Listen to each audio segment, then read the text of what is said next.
Shadow Slave, Lord of the Darkness. By author Zerotime. Chapter 71 to 100. Welcome to Fanfic Audiobook, your go-to place for immersive audiobooks. If you enjoy the content, don't forget to like the video and subscribe to our channel for more amazing stories. And those who want to support me, I have a Patreon channel. Get early access to video on Patreon.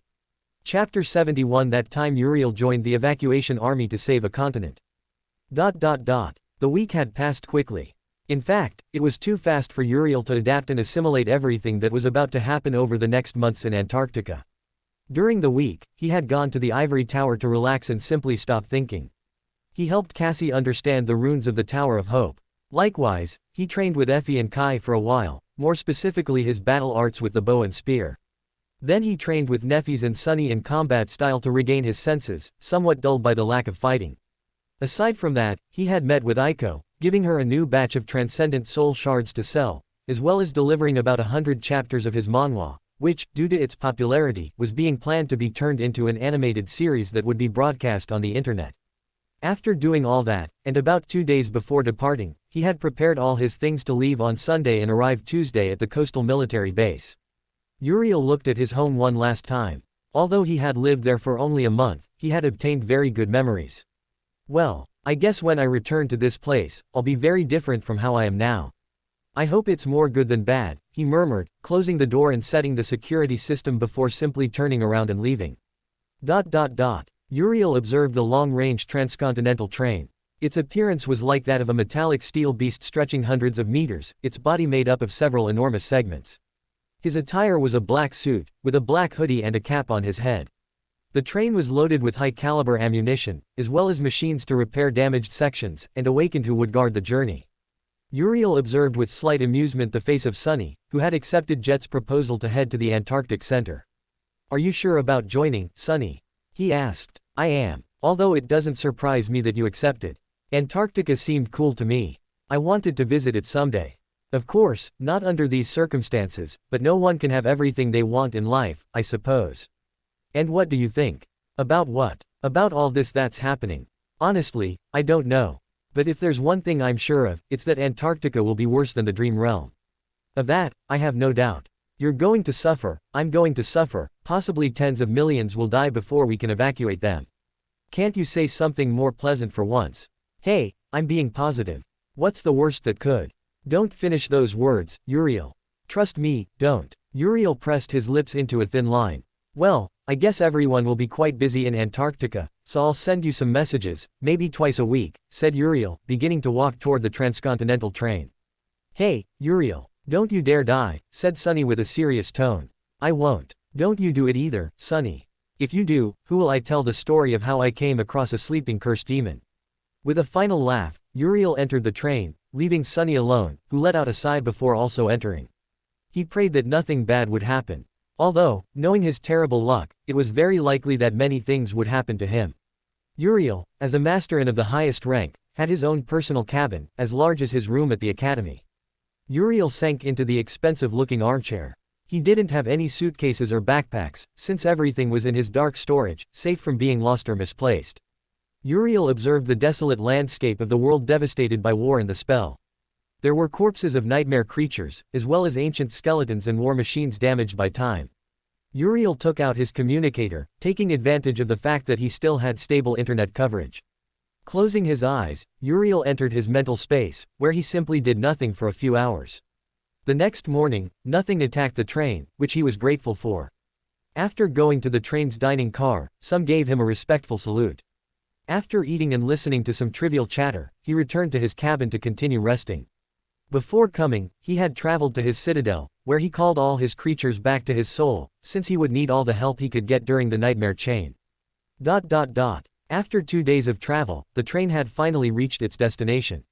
Uriel observed the expanse of restless sea waves, full of nightmare creatures. He observed the fortified port, and also the enormous naval ships a kilometer long, full of resistant steel and large-caliber weapons. Even with their defenses and weapons, some ship hulls were dented and others had deep claw cuts from marine creatures. The ships rested on the water like sleeping giants. Looking at them, Uriel felt a bit uneasy.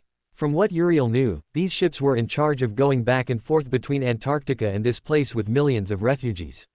Moving a population of 800 million people was a monumental task and not at all easy to achieve. Uriel felt sorry for those in charge of the logistics of the round trip. He was convinced that many things would happen.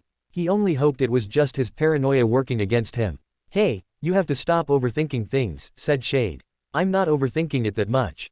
You are. You've spent the last 3 days, thinking about the worst-case scenario. Don't worry. We have a year, months to evacuate at least 80 or 90% of central Antarctica, before the winter beast appears. Besides, with this chain of gates and the nightmare creatures we kill, we can get memories that we'll use to feed the dark creatures. Who knows, maybe even get a new one.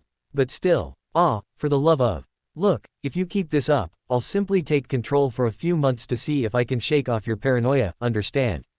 Alright, I'll do it," said Uriel, giving in to Shade for once. Hearing the sound of footsteps, he turned his head, observing the figure of Jet, who was approaching with Sunny. Both seemed to have been talking about something. "So here you were," said Jet. "Master Jet," Uriel greeted with a tone of respect, making Jet sigh. Even when she had told him not to address her with such respect, Uriel kept doing it. "Well, welcome to our little port. Yes, this is small. I don't even want to imagine what would be big for you," he expressed, pointing at the enormity of the coast, where continuous soldiers and military equipment moved from one place to another. "I'm beginning to see how it's possible to evacuate 900 million people." Jet shook her head. "Don't be so sure. This is one of several convoys that will set sail for the southern quadrant. They will take the first evacuation army to Antarctica. Then they will return bringing a few million refugees, and they will return. If all goes well, by the time it has already begun. The fleets will bring more reinforcements, board more civilians, and repeat the process as many times as necessary." "Master Jet, I have a question," said Uriel. "What is it? You mentioned that the event suddenly triggered. If it hadn't triggered, how much time would we have had?" Jet thought for a few moments. "At most, about 6 months. Maybe 5. According to the analyses. With all this happening, we had to accelerate everything. This took us by surprise, and the logistics are still being set up. So everything is chaos," said Sunny, summarizing the situation. "Exactly. If everything goes well, there being zero chance of something like that happening. It will take us at least a year to gather everyone, if we're still alive. Who knows, maybe we'll be overwhelmed and devoured by abominations in the first months." Sunny's expression darkened. "You really know how to boost morale, you know." "Hey, Sunny, that's good news. Who knows, maybe I can kill a Titan," he said with an amused smile.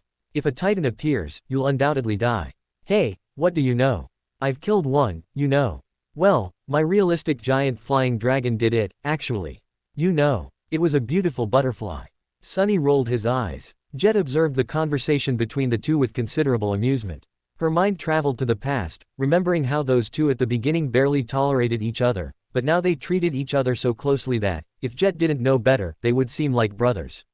"Well, anyway, it's nice to see you get along so well. We need trustworthy people for everything that's coming. After all, it takes special people for this."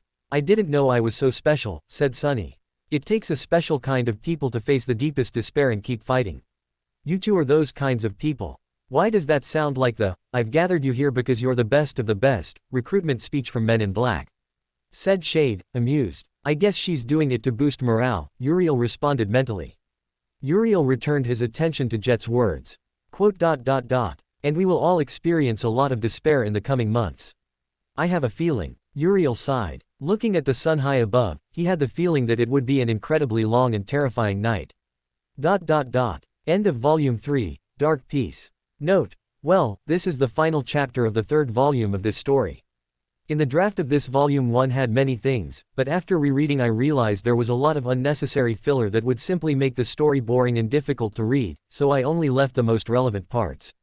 If you noticed, this volume was a calmer one, slice of life style, to give Uriel a break before he returns to his endless suffering.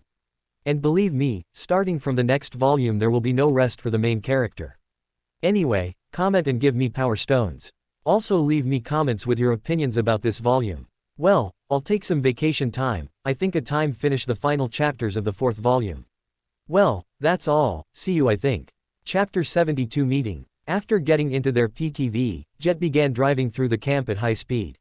From what he had heard, there would be a total of thousands awakened and thousands mundanes participating in the Antarctic campaign, as well as hundreds of masters. Uriel listened superficially to the chat between Jet and Sunny, not feeling like participating. His mind was planning the best composition to form his team during the Antarctic campaign. When they arrived at the inner area of the naval fortress, Jet guided Uriel and Sunny towards the place where the meeting with the other masters who would form the special unit would be held. Getting out of the PTV, Uriel felt the cold air of the place, which caressed his nose. "So, when will I get one of those suits?" Sunny finally asked. Jet looked at Sunny before laughing gracefully. "Soon. Our company has recently been practically complete for a few days now, so there will be an informational meeting soon." "Oh, that's good to hear," said Sunny. "Hey Uriel, are you okay? You're strangely quiet." Uriel looked at Sunny before giving one of his classic carefree smiles. "Oh, I'm fine, just mentally preparing myself and all that." Sunny nodded without asking further. The three of them advanced, passing through various checkpoints without anyone daring to look at the Soul Reaper, much less say anything about who accompanied her. After walking in silence for a few minutes, they entered an elevator that took them deep underground. After being led through the corridors of the underground military bunker, Jet then pressed the palm of his hand against a complex biometric lock to open the thick door. As the door opened, Uriel and Sunny saw a spacious room that housed 5 people sitting around, waiting in silence. A moment later, everyone stood up. Uriel could feel that they were all ascended, by the potency of their essence and their control over it. 3 of them were men, while the other 2 were women. The oldest seemed to be around 50, and the youngest seemed to be around Jet's age, about 30. Uriel blinked because, out of the whole room, he was the youngest, barely 20 years old, which he had turned a month ago. The 5 were about to stand up to greet their superior, but Jet casually dismissed them with a wave of her hand. "Relax. We've all ascended here, there's no need for ceremonies." The masters hesitated a bit before relaxing. Uriel observed the masters' clothing. It was the same tight but resistant black suit, capable of summoning memories over it, being more practical than mundane clothes. Finally, Jet sat down and indicated for both of them to take one of the empty seats. There were a total of 8 seats, of which 6 were occupied, leaving 2 free. Uriel sat in one of them. "Excuse me, ma'am, who are these young men?" "New assistants." Jet smiled, a bit amused. "Him, do you not know him?"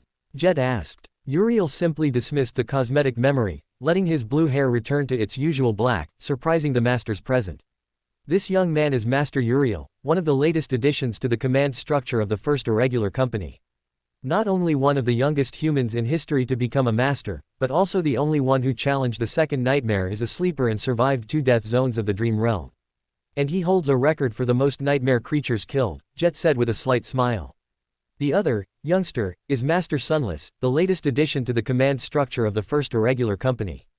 Not only is he one of the youngest in history to reach the rank of Ascended, but he also holds the 3rd highest record for kills, surpassing the total of all of you combined. So, give them a warm welcome." Uriel curiously observed the 5 assembled masters. The oldest was a muscular man who seemed to be around his 50s. His name was Randall. Although he was an Ascended, his age could be greater and he might still look young. Awakened have long lives, long enough to live at least twice as long as a human, perhaps 3 times as long. Masters live about 6 times longer, living for a few hundred years, not to mention saints whose lives could span several centuries while remaining young. Beside him sat a beautiful woman, standing out among the group. This was Jessie, the opposite of Master Jet. Strawberry blonde hair, a radiant tan, bright blue eyes, and she radiated a strange warmth. Her body was tall and slender, brimming with contained energy and strength. The next one was a woman named Winter, an Ascended. She was around her 40s and seemed the most tranquil of the group. Her hair was a shade of dark brown, tied back in a simple ponytail. The most notable thing was the dark sunglasses that hid her eyes. On one of her arms, there was a tattoo. The man next to her seemed to have the same tattoo. Something Uriel envied a little. Perhaps someday when he has a better understanding of his aspect, he'll be able to create a soul beast like Sunny's soul serpent. The man was the Ascended Dale. He seemed a man of firmness and loyalty, his face one weathered by hundreds of harrowing battles, possessing the calm that comes from combat. Finally, the last one possessed an air of an assassin. He was Master Davis. He seemed to be the offensive type, almost like a ninja. His face was calm and cold, but also composed and analytical. These were the 5 masters who were going to form the company. Of course, there was also the one who would be part of this group in Sunny, totaling 7 active members, with Jet being on the front lines and giving orders, making 8 in total. Uriel remembered that some of those 5 masters would die in a certain city whose name he couldn't recall at the hands of the fallen titan, Goliath. After the introductions and a brief informational chat where they were given a special communicator and had their biometric information registered in the Army's systems, they were free to leave. Of course, before that, Uriel and Sunny received the full uniform set and the corresponding rank within the Army to be able to carry out their duties, bypassing all the paperwork. The more complete meeting would be tomorrow to explain the plan and logistics of the Antarctic campaign. Uriel was assigned his own room inside the bunker. He could come and go as he pleased, so he decided to go out and explore to look at the enormous naval battleships. "What are you thinking about?" asked Shade, standing beside Uriel. "About a few things, especially about the tearing hell that's coming." "Yeah, that's true. But we'll overcome it somehow, just pick a good team, pretty girls with big T." Finish that sentence, and I'll have Soul erase my memory of those subscription videos of gothic strippers. Shade visibly paled before laughing nervously. He. Well, let me rephrase, pick a good team with aspects that complement each other and you as well. It's a shame we sold all the transcendent fragments. Look on the bright side, we're disgustingly rich, and we'll be even more so when the bikes launch. Besides, we can always get more of them. Also, they won't be useless, we're ascended titans. Unless a corrupted titan falls on our heads, we can escape and live another day, Uriel joked. Let's hope it's two. Don't tempt fate, fool, Uriel mentally scolded. The next day, early in the morning, the 8 masters were gathered again to begin the meeting. Now, let's get down to business. Today I'll inform you about the projected composition of the first irregular company, our purpose, and the military doctrine that guides us. Jet pressed something on her communicator, showing a large projection on the table. Shade looked at the archipelago that was Antarctica, which wasn't covered in ice, but that would change with the arrival of the winter beast. To do that, you'll need to understand the general outline of the upcoming operation. As you all already know, this is Antarctica. All of Antarctica is divided into 3 parts: West Antarctica, East Antarctica, and Central Antarctica.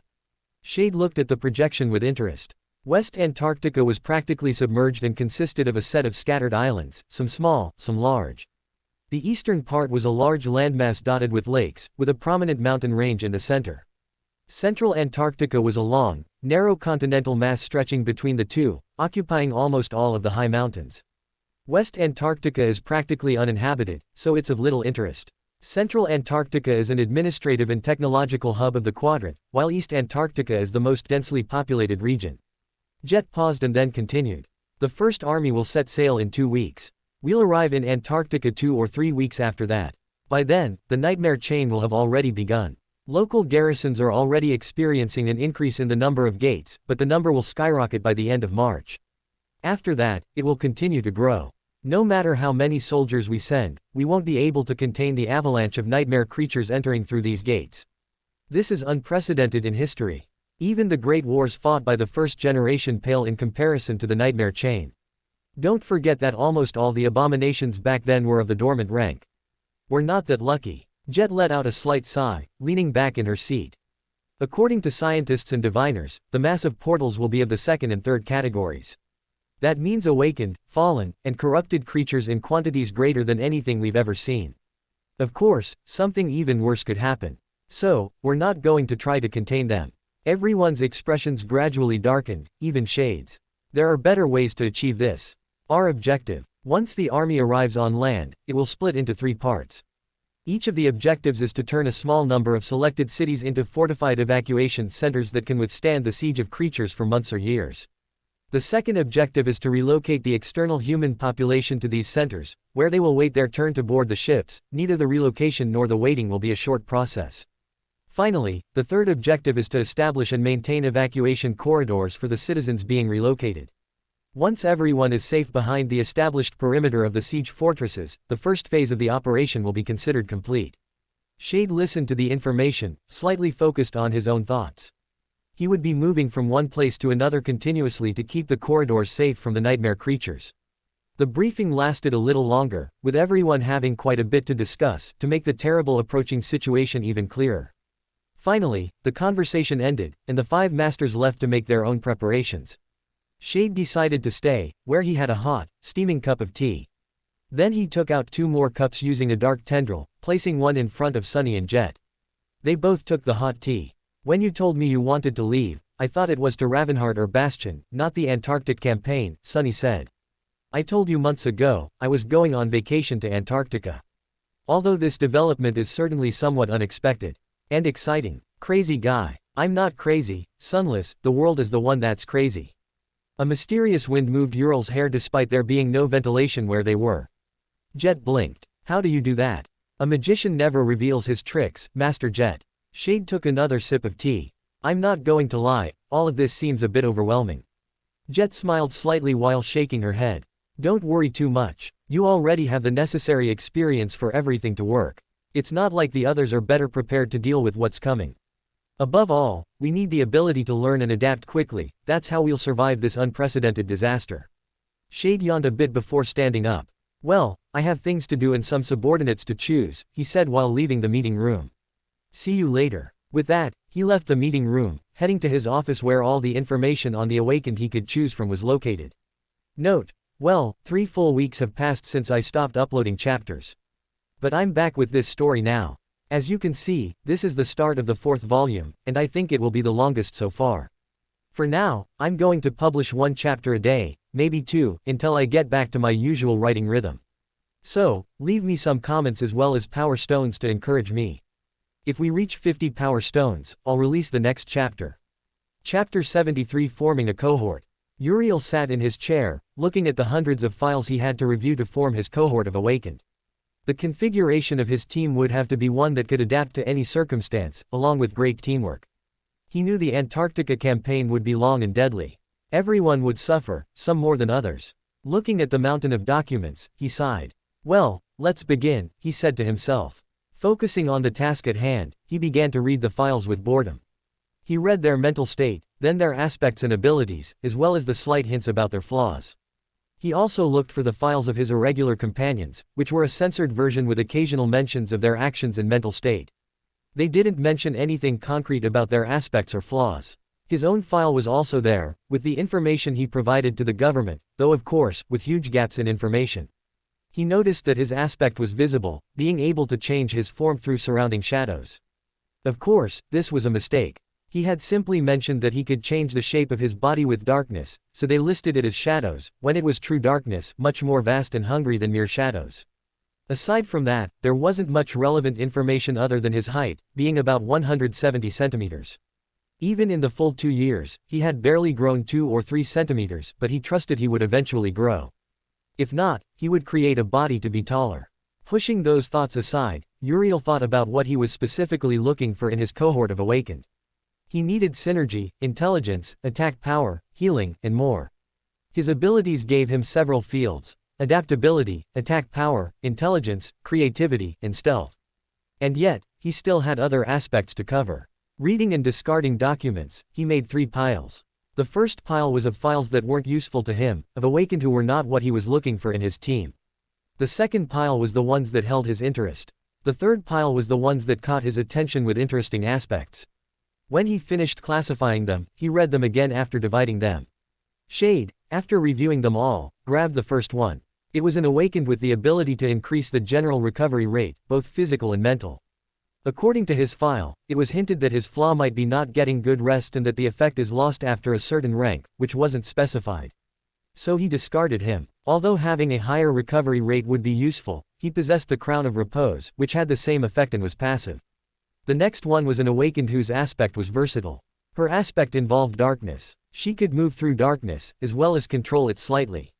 Interestingly, while she was in darkness, she couldn't be seen or sensed, making her an excellent scout. Her name was Iris. From the notes, her flaw was something related to bright things. Shade took the file and placed it elsewhere. She would be the first member of his cohort. Their aspects were similar, and with his help, he could guide the woman to give her better applications. He also wanted to test something. Shade explored the following options. After making another different classification, where only those that captured his full interest remained, he decided to focus on that single pile, which was much smaller than the other 3, with only about 24 options. Hey, Shade, Uriel called his other self, who appeared sitting on the metal table. What? I was doing manly things, he said with some annoyance. I'm not even going to ask what you were doing. Anyway, take a look at these options, he said, opening all the folders, showing the information and aspects of the awakened. Shade brought a hand to his chin, looking curiously at the information. Well, this is certainly interesting. And they're difficult choices. Which ones do you think would be the best options? asked Uriel. To start, this one is a good option, he said, pointing to an awakened. Uriel looked at the file, seeing the image of a tall man with an athletic build and an expressionless face. It says his aspect allows him a huge sensory field to detect threats for kilometers, as well as their rank and intentions, said Shade with interest. He's a good option to have a radar, or better yet, a sensor. Uriel nodded. Agreed. Although from what's mentioned about his flaw, it's that he never changes his expressionless face. It's not serious. Shade nodded. Alright, we've got our Hyuga. Are you seriously making Naruto references now? Shade shrugged. It's a good comparison. So yes, I am. Alright, for the next one, I thought this would be a good choice. Uriel selected another file. Uriel looked at the image of a young man with crimson hair and yellow eyes who had a confident expression on his face. His aspect is one focused on direct combat. The more he fights, the stronger he becomes and the more resilient he grows. In other words, he's the ultimate tank. And now you're making video game references. Shut up, they're my references. And they talk about me. Shade seemed almost disappointed. Well, there's also a vague suggestion that his flaw is related to when the battle ends. Perhaps something related to pain or something like that. That's most likely. Now, these two. Uriel showed two files. The first was a tall, muscular man with a severe expression on his face. This is the first one. According to his file, his aspect is linked to the earth. He can shape the ground to make it soft or harden it, even open cracks, he explained. That's a good aspect. Since all battles will take place on the ground, having someone capable of manipulating the terrain is useful. Yes, but there lies the problem. Let's say it's a high-powered weapon, right? But it's only single use. When using his aspect, his soul essence is consumed at an astonishing speed, leaving him with nothing in a matter of seconds. Although he compensates with devastating power, it's only temporary and he'll become dead weight. Shade nodded, understanding what Uriel meant. I understand. It's truly a shame. What about the other option? Uriel selected another file. The image was of a blonde woman in her 20s, with green eyes. Beautiful, like all awakened. Well, look at that. She sure is a beauty. And God, look at those tits. Uriel slapped his palm against his forehead, letting out a sigh. Shade, please. Can you just stop saying things like that now? This is serious. I'm taking it as seriously as you are, Uriel. I just stopped to appreciate things. Besides, don't you like blondes? Yes, he admitted. See, why not enjoy a big-breasted blonde? Oh, I get it. Is it because of Cassie? What does Cassie have to do with this? Well, she's pretty, and blonde. And you clearly feel attraction, more than friendship. Uriel didn't respond. You don't have to answer. Alright, enough. Let's leave this for another time. Shade smiled victoriously. Oh, I assume so. Anyway, she's a good choice. Her aspect is healing. She can restore flesh and wounds. Although the essence expenditure is high, it'll be totally worth it. Alright, she'll be the third one. Oh, that file is interesting, said Shade. Uriel looked at the group of files that hadn't caught his attention, seeing one he hadn't noticed before. Selecting the file, it showed the image of a woman with reddish-brown hair and green eyes, with a serious expression. Uriel read her file and smiled. Oh, this is good.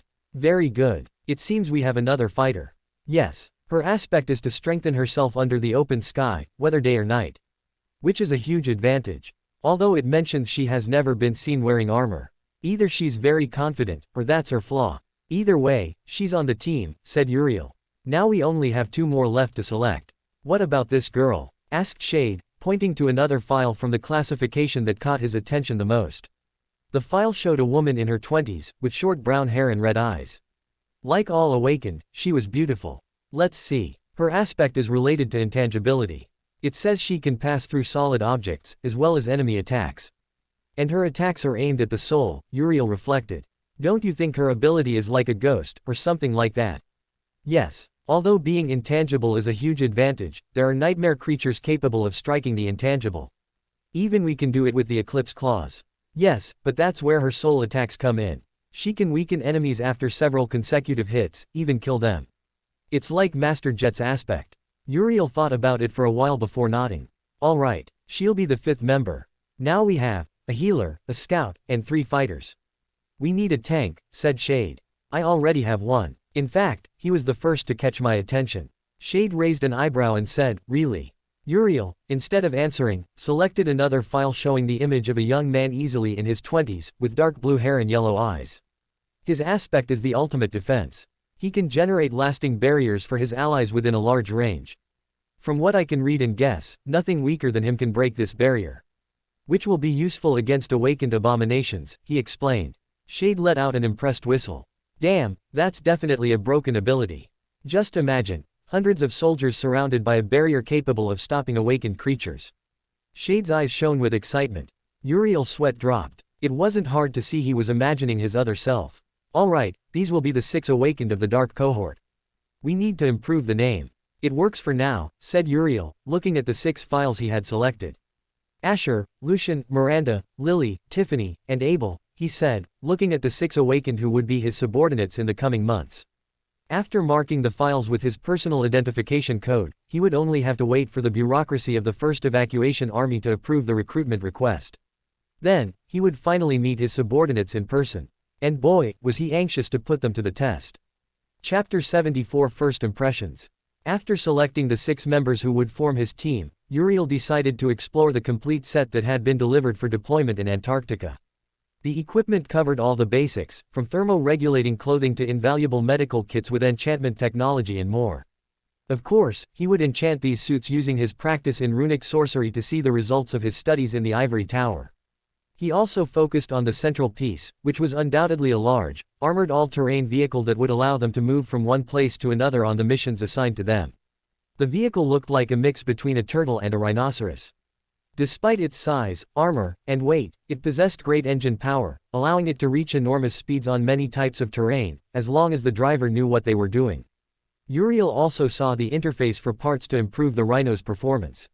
For the moment, he would focus on the technology capable of resisting the interference of nightmare gates. He would first get to know his team and then begin equipping and training them. He also started converting credits into contribution points to have a larger budget. He would spare no expense. After all, it was a leader's duty to provide all his subordinates with the best of the best, and maybe he could feed his darkness creatures with simple memories. It had been a long time since he last fed them. Whistling a simple tune, Uriel began converting his credits into army contribution points. After a few days, Uriel was finally walking with a relaxed expression, humming a soft song that only he understood. He was heading to a training room where his cohort was waiting for him, and he was intentionally arriving late. He already had a cool phrase prepared in advance. Uriel merged into the darkness, moving through it until he reached a room where he stayed in the shadows, watching his team. They seemed to be talking. Everyone was equipped with the same tight black jumpsuit. I heard that our future captain personally led the attack towards the portal in the Forgotten Shore, said Asher, his voice serene and his gaze lost somewhere in the middle distance, as if he could see through the walls. Uriel observed the young man with the bland expression, the one whose very existence seemed to blur into the background of the world. I heard some rumors, said Lucian with an energetic, wild smile, making the other 5 look at him. Even at rest, his body radiated contained violence. Really? Asked Miranda, moving her hand away from the clasp at her neck, her most precious memory. Well, it's not much. I just found out that he's someone terrifying, but not because of his appearance or personality, but because of something else, expressed Lucian. Also that the Soul Reaper herself personally recruited him. I heard he was someone crazy, and he always makes things appear out of nowhere without anyone knowing where he got them from, intervened Lily, her slender, graceful body tense like a spring. Also that he holds the record for the most abominations of all ranks killed by him. Even as a sleeper. There are rumors he discovered 2 new death zones in the dream realm. That's impossible, said Abel, his arms crossed over his chest like a bulwark. No one has that many achievements. Tiffany, who had been silent in the dimness of a corner, finally joined the conversation with a voice that seemed to come from very far away. My information is slightly different. It says that from time to time he appears out of nowhere, saving the lives of several awakened from dangerous abominations before simply disappearing. And that he's called the human monster. Asher listened attentively, a slight smile playing on his lips as the rumors about their future captain became increasingly fantastic. Finally, he spoke, his serene voice silencing the speculations. What's interesting, he began, isn't the exaggerations, but the choice he made. I've reviewed the public records of his squadron formation. He paused, making sure everyone was looking at him. Miranda tilted her head, curious, Lucian raised an eyebrow, Lily seemed skeptical, Abel kept his arms crossed, Tiffany watched him with her empty but penetrating gaze. He didn't choose a group of pure brute force, nor a wall of immovable defenses. His team is an amalgam. He has an expanded consciousness scout, Asher pointed to himself with a nod, a growing power combatant, Lucian nodded, a healer, Miranda straightened her back, a lethal speed assassin, Lily smiled, a specter who attacks souls, Tiffany blinked, and an impenetrable bulwark, Abel snorted. Versatile scouts, support with field control, siege specialists, and a solid but not overwhelming offensive core. Uriel, in the shadows, nodded slowly. He focuses on practicality and malleability, Asher continued. He prefers a battlefield where his pieces can adapt, change roles according to the threat. That sounds scattered, objected Abel, frowning. Without a decisive blow, a group like that can find itself going in circles against a truly powerful enemy. And with my flaw, we'll be the target of everything. That's the detail, Asher countered. That configuration suggests two things. First, that he himself must be a tremendously powerful offensive piece, capable of being that decisive hammer. The room fell silent. And second, Asher added, his true vision of combat isn't about hitting harder, but about control. Controlling the rhythm, the terrain, the enemy's options. Shaping the battlefield until he has the precise tool to dismantle any threat. He leaned back in his chair. The rumors speak of a monster, a madman, a savior. But his choice speaks of a tactician, an architect. And that, he concluded, is much more terrifying than mere overwhelming power. Tiffany held his gaze. That's a good way to put it. Everyone nodded before freezing as they didn't see who had said those words. Who said that? Asked Lucian, going on guard. Darkness completely enveloped the room. The six tensed their bodies. Asher expanded his consciousness and found nothing. Lily calculated impossible escape routes. Tiffany felt that her own intangibility was being observed. Miranda instinctively searched for her brooch. Abel hardened his will like a shield. Lucian smiled, anticipating battle. A pair of sinister red eyes appeared in the darkness. They felt their souls being evaluated, slowly dissected. They only saw a smile, a clap. An instant later, the darkness disappeared. In front of the group appeared a seventh figure. Black hair like night, red eyes like rubies. Young, attractive, looking more like a model than a fighter. Who are you? Asked Miranda. Oh, good morning everyone. I'm Uriel, Ascended, Lord of the Darkness, the human monster, and all that. You can call me Captain Uriel, or just Captain. Oh yes, I'll be your commander, said Uriel, looking at his subordinates. An amused and arrogant smile appeared on his face. And Asher, excellent analysis. You hit the nail on the head. Asher blinked, his impassive expression unchanged. Yes, continued Uriel, I did lead the siege of the Forgotten Shore. I killed abominations of every rank. I killed thousands of corrupted creatures, from awakened to terrors. I'm also a little crazy. Uriel let out a slight laugh, seeing the incredulous faces of his team. Oh, and I have a nice echo. It's a cute butterfly. I can't summon it since there's not much space, he said, pointing at the room. Anyway, I hope we get along. Uriel gave a bright smile with a thumbs up. Lucian was the first to react. Captain, he said with respect. Is it true about the 2 death zones? Uriel looked at him, his red eyes shining. 3, he corrected. But the third isn't officially confirmed yet. Tiffany stepped forward. How did you survive? Carefully, he replied. And with a good team. Something I hope you all also learn to be. Abel didn't seem convinced. And how do we know you won't use us as cannon fodder? If I wanted cannon fodder, Uriel replied, his voice losing its amusement, I would have chosen others. I chose each of you for a reason. Asher, for his mind. Lucian, for his endurance. Miranda, for her heart. Lily, for her speed. Tiffany, for her determination not to lose herself. And you, Abel, his red eyes fixed on the bulwark, because when everything else fails, I need someone who can stand their ground and say, they shall not pass. Abel fell silent. Miranda spoke, concerned. Captain, what about our abilities? I know all about them, Uriel replied. And I know that together you can compensate for each other's weaknesses. Lily's speed protects Miranda. Miranda's healing keeps Lucian alive. Tiffany's intangibility can rescue Abel. Asher's awareness will give us an advantage. And Lucian's strength will always be useful. Lucian smiled widely. Lily asked, Captain, what do you expect from us? Uriel looked at her, his arrogant expression softening. I expect you to trust each other. To learn to fight as a single organism. That when one falls, the others are there to lift them up. He paused, and his smile returned. And I also expect you to put up with my jokes. Because I'm going to be late on purpose many times, just to hear you talk about me. A couple of nervous laughs broke the tension.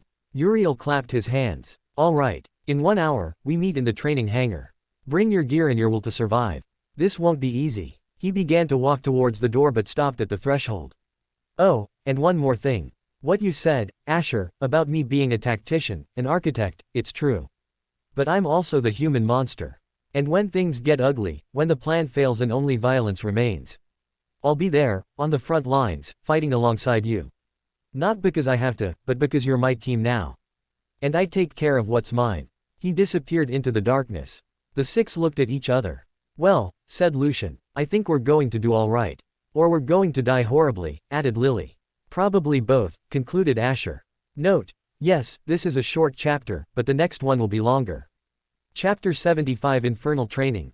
For Shade, the following 2 weeks had passed like a blur of time, something strange considering he had some kind of temporal curse that affected his flow of time. Due to how busy he was, he had barely paid enough attention to his surroundings. The deadline for traveling to Antarctica was approaching rapidly. He was under great pressure, but he was used to it, so he could cope and act efficiently. Shade was alone since Uriel was resting.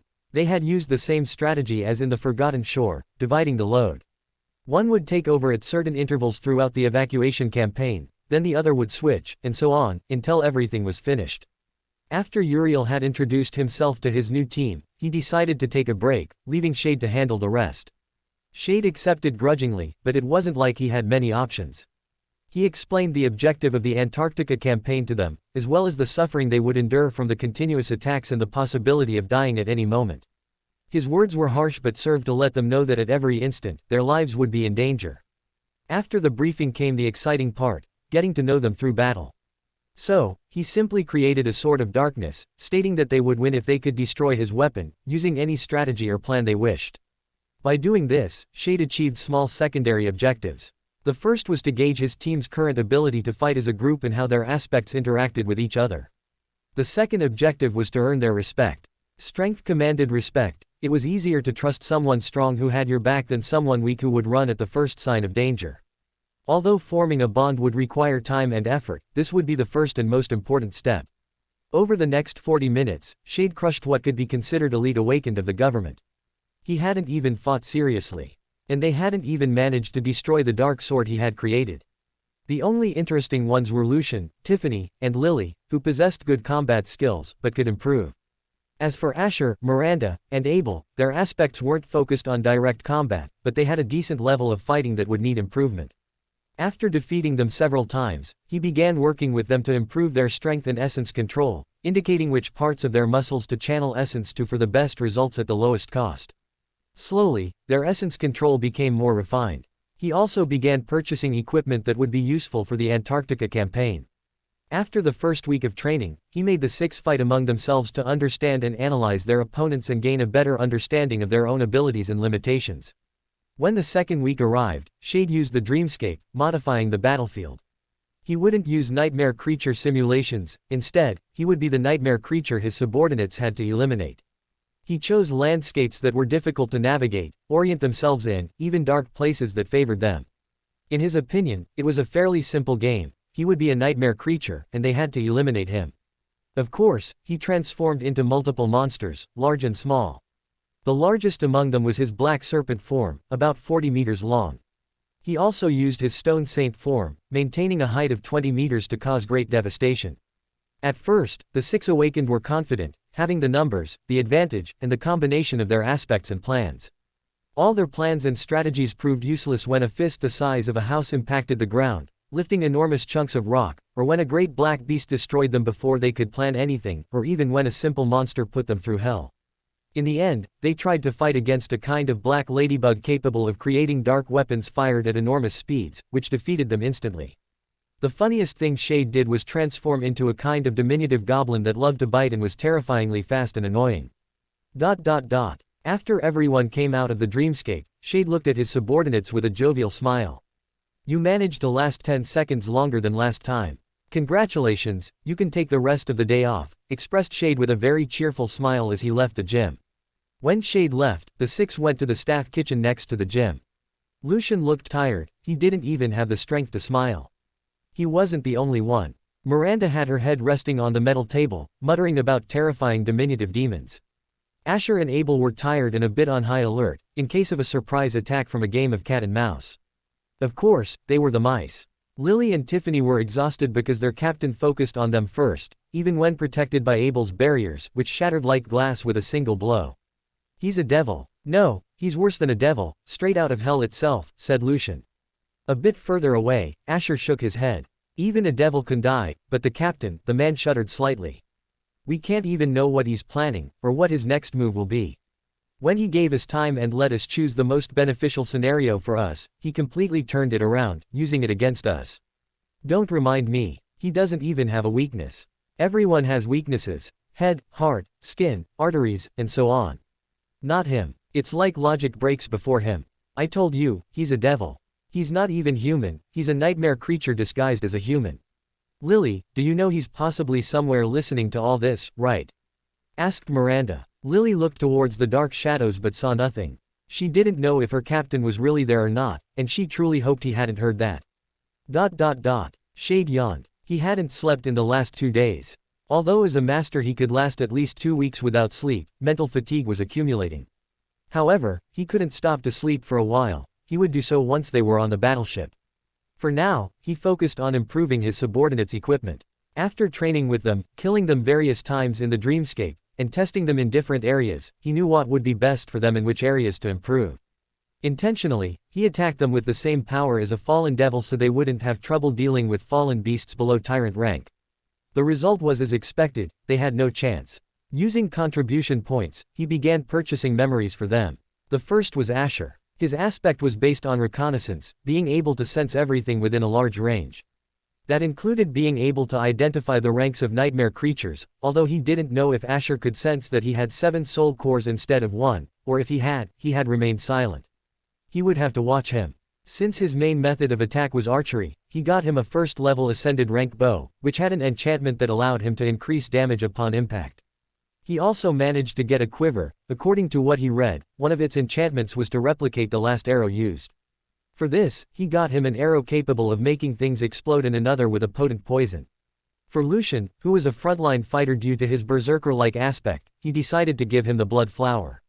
This would strengthen him the more blood he spilled from nightmare creatures. He also got him a 5th-level awakened halberd and a 2nd-level light armor. For Miranda, Shade wasn't sure what to get her. Her aspect was based on fairly effective healing. If he had to compare it, it would be similar to the Mystic Palm from the Naruto anime. Her main weapon was a kind of morning star made to destroy her enemies. After thinking it over, Shade decided to get a memory that would help her recover her essence a little faster. With those 3 ready, he focused on Tiffany, Lily, and Abel. For Lily, things got a bit complicated due to her flaw, which he hadn't taken long to discover. The girl couldn't wear armor. In other words, she was defenseless against a well-placed blow from any nightmare creature. Undoubtedly, that was a true flaw that would be difficult to deal with. In a profession like this, fights against nightmare creatures were 100% guaranteed, and having good armor made the difference between life and death. Shade could only sigh and get her a memory. It was an amulet with an enchantment that increased her combat prowess. Next was Tiffany. She had a powerful and very useful aspect, intangibility. She could become intangible, adopting a blue hue like a ghost.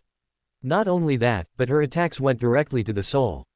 For Shade, whose weak point was his soul, she was his natural enemy, so in every combat simulation, he decided to go after her first. Since Tiffany had a good level of combat and strategy, as well as good essence control, he couldn't do much more than create an enchantment. From what he observed, Tiffany's flaw was one that slowly erased her memories, so she always had to write things down with details to know what she was doing. Since she generally had to change notebooks, Shade created an infinite notebook. Well, not literally, but using runic sorcery, he managed to alter the space within the notebook to make it much larger with more pages. This took him only an hour. When he finished, Shade met with Sunny to have him turn it into a memory. Thus, he managed to create the infinite notebook. Last but not least was Abel. He didn't have much to say about him. He possessed a good level of both combat and intelligence, and was able to adapt to different circumstances quite quickly and ingeniously. His aspect was generating barriers for his allies. The barriers could withstand the impact of an awakened monster, even an awakened demon, which was quite surprising. However, there was a small detail, his flaw. He was a magnet for nightmare creatures, so they would have a lot of work to do. Even when he tried a mask with an enchantment to hide his presence, it was useless. After acquiring everything he needed, Shade focused on improving the rhino they had been given. Surprisingly, Miranda was an incredible driver. When Shade asked her why, she simply said, "My ex taught me." Shade wondered who the girl's ex was but eventually gave up. He suspected he would find out fairly quickly. Since Miranda knew more about cars than he did, he decided to leave the Rhino modifications to her. Although he felt his wallet getting lighter with each new piece he had to get, which was more expensive than the previous one. Overall, the modifications included 2 power sources, one using fuel pellets and the other using soul essence. This way, the Rhino could function for long periods of time. The engine had also been changed to a more powerful version, capable of withstanding a heavy load across countless kilometers without showing faults. The next change was the communication system located at the rear of the vehicle, acquiring one of the best setups. With Miranda's guidance and explanations, he noted the advantages this would bring, so he accepted it, spending more points to his dismay. The next change was the Rhino's central system, ensuring it wouldn't be affected by nightmare gates. So he invested in this last part to avoid being stranded in the middle of nowhere. After all that, he finally focused on himself. Unfortunately, he realized a small detail: he couldn't turn the echoes he bought into dark creatures for some strange reason. There were still things he didn't know about his aspect, and apparently, if he hadn't killed or obtained them himself, he couldn't turn them into dark creatures. So, he simply did something different, acquiring memories to prepare for what was coming, especially for the Tomb of Ariel. Shade also acquired instruments for runic sorcery.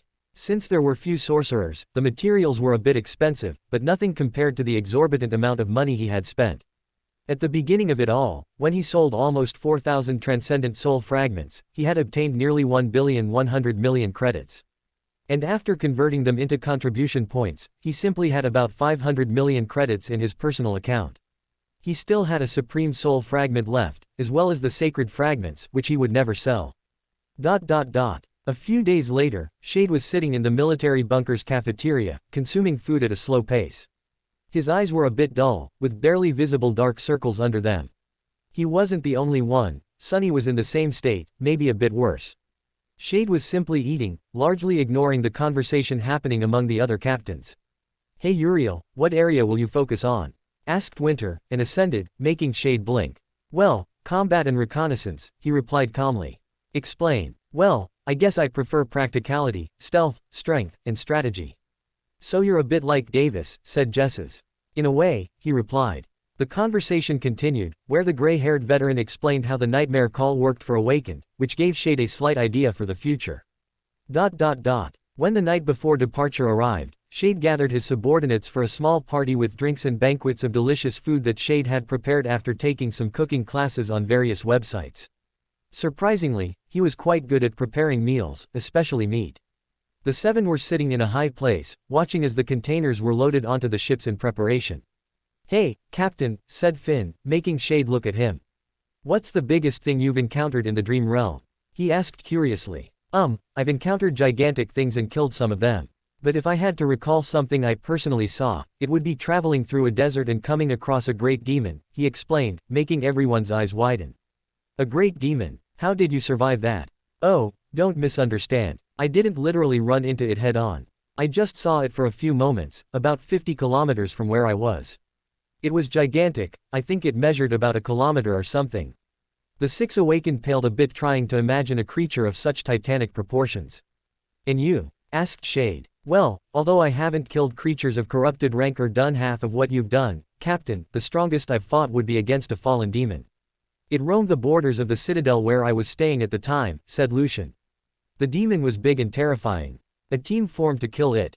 We fought for a while until I was the sole survivor, so I attacked it with everything I had, killing it with my destroyed halberd. But in exchange, I got this," he said, showing a finely detailed silver halberd with blue lines. "Well, I had to fight a monster as a sleeper," said Asher. "I landed near Bastion, and a nightmare creature designated me as its dinner. It was agile and intelligent, like a hunter. I devised a trap, luring it towards another nightmare creature, making them fight each other. In the end, when one of them died and the other was badly injured, I killed it with my bow and arrow. After that, it was a race to Bastion. I didn't really fight anything truly terrifying," said Miranda. "But I did witness a Valor Saints fight against a corrupted monster. It was the coolest and most terrifying thing I had ever seen in my life." "And you, Tiffany?" asked Lucian. It was against an army of an awakened tyrant. It controlled an army of awakened beasts. I had to fight a bit and escape. Luckily, a master appeared at that moment and helped me escape." "Well, I fought against a fallen beast," said Lily, surprising everyone.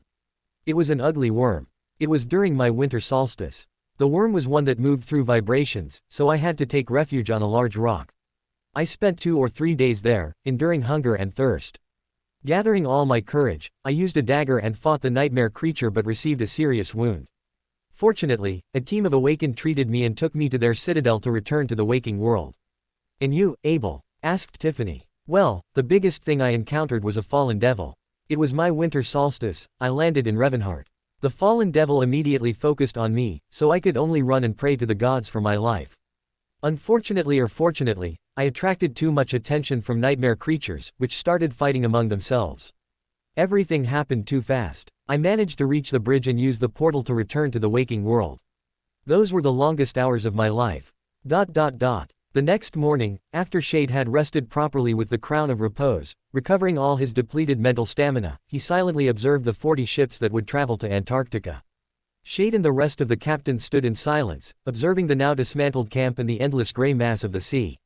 All right, said Jet after a few moments of silence. It's time to go. Regroup with your cohorts and head to your assigned ships. You know what to do if the convoy suffers a disaster on the way. Do everything you can to survive. If the flagship sinks and I with it, follow the chain of command. Randall will assume leadership of the company in my absence. Master Randall looked somberly at Jet. Hopefully, I won't have to. Shade looked at the naval convoy. He barely remembered when it was just yesterday that he had woken up in a pile of garbage, confused, and now he was about to participate in an attempt to save a continent from ruin. He had done everything within his reach. He had trained his cohort intensely, taught them to improve their essence control, and equipped them with powerful and useful memories. The rest would depend on their actions, and with his fated attribute, he was sure something bad would inevitably happen to him. Shade took a step back and silently walked away, heading to the dock. It took him a few minutes to reach the place where his team was waiting. His face was calm as he summoned his king's ring, the necklace, and the crown of repose, as well as the holy mantle. Are you ready? He asked, looking at everyone. Asher, Lucian, Miranda, Lily, Tiffany, and Abel nodded with serious faces. Without saying a word, they all moved towards the ship they had been assigned. The crowd parted, letting them pass and board the ship, which closed behind them. Stepping onto the wide deck, Shade was first, followed by his cohort, entering the cargo hold. Once on board, Shade divided the tasks. He sent Miranda, Lucian, and Asher to check the supplies in the Rhino, which had been modified the previous week, to ensure everything was ready. Then he sent Tiffany, Abel, and Lily to handle logistics, secure the rooms, and familiarize themselves with the ship. At the same time, Shade headed to the upper deck, watching as the battleships began to move slowly at first and then faster, venturing into deeper waters. There's no turning back now. Now it's time to survive, murmured Shade, feeling the salty wind caress his body. Shade sighed, then felt a slight chill. He remembered what he had been forgetting. He had left Scarlet in charge of Shadow Garden on a mission to acquire an unclaimed citadel. He was supposed to be there, but with everything happening, he had completely forgotten. Well, that's shitty. I hope Scarlet isn't too upset, he muttered to himself, deciding to return and explore the ship. Chapter 76 Naval Convoy. Shade observed with satisfaction the set of runes he had finished preparing. After arduous weeks of studying runes and all the information on sorcery he had gathered, he had achieved one of his objectives, an enchantment capable of reducing one's presence to nightmare creatures. Of course, he would need to first test if they really worked upon disembarking. If he was correct, then he could replicate the enchantment on a large scale for the Rhino. Storing the enchantment sheet in his dark vault, he took out his communicator and reviewed the instruction manual that everyone in the First Army possessed. From what he read in the manual, there was a specific set of rules. For example, if you begin to experience recurring nightmares or persistent auditory hallucinations, report to the nearest naval officer immediately. Or, if the alert level rises to black condition, cease all activity and movement, do not produce any sound, disturbance, or vibration, do not summon memories, and above all, do not circulate your essence, etc. There were several alert levels, different colors, and black condition was one of the highest, only surpassed by red condition. If it was the latter, the entire fleet would enter an all-out battle. There were also numerous other rules to follow. Shade decided to head to the Rhino. He wanted to see the fruit of his astronomical investments in the armored vehicle. Walking towards the cargo hold. Hey Uriel, are you there? Shade called mentally. After waiting a few seconds, he heard a half-asleep voice. Yeah, what's up? Uriel responded. Have you been asleep for 5 full days? No. Sometimes I wake up for a bit, observe, and then go back to sleep. Anyway, what's going on? When will they attack the convoy on this trip? Asked Shade. I don't know, but it should be in a few days, I think. Anyway, don't worry, forget it, better worry. There might be a black or red alert. That sounds interesting. Creepy guy. Anyway, I'm sleepy, so don't call me unless it's something important. After saying those words, Uriel cut the mental connection. Shade sighed. He still had a month before it was his turn to rest deeply. He really needed it. Descending to the vehicle bay of the battleship, it occupied a separate bay in the lower area, not larger than the normal cargo hold. The bay was full of all kinds of war machines that would make scientists go crazy and presidents salivate to get one of them, especially the Chinese ones. Sighing, Shade remembered his original world, or rather, Uriel's world, but since they were the same, there was no difference. The Earth he came from was calmer, perhaps boring. There was no magic, no monsters, nor a cruel but fair system. It was peaceful, always changing in every aspect, from the cultural to the warlike. It was this last aspect that was shaking the Earth when he had left. I guess the Earth just needs a ruler, he murmured as he sighed. Shade advanced in silence, passing through war machines until he reached the one assigned to his cohort. Upon arriving, he observed the vehicle. The armored vehicle was angular and robust, with thick armored metal plates made of a composite alloy covering its solid structure. Its design was elegant, robust, and strangely aggressive. Its height was also considerable, at least 2.5 meters tall, with 6 imposing wheels made of an alloy that made them incredibly durable for any type of terrain, each the size of an average person. He had invested quite a few contribution points in them to maximize mobility. As for another peculiar feature, it was the powerful thrusters that allowed it to maintain brief bursts of levitation. In short, it could make short jumps, cushion the impact of a high-altitude landing, and even move on water like an amphibious hovercraft. Finally, there was a huge wedge that could deploy, turning it into a heavy-duty siege ram of high power, capable of piercing the hide of awakened beasts and obstacles like rocks with ease. It was really worth investing so much money in this metal thing, he murmured. Lowering his gaze, he observed Miranda, who was with a communicator, looking at the results of a series of tests that he really didn't understand what they were for. What do you think? Shade asked his subordinate. Everything seems to be in order, Captain. Without a doubt, it's a beast, she said with an excited smile. It's a proud machine, the Rhino. It's incredibly fast despite carrying heavy armor, very maneuverable, and has extremely resistant internal components. With the costly upgrades we acquired, it has become something very difficult to stop. Shade blinked, then looked at Lucian and Asher. Did either of you understand anything she said? In general terms, it will run without problems, said Asher. Oh, that's good, said Shade. Would you like to take a look inside, Captain? Miranda offered. Of course. I spent almost all my money on this thing, so I can look at it, he said, tapping the vehicle a bit, feeling the hard alloy. Climbing a few steps, he entered an open hatch into the interior of the enormous vehicle. The entire interior was, without a doubt, rustic and Spartan. Every space was utilized so that nothing was wasted, and it was designed for maximum durability. Undoubtedly, it was a military machine, but strangely also a machine capable of surviving an apocalypse. There was even a small refrigerator to store drinks. The front part of the Rhino was dedicated to the slightly elevated pilot's cabin, where Miranda was studying and analyzing the control panels. There were also a couple of seats. The windshield was long and narrow, offering a 180-degree view, able to see everything in front and to the sides. Of course, there were also small camera monitors showing blind spots. The central part was dedicated to a modest living space for the crew to relax, along with a compact kitchen and a divided hygiene compartment. 6 sleeping berths were situated on opposite walls. Each of the bunks functioned as a sleeping capsule so that his team could go to the Dream Realm and return. Due to the campaign, they would have to split up. When not fighting, they would have to sleep 2 at a time, so that there were always 4 ready for combat while the others rested. Finally, the rear part of the vehicle housed the command and communications room. There was a large holographic table, a powerful console connected to the Rhino's antenna array, and a set of monitors receiving information from the pilot's cabin. Most importantly, behind all that was an alcove where his bed was located, with a partition for greater privacy and exclusive storage space. Although he doubted he would use it much. Shade explored for a while until he reached his private corner, sitting on the bed, feeling that the mattress was quite comfortable. Not as comfortable as the bed in his home, but it was comfortable. During the following days, fortunately, nothing happened other than the continuous journey towards Antarctica. During the travel days, he continued to understand his team to improve their teamwork, using the training area to hold simulated battles, enhancing their skills at long, medium, or short range. Since they no longer had access to virtual duels, they had to settle for simple training to keep their senses sharp. The days passed slowly until a week went by. Shade finally had time to sleep, which he did gladly. Oh, that was the plan. When he was awakened by something persistent, it was the singing of young women.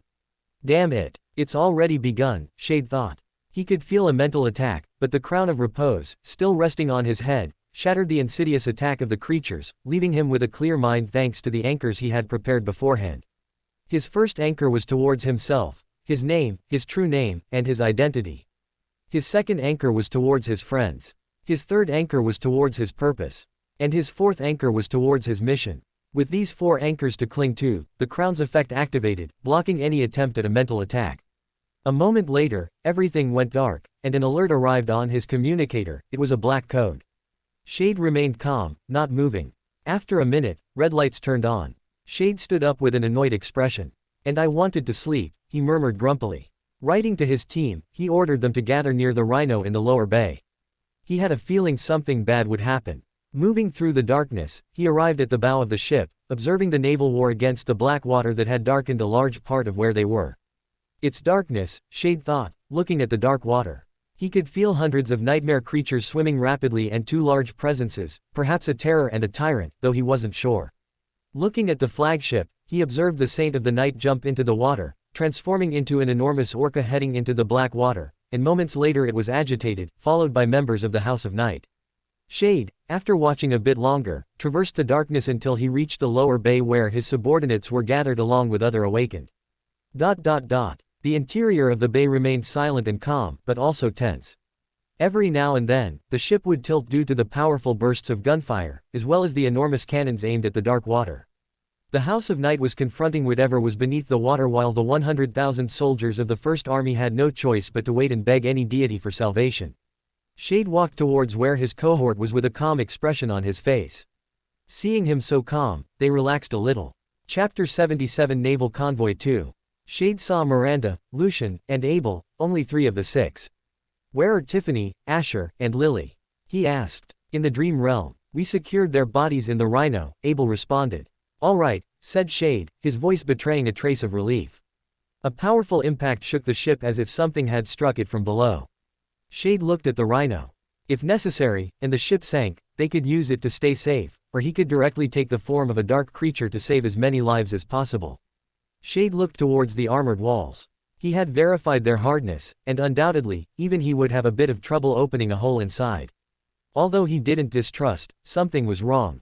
His instinct told him that something was about to happen. This left him a bit uneasy. Get comfortable for a while. Possibly by tomorrow, everything will be over. See, Captain, what exactly is happening? Asked Lucian, a bit nervous, feeling the ship shake again.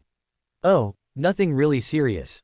Just that something terrifying might emerge from the water to destroy the convoy, but the members of the House of Night are dealing with it and have everything under control. I even saw the Saint join the fight. At this, Lucian's eyes lit up. Really? What was it like? A huge orca, a few dozen meters, I think, he responded, not very sure. I'd like to see one fight. Believe me, it's not very pretty. They're terrifying. If they join the battle, it's because the situation is bad. The captain says it as if he's seen a saint fight up close, said Miranda. Oh, of course I have, he said without going into details. For a moment, his mind traveled to his second nightmare where he had seen some transcendents fight the corruption spreading through the city. Shade snapped out of his thoughts when another powerful impact shook the ship. Shade looked down with a furrowed brow. His aspect allowed him to sense darkness since he was a sleeper, but now that he was an ascended, that connection had become much stronger, allowing him to identify presences. Strange, he murmured. What's happening, Captain? Asked Abel. Well, I'm not sure, but there's something surrounding this ship. It's big and strong. Another impact made the metal groan audibly in a metallic sound. Hundreds of people in the hold got scared. For a few seconds, the world seemed to calm down before something struck the ship, trying to sink it from the bow. Well, this is going to be a problem. People began to scream upon hearing the creaking of metal. Bang bang bang. 3 devastating blows were heard. The metal of the wall bent inward as if something was trying to enter from the outside. The wall showed a crack where a small black drop fell slowly. However, a black wall rose and then solidified somehow, preventing the drop from falling to the floor and the metal from breaking. However, Shade felt something strange. He immediately used the darkness of the hold to enclose that black drop while reinforcing the wall with an extra layer of protection. However, this would only be temporary. Lucian, summon your weapon. Abel, I want you to use your barriers to protect everyone in this place. Miranda, stay in the rhino, ordered Shade. His subordinates followed his orders. Lucian summoned a halberd as well as armor. Abel summoned a sword and a shield while a golden aura enveloped all the other nervous soldiers. Shade looked towards the soldiers. Hey, you, he said forcefully, making them look at him. Start grabbing that equipment now. I won't be able to hold on much longer. When the wall falls, it'll be a battle. If you don't want to die, prepare.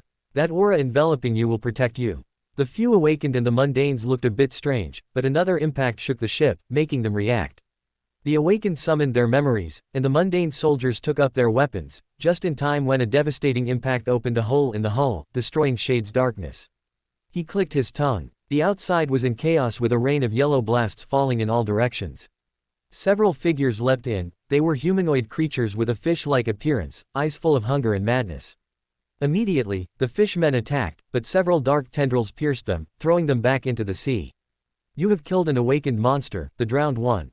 Soon more emerged from the waters, boarding the interior, starting a battle between the awakened and the nightmare creatures. Thanks to Shade buying them time and giving orders, the awakened were ready for combat, beginning to eliminate the creatures. Since most of the attack was concentrated on the forward part of the convoy, there were few focusing on the area where Shade and Abel were, which was unfortunate because all the abominations focused on Abel due to his flaw. Shade could sense a creature lurking around the ship, at least it was a tyrant. So far, he had two options. The first was to stay in the hold, deal with the invaders, and seal the entrance with a wall of darkness. The second was to eliminate the creature. For now, I'll take the first option, Shade thought, transforming into a formless dark cloud that descended upon the nightmare creatures, eliminating them completely. Those that escaped were quickly eliminated by the fighters. After finishing off the last creature, Shade returned to his human form and sealed the large hole with a thick, dark wall, much more reinforced than before. Now we wait, murmured Shade, maintaining the wall that blocked access from the outside. The ship continued to shake from the fierce confrontation of the awakened of the House of Night, who reached where the creature was, starting a fight in the depths. After a few hours, finally, everything had ended. Shade was grateful not to have had to fight yet. He had spent a part of his essence surrounding the entire side of the ship with shadows to eliminate the creatures that tried to attack. Dispelling the darkness, he let out a sigh of relief.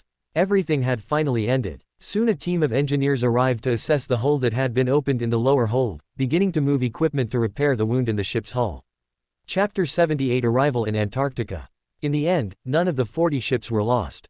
Some suffered moderate damage, and others not so moderate, but overall they could be repaired quickly without being affected. The convoy advanced rapidly, leaving the black water behind, cutting through the black waves swiftly. The workers began replacing the ammunition for the cannons and torpedoes that had been used in the battle. While exploring a bit, Shade had heard how the Saint of the Night himself had killed a fallen tyrant and then faced an awakened terror at the rear of the convoy, which was the area where he was. Apart from that, none of those who were on the ship, at least those inside them, died, thanks to him having killed the invaders quickly, which mostly kept the ship he was on intact, at the cost of using 2 of his soul cores to maintain so much darkness for several hours. As the days progressed, the government announced the news about the approaching cataclysm in Antarctica. Although government propaganda managed to present the cataclysm in an easy and encouraging way, ignoring the fact that tens of millions would die. Shade sighed. He was in his cabin, reclining, practicing his sorcery to create enchantments. So far, he had learned to make 5 enchantments. The first enchantment was one that allowed masking scent. When testing it on a cup of coffee, the smell of hot coffee simply vanished, although it still maintained its flavor and temperature. The second enchantment was a simple one. It was a thermoregulatory one that could be applied to clothing or the body to not feel so cold. The third enchantment was about one that could generally help alleviate mental stress to a certain extent. Using the third enchantment as a base, he had developed the fourth, which was a mental one. By applying an enchantment to an object, it could provide some protection against weak mental attacks. Finally, the last enchantment he was still developing to isolate noise. If he managed to do it, the noise of the rhino wouldn't be a problem when moving. All this cost him many hours of study, trial and error, using the basics of the sorcery material he had obtained about runes. With enough time, he was sure he could achieve enormous things with runes. After another week of travel, and after he visited the Dream Realm to see the overall situation, he returned to the ship. He could no longer be anchored to the Ivory City, because it now belonged to the domain of Valor, so he couldn't talk to his friends. It will be tough months, Shade thought as he walked towards the bow of the ship. He could see the guards posted on deck who let him pass easily, because of the 3 stars on his uniform and his own strength. Looking at the horizon, he observed a thin line that was slowly growing. They had finally reached their destination, Antarctica. After another day of travel, the ships finally arrived at their destination. When Shade got off the battleship, his cohort followed him. They would first gather in Falcon Scott, to organize themselves and assign the divisions and evacuation routes through the Antarctic Center to eastern Antarctica, where civilians would be evacuated and taken to the other 3 continents.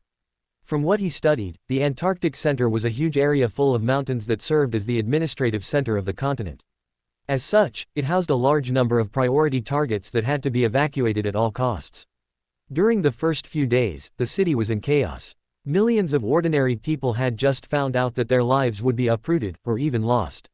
Although the government did its best, it was useless against the collective panic of civilians. When Shade arrived, the situation was difficult. At first, there was a portal every few weeks, then one a week, then several a week, until a gate opened daily, releasing hundreds of abominations. As for the nightmare call, Shade found it a bit annoying, but he could deal with it. However, he needed to be careful with his subordinates so they wouldn't be sent to their second nightmares while sleeping. After spending about 4 or 5 days immersed in the chaos of Falcon Scott, a large part of the army stayed behind to begin turning it into an impregnable fortress. The city would become a fundamental part of the evacuation logistics over the next few months. However, most of the government forces withdrew and began their long march south. Their mission was to reach other population centers, establish safe evacuation corridors, and, through them, begin moving civilians towards the few designated capitals. For this, the first irregular company was used, which departed with the field army and was divided to assist its divisions. And now, finally, after his second week in Antarctica, Shade would be on his first mission with his cohort. Hidden behind some large mountain rocks was the powerful rhino, concealed. "See anything?" Shade asked through the communicator in his ear. He was observing his surroundings from a high place. "Yes, I found them, Captain," Asher said. "They are to the south, stationed near the gate. Their guardian seems to be a fallen demon. Do you have an estimate of their number?" "Around 200 abominations. Most are awakened, and some are fallen." "Lily, how are you doing?" "I'm already in position, sir." "Excellent. Lucian, are you ready?" "Yes, we're just waiting for your signal." "Good. Once the fallen demon dies, the rest of the beasts will start advancing. Remember the plan and don't take unnecessary risks. If you die, I'll revive you just to kill you again." "Understood," they all said. Shade created wings of darkness, rising into the sky, observing the army of nightmare creatures, focusing on the largest among them. A sea of sparks appeared in his hand, and the next instant, he held a bow, along with an arrow. Placing the arrow on the string, he drew the bow with great force. He observed the abominations. They were a kind of hyena with black fur and large spikes on their backs, like a porcupine. Shade observed for a few moments before finding a weak point, which was the abomination's head, specifically its forehead. Shade drew the bow even tighter and then released the arrow. The arrow shot out at a devastating speed, covering the distance in seconds. After about 2 or 3 seconds of flight, the arrow pierced cleanly through the abomination's head, leaving a neat hole. The spell whispered in his ear. "You have killed a fallen demon, Twilight Walker. You have received a memory." Shade frowned slightly but didn't think anything of it. He watched the nightmare creatures, stunned by the death of the strongest among them. A second later, everything moved quickly. All the abominations ran in the direction the arrow came from, just as Shade had planned. The swarm advanced rapidly, beginning to ascend the hill, abandoning the rift. As they advanced, they approached the pit trap on the path. Shade's plan was simple: throw all the abominations into the pit. "Asher, your turn." "Understood." The archer drew his bow, using enchanted arrows, and began to quickly eliminate the abominations, reducing their movement. Thanks to his awakened ability, he could know the exact location of each abomination, and his skills with the bow were surprisingly good for an awakened. "Lily, your turn," Shade ordered. Lily, who was in another area near where the abominations were heading, smiled. Her body became enveloped in a ghostly mist. Walking calmly towards the abominations, she began to run towards them a moment later, wielding her weapon, a scythe. The scythe danced in the air, cutting the souls of the abominations, which fell dead instantly as if their strings had been cut. The abominations that reached Lily couldn't harm her because her body was intangible. Without a doubt, it was an insidious and annoying attack for them to deal with. Every now and then, Shade used his bow, firing another arrow that struck another abomination. Lucian, rain rocks on them. Lily, move away. With pleasure. Lucian responded. Okay, Lily replied. Lucian, who was at the highest point, smiled as he let an avalanche of enormous rocks begin to roll downhill, directly towards the nightmare creatures. The rocks descended at high speed like a powerful natural stampede. By the time they were a fifth of the way down, it was too late. Huge, heavy rocks slammed into the bodies of the nightmare creatures, sending them tumbling into the deep pit beside the path. While a large part of the creature army was eliminated by the rock avalanche, Shade initiated the second part of his plan. Although 69% of the creatures were eliminated, 31% still remained. Shade flew calmly to the front of the beasts, descending with tranquility. From the darkness, he formed the blade of a black sword. A smile was on his face.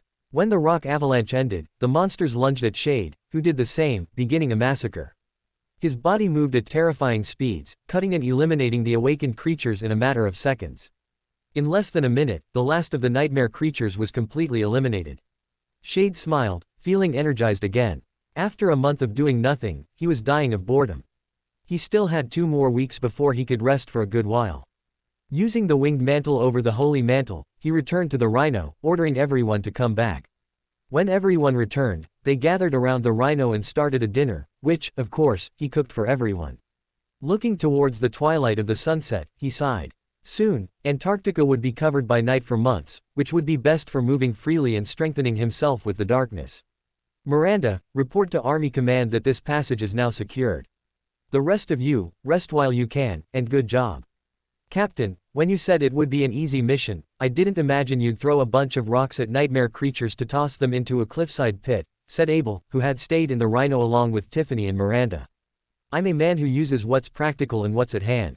Why fight like madmen when we can simply use the environment to our advantage and reduce our workload? Still, won't they escape? There are rocks sharp and hard enough to pierce their skin, plus the wall is smooth, so they won't be able to climb if they survive.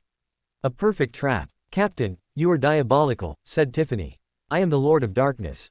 Did you think I was a saint? No, you're more like the very devil himself, corrected Lucian.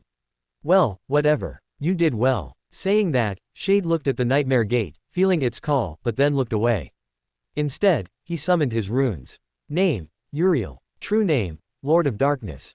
Rank, Ascended. Aspect, Dark Lord. Aspect rank, Divine. Class, Titan. Soul cores, 7/7. Dark fragments, 7,000. Aspect skills, Dark body, Dark manifestation, Dark shaper. Memories, Night mantle, Eclipse claw, Dark storage, Blood flower, Hunter's bow, Comfy chair, Black rope, Water pearl, Moonlight fragment, Deep lament, Winged mantle, Broken fragment, Poisonous mantle, Captain's sword, Simple mask, Infinite spring, Mysterious armor, Underworld mantle, Black legion armor, Wyvern fang, Protection necklace, Royal ring, Crown of repose, Holy mantle, Silent. Dark creatures, Dark night, Gunlog, Soul devourer, Illusory butterfly. Attributes, Darkness, Dark flame, Extra carapace, Scion of dreams, Faded. Flaw, Dual mind, Dream anchor, Ivory island. Shade, after looking at his runes after a long time, nodded slightly. He then focused on the memory, Silent, which he obtained from killing the fallen demon. After reading the description, he knew this memory could nullify noise in a certain area, being a tool type. So, he would use it on the rhino. Although he would continue working on his last enchantment. The memories he had obtained on the coast before boarding the battleship he had given to Gunlog in the night to strengthen them a bit. When you finish eating, Abel, Tiffany, and Miranda, go collect cores for you to use. Lily and Lucian, guard them so nothing attacks them. Asher, I want you to explore the surrounding area. After giving the orders, his team dispersed, leaving him alone. After about 2 or 3 hours, everyone returned, and an hour later, a column of military vehicles finally arrived to secure the area for the evacuation passage. The squadron sent to this area would be stationary to keep the passage safe, flanking any abominations that tried to approach. Then, 24 awakened arrived in case any dangerous abomination appeared. Finally, after they were deployed, one of them approached where the rhino was parked. Shade just looked at the soldier with a bored expression. You yourselves killed all those abominations? He asked incredulously. Of course we did, Lucian replied enthusiastically. We didn't even lift a finger, Abel commented. The awakened blinked in disbelief. There must be several dozen, maybe hundreds of them. So what? We are the cohort of the Lord of Darkness himself. This is just child's play for us, Lily said with pride in her voice. Shade looked at his subordinate, who looked away. The awakened opened his mouth before closing it, finding nothing to say. Hey, don't worry. We simply used humanity's best weapon to kill that many of those things, Asher said. And what is that? The awakened asked. Some rocks in the law of gravity, he replied seriously. At that moment, Tiffany emerged from a hatch. Captain, they're calling us on the communicator, she said. Shade stood up and walked towards the vehicle. Arriving at the communications room, he sat in the chair behind the terminal. Pressing a button, the screen lit up, showing Jet's image. Greetings, Master Jet. To what do I owe the pleasure of receiving a call today? Shade said with a slight smile. Hello, Uriel. I heard your cohort completed its first mission successfully. I suppose I should congratulate you for that. Shade looked slightly at the area behind Jet, observing several piles of dead abomination corpses. Oh, it's not necessary, Master Jet. I'm sure there are people who do what I do in a better way, he said, feigning humility. Jet rolled her eyes. Humility doesn't suit you, you arrogant brat, Soul Reaper said. Guilty as charged. And how are the other divisions doing? Jet shrugged. Not bad, yet. The irregulars are doing their job well. I also heard that Sunny's team achieved their first victory, and from what they told me, they're doing quite well. And you, how did it go? Nothing complicated. Actually, it was a bit boring. I just dropped some rocks on an army of hyenas, and that was it. Jet nodded, although she had a vague idea of what a hyena was. I have to go now. Follow the advance battalion and help us with the horde blocking the road north, Jet said, and then the communication ended. When Shade exited the Rhino, he looked at the twilight sky and how the sun was slowly hiding. He watched as the engineers set up observation posts while others placed explosives to bring down a part of the mountain onto the Nightmare Gate. Shade looked at his subordinates. Get ready, Shade said calmly. Our next task is to join the advance line along the main road to clear it of abominations and create a safe corridor. Don't waste your essence uselessly, otherwise, I will punish you personally. He said with a cold tone that made his cohort shudder a bit. Chapter 79 Amazing Echoes. Amazing Echoes. The roar of the Rhino's engine was a metallic echo lost among the frozen mountains. In less than 30 minutes, the vehicle, driven by a Miranda with her brow furrowed in concentration, joined the military column. Inside the Rhino, the atmosphere was tense but controlled. Shade was reviewing the information Jet had provided him. At least 2 Category 2 Nightmare Gates. That implied, at minimum, 2 corrupted ones. His red eyes reflected, for an instant, a flash of cold confidence. No threat, he thought. Corrupted devils, as powerful as they might be, were no longer an obstacle for him. They advanced for about 10 more minutes, the landscape becoming more rugged, until the column stopped with a squeal of brakes. The military vehicles lined up at the edge of the mountain road, which descended a steep slope towards the devastated highway below.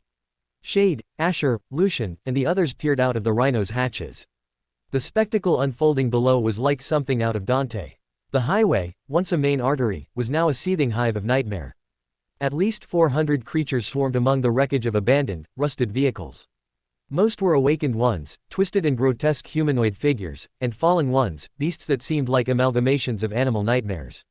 Their appearances varied. Some had grayish skin and empty eye sockets, others had bodies covered in black chitin and limbs that were far too long. Some crawled, some slithered, some walked with a disturbing rigidity. But what captured everyone's attention were the 2 nightmare gates. Like cracks in reality, they were canvases of vibrant darkness from which a corrupt energy flowed. Beside each one stood its guardian. The first was a nightmare centaur. Its body, a mix of man and steed, was wreathed in flames of an infernal blue that did not warm, but rather chilled the soul. From its torso emerged 4 muscular arms, ending in long claws that held a single, disproportionately large black sword. Shade narrowed his eyes and concentrated. Through his perception, he could see 4 knots of darkness pulsing within it. A corrupted devil. The second guardian was an aberration. An amorphous mass of flesh that writhed and pulsed, as if struggling to define itself, to find a stable form. From its surface, eyeless eyes, mouths uttering muffled laments, and rudimentary limbs sprouted and were reabsorbed. It struggled to emerge from the fissure, expanding and contracting in a grotesque cycle. Asher. Shade's voice was a whisper. A fallen terror, and a corrupted devil, Asher reported, his eyes gleaming with arcane knowledge as he analyzed the 2 abominations. The rest are awakened and fallen. A considerable force. The column came to a complete halt. The soldiers in the armored transports watched with a mixture of dread and determination. Shade got out of the Rhino with feline agility. They were a few hundred meters away, with the wind in their favor. The creatures, in their frenzy, had not yet detected them. A military man with a weathered face and a steely gaze approached him. He wore the uniform of the Human Alliance Special Forces. "Captain Uriel," he began, in a tone that tried to be formal despite the tension. "I'm Sergeant Major of this unit, Richard." Shade offered a respectful salute. "Greetings, Sergeant." Sergeant Richard wasted no time on pleasantries. He gestured with a nod of his head towards the infested valley. "The situation has worsened faster than expected. An hour ago, there was only one nightmare gate. The second one just opened a few minutes ago. This complicates our assault plan." The officers who had gathered nearby exchanged grim looks. A frontal assault against 400 creatures, 2 guardians, and 2 active gates would be a slaughter. Shade observed the chaos of abominations, his red eyes filled with a calm that contrasted with the horror of the landscape. "I'll take care of clearing the area," he said. His declaration fell like a stone in a still pond. The officers and awakened ones surrounding him looked at him with curiosity, some with barely concealed skepticism. "Excuse me, Captain," asked Sergeant Richard, raising an eyebrow. "How exactly do you plan to do that? With all due respect, you're one man." Shade sketched a cryptic smile. "I have a nice pet. Well, actually, I have several. I'll just need a little space." The officers, bewildered, stepped back a few paces, clearing an open space on the mountain road. Miranda, Lucian, and the others watched with a mixture of pride and anticipation. They knew what was coming. Shade raised a hand. The darkness at his feet intensified, becoming denser, deeper, like a bottomless pit. Then, it happened. An enormous claw, covered in scales black as night and veined with gold like the sun, emerged from the shadow. Its talons, capable of shredding steel, gripped the ground. It was followed by a colossal head, with incandescent yellow eyes and jaws from which a thin wisp of smoke escaped. Then the torso, the wings that, when unfurling, made a sound like tearing silk, and finally a long, powerful tail that coiled around him. Gunlog rose in all his imposing majesty. The power he radiated was a wave of heat and primal fear that struck everyone present. The most hardened soldiers took a step back, their hands trembling on their weapons. A young awakened one muttered a shaky, what is that?" Even the veteran Sergeant Richard visibly paled. He had seen terrible things in his life, but nothing compared to the absolute presence of the dragon before him. "Hey," said Shade, his calm voice breaking the spell. He looked at Gunlog, who inclined his enormous head in a gesture of understanding. "Kill the fleshy thing and its followers." The order was simple, direct. The dragon spread its wings with a movement that released a gust of wind, kicking up dust and making those closest stagger. With a powerful beat, he launched himself from the heights, a nightmare projectile aimed at the sea of abominations. The awakened and fallen on the highway looked up, their primal instincts screaming in alarm that came too late. Gunlog opened his maw and a furious sea of incandescent flames, a torrent of black fire, descended upon the horde. The dragon's roar mingled with the screams of the creatures as they were consumed. Dozens of awakened ones became living torches, their bodies writhing before disintegrating into ashes. The voice of the spell whispered in Shade's mind, confirming what he already knew: awakened beasts, and the occasional minor demon. Nothing his dragon couldn't handle. As Gunlog sowed chaos, Shade summoned his other creature. This time, it wasn't a colossal beast that emerged from the shadows, but a single figure. Silent, wrapped in a dark cloak that swayed as if it had a life of its own. His armor, black as the abyss, covered every inch of his body. From the darkness that enveloped him, a sword materialized, long and lethal, forged from the same substance as the shadows. "The taciturn knight. Kill the corrupted devil and clear the area while your brother deals with the terror," Shade ordered. The knight did not respond. He simply began to walk. He took 3 steps and sank into a shadow cast by a rock, disappearing. An instant later, he emerged from the darkness beside a large black stone, just a few meters from the fire centaur who, distracted by the dragon's attack, did not see him coming. The knight launched himself at the abomination with deadly speed and precision. His sword, a black blur, severed 2 of the centaur's arms before it could react. The corrupted devil roared, its flaming sword descending in a mortal arc, but the knight was no longer there, sliding through the shadows to reappear at its back and sink his blade into one of the darkness knots of his target. Below, the massacre was total. Gunlog, with his breath of fire, had reduced more than 100 creatures to ashes. The fallen terror, the mass of flesh, tried to envelop the dragon, but Gunlog was too fast, too powerful. His claws tore through the amorphous flesh, his flames carbonized it. The fallen terror lost miserably, its form collapsing upon itself. The awakened ones on the road watched with mouths agape, paralyzed by awe. A dragon was massacring an army of nightmares. A shadowy knight, a figure seemingly ripped from an urban legend, was destroying a guardian that, under normal circumstances, would require the intervention of a saint to defeat. The battle lasted only a few minutes. When silence returned to the valley, only the smoldering remains of the creatures and the two nightmare gates remained, which began to flicker and slowly close upon losing their guardians. The voice of the spell whispered the deaths of the two abominations. You have killed a fallen terror, curse of flesh. You have killed a corrupted devil, centaur of vengeance. Shade exhaled slowly. 3 memories. He would use them to feed the night, gunlog, and soul. As the creatures dissipated, returning to their sea of souls, Shade walked back towards the vehicle column, passing among the dumbfounded soldiers. It's done, he said with a studied tone of boredom, as if he had just crushed a plague of annoying insects. Sergeant Richard blinked, shaking his head to snap out of his shock.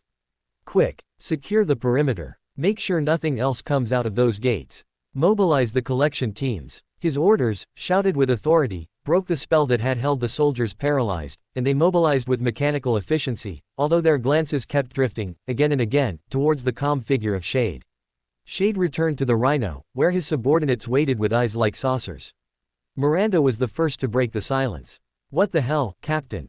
Where did you get echoes that are so cool? She asked, her voice choked with emotion.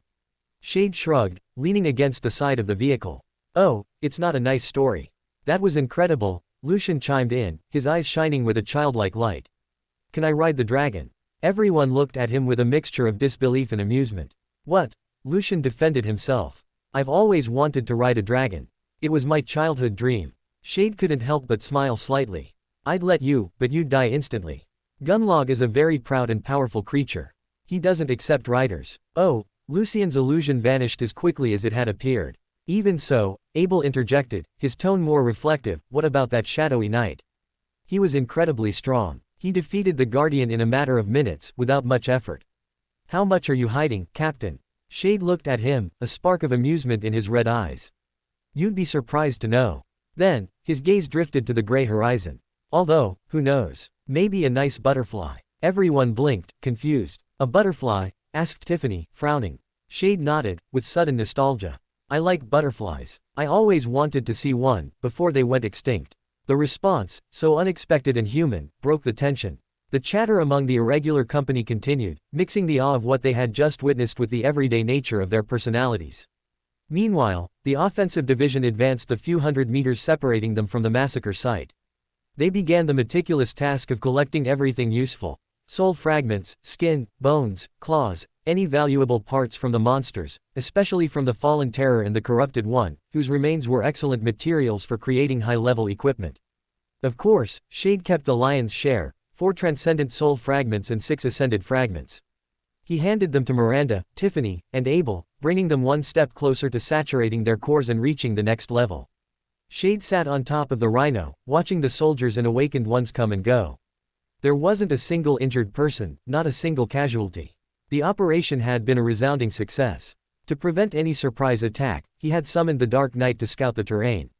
A few kilometers to the east, the Knight detected the opening of a new gate, but contained it silently, eliminating all the abominations without the army noticing, a protective shadow on the periphery. Hours later, with everything collected, Shade allowed 3 of his subordinates to enter the Dream Realm to strengthen themselves. When they returned, the other 3 followed suit. As night fell, Shade was finally preparing to sleep, but fate, capricious as it was, had other plans. His personal communicator vibrated. The ID showed a name, Jet. He took the call. Soul Reaper's image appeared projected, her expression, even through the screen, denoting a barely contained annoyance. Maestra Jet, what a pleasant surprise to hear from you so soon. I thought you'd call tomorrow or in a week. What can I do for you? Asked Shade in a falsely cheerful tone, while finishing a container of instant synthetic ramen. There's been a change of plans, Jet said, without preamble. Shade raised an eyebrow, putting his chopsticks aside. I need you to head south. To the Erebus campus. The situation is escalating faster than anticipated, and we need all available support. Shade nodded, processing the information. The Erebus campus, that's one of the important zones for the evacuation operation, right? It is now, Jet confirmed. Due to the mobilization of so many people, a considerable number of nightmare creatures are migrating to that location. I don't need to explain the chaos that would result if Erebus Field falls.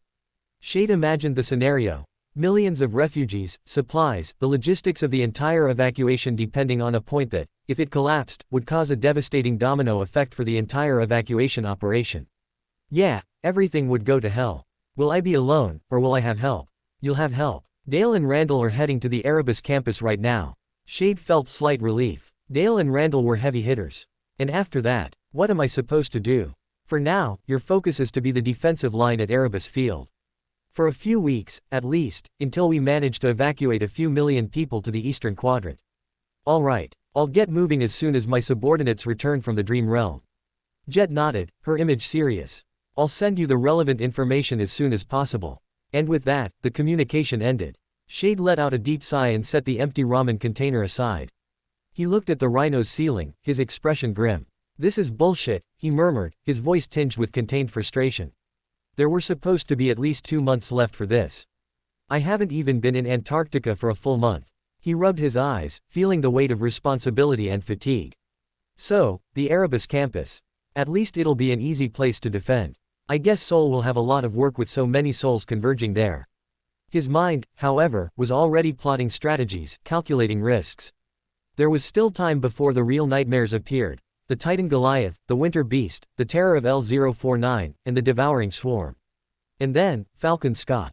But now, his priority was Erebus. Another battle, another line to hold in the endless war against the night. Chapter 80: A Quiet Journey. The next day, or exactly about 15 hours later, after all the cohort members had rested, Uriel charted the course toward Erebus Field. Erebus Field was a large encampment located among the high mountains that served as a barrier against the abominations. Due to the mostly inactive volcanic mountain, it possessed a fairly pleasant climate compared to the Antarctic cold, especially in the center. 600 kilometers, how long do you think it will take us to get there, Miranda? Asked Shade, sitting in the co-pilot's seat, checking his communicator. Miranda looked at the trajectory while cutting through the path, leaving behind streets filled with abominations emerging from nightmare gates. About 2 or 3 days, the woman replied. Though if we use the mountain route, we could get there in 2 days. Shade nodded. All right, take your time. Erebus Field has resisted for months, so it can hold out a few days until we arrive. Captain, do you have any strategy to endure for so long? Lucian asked. Well, yes, I have a plan. It involves some cheese, bread, ham, and juice. Lucian, Lily, Tiffany, Abel, and Asher looked confused. And what does that have to do with your plan, if I may ask, Captain? Abel inquired. Oh, that's for me. I'm just hungry. A groan of frustration came from his subordinates while Miranda laughed lightly. Captain, this is no time for jokes, Tiffany said. This is serious. Hey, I take everything seriously, Shade said as he bit into a peach that his subordinates didn't notice where he got it from. How does he do that? Do what? Shade repeated, biting the peach.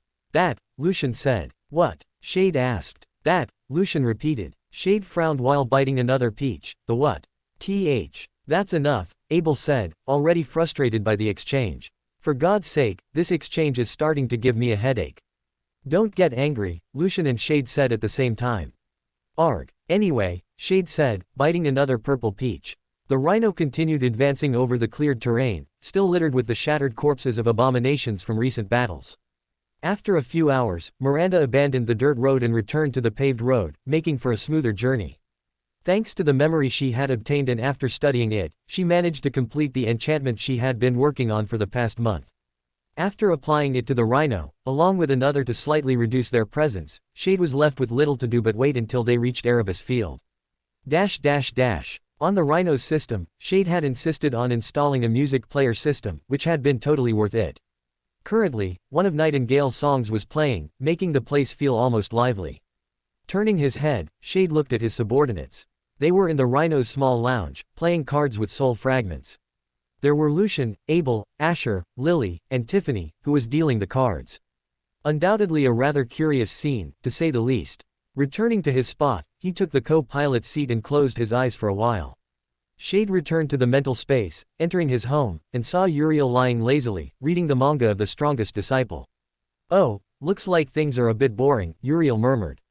Yeah, they are. That's good. It feels like a necessary breather. Indeed. By the way, I was thinking about something. And what would that be? Shade asked. It's about before coming to this world, or being sent here, you know what I mean. Yeah, I do, Shade said, sitting down on the large sofa. I'm thinking about a writer. Shade blinked but let Uriel continue. Though we never knew their name beyond their username, Ashfall wrote good stories, even though they always deleted them inexplicably.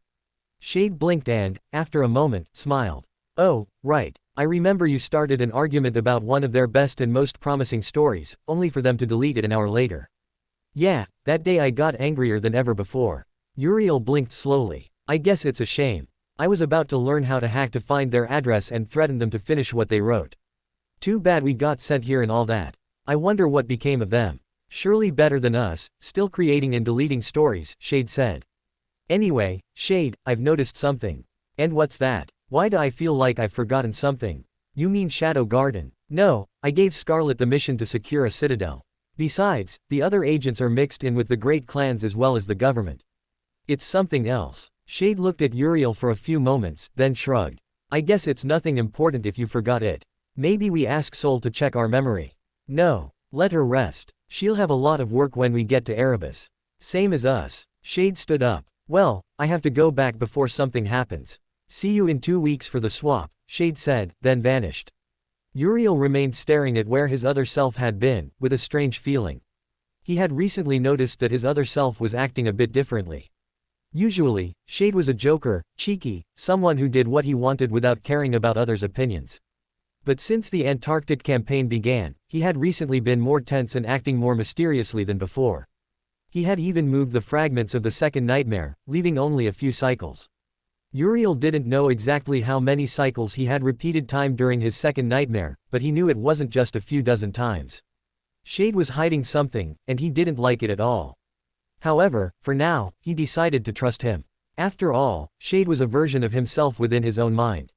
If he died, they both died, and they had enough trust to know everything about each other. Lying down on the sofa, Uriel closed his eyes and began to sleep. Shade opened his eyes, returning, noticing that no more than a few minutes had passed.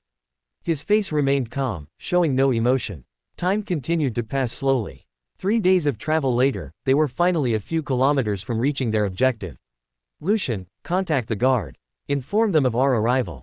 Lucian nodded, activated the transmitter, and sent a communication request to the facility. However, after a few minutes, nothing happened. He tried again, but there was no success.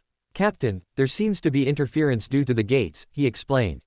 Shade frowned slightly. As they approached, they got a view of the field, which was being attacked by a small horde of awakened monsters, repelled by turrets and military personnel positioned atop the walls.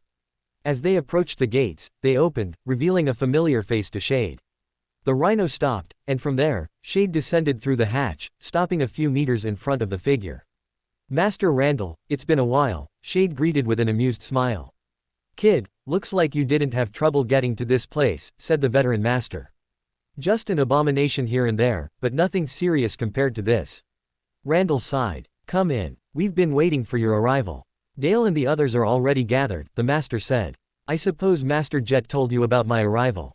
Yes, she told us before we lost communication. Uriel raised an eyebrow. His cohort entered with the rhino into the fortress city, guided by a military PTV that would take them to a waiting area. Lost communication. I thought you had a system that could avoid gate interference in these situations. Yes, but due to the number of gates opening, they've started affecting communications. The technicians are working as fast as they can to repair it. I see, Shade murmured, following the master toward a building where the meeting would be held to inform about the events and plans that would affect the entire city. Chapter 81 Situation Under Control. Randall guided Shade Rower a fortified military base. As Shade entered, he observed personnel moving back and forth, carrying supply crates and weapons, while others attempted to establish communication with Central Command. After a few minutes, Shade arrived at a door that opened as Master Randall placed his palm against it. Inside the room, there were 2 people. The first, Shade recognized as Master Dale, who had the same somber demeanor as always. The master nodded in greeting, which Shade returned. The other man in the room appeared to be around 50 years old, dressed in a blue military uniform with a large navy overcoat. Colonel Anders, I am Master Uriel, commander of the irregular company of the evacuation army, he said respectfully. I have heard much about you, Master Uriel. Your achievements spread like the wind. Oh, no, I'm not that great. The rumors exaggerate a bit. Dale and Randall exchanged glances, rolling their eyes at the younger master's attitude. Well, in any case, it's a relief to have you with us. Your strength will be invaluable, the colonel said. Shade sat down in one of the empty chairs, as did Randall, while the colonel, who was in charge of this besieged city, stood before the 3 elite masters. What is the situation? For approximately 2 weeks, the number of gates emerging in this area has been increasing. According to the information we received from Central Command, it may be due to a phenomenon known as a call. Shade blinked, unfamiliar with the term. A call occurs when multiple gates open consecutively, generating others in a chain-like reaction, though on a smaller scale. It's very rare, Randall explained. I see. For now, the situation is being controlled. However, it is only a matter of time before we begin to lose control completely. I have sent some awakened into the dream realm to gather more information about what is happening. Anders paused, clasping his hands as his expression hardened. It seems the entire Antarctic Center is experiencing the same phenomenon, he concluded. This is strange, Randall murmured, drawing everyone's attention. We have never experienced an event of this magnitude, not even during what happened in the United States. Master Randall, do you think the situation will worsen? Most likely, he said, grimacing as if tasting something bitter. For now, our job is to keep Camp Aribo safe from the abominations so the evacuation can continue, Master Dale said calmly. Do you have a plan? Shade asked. Hold out for as long as we can, Anders replied. Reinforcements have been sent, both awakened and sleepers. If the situation continues to worsen, well, let's pray it doesn't come to that. Master Uriel, during your journey here, how would you assess the number of abominations? There are many of them. But fewer than I initially expected. I suppose they've chosen to move toward areas with higher population density, he explained. Although, there is a way we might buy ourselves some time. And what would that be? Randall asked. I have a special echo. It has the ability to control nightmare creatures over a large range. If I deploy it, it will force the abominations besieging the wall to turn on each other. That way, we preserve our forces and reduce the number of external enemies. Dale, Randall, and Anders looked at the young man with surprise. You really are full of surprises, kid, Randall said with amusement. Yeah, that's just how I am. Anyway, with your permission, I've got an echo to put to work. Shade stood up and left the meeting room. With no further important matters, the meeting ended shortly after. Moving through the shadows, Shade arrived near where Rhino and his subordinates were stationed. Due to the constant influx of people arriving at Camp Aribo to be transported to Falcon Scott, there was little space available, so they had chosen to remain inside the Rhino. Asher sensed his presence and looked at him, informing the others. Captain, what happened in the meeting? Lucian asked. Nothing important. Just that things might go from bad to worse, Shade said, summoning the eternal bottle. Those who haven't gone yet, head to the dream realm and find out what's happening in Antarctica. I have a feeling things are about to get very busy. Whatever you say, Captain, Miranda said, standing up and taking a sleep capsule. See you in a few hours, Lucian added. See you, Tiffany said. Only Asher, Lily, Abel, and Shade remained. Shade looked at his 3 subordinates. I'll be back in a few minutes, oh, and don't be alarmed if you see a tree about 2 kilometers tall appear. With that, Shade began walking, stepping into the darkest area. He emerged near the center of Camp Aribo. Bringing a hand to his chin, he ignored the looks from those who recognized him from the broadcast. Well then, let's begin. In front of him, wrapped in black sparks, Soul materialized, smiling. Uncle Shade, Soul said cheerfully. Hey, Soul, I need you to do something for me. You don't need to say more, I already know. Besides, I need more souls to keep producing fruit. I'll leave it to you, then. Yes. Shade watched as Soul began to glow, her form shifting into massive branches that fused together and expanded toward the sky, growing thicker and covered in leaves. Everyone stared in disbelief. In less than 10 seconds, where there had been nothing before, there now stood a colossal tree nearly 2 kilometers tall and at least 500 meters wide. Its eyes glowed a soft lilac, and from its branches hung purple peaches that looked almost delicious. Shade nodded as he felt the abominations that had been attacking the wall suddenly freeze. Moments later, they turned on each other, tearing themselves apart, leaving the soldiers on the walls confused. Shade whistled as he walked away. As long as no corrupted creature beyond the tyrant class appeared, there was nothing to worry about. He returned to his subordinates, who were staring at the gigantic tree that had appeared out of nowhere, already knowing it was their captain's doing. Abel immediately looked at him. What was that? It's an echo I obtained. Don't worry, it only harms abominations, Shade said, casually eating a banana no one had seen him get. Though Shade didn't know it at the time, this event would draw the attention of a certain woman from a powerful clan. The hours passed slowly as Shade slept in his private cabin inside the Rhino. He was eventually awakened by Soul, who sent him a mental alarm. "Soul, stop doing that," he muttered, half asleep.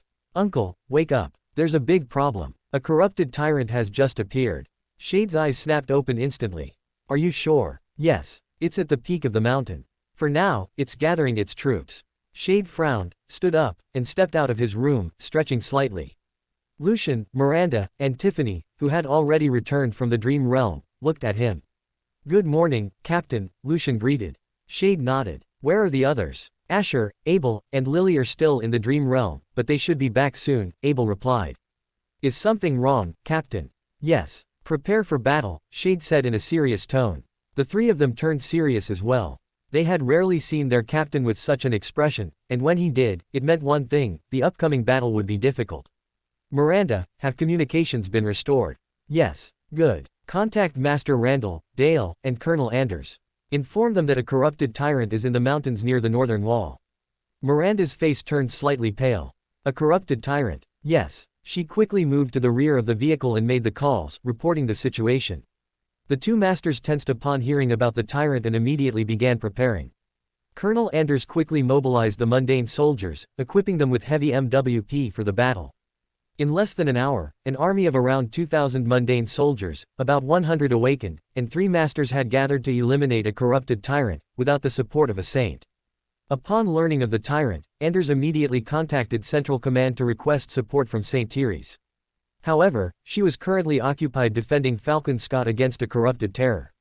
Meanwhile, the Saint of the House of Night was escorting a refugee convoy to eastern Antarctica, and Saint Cord was leading a campaign in the eastern sector.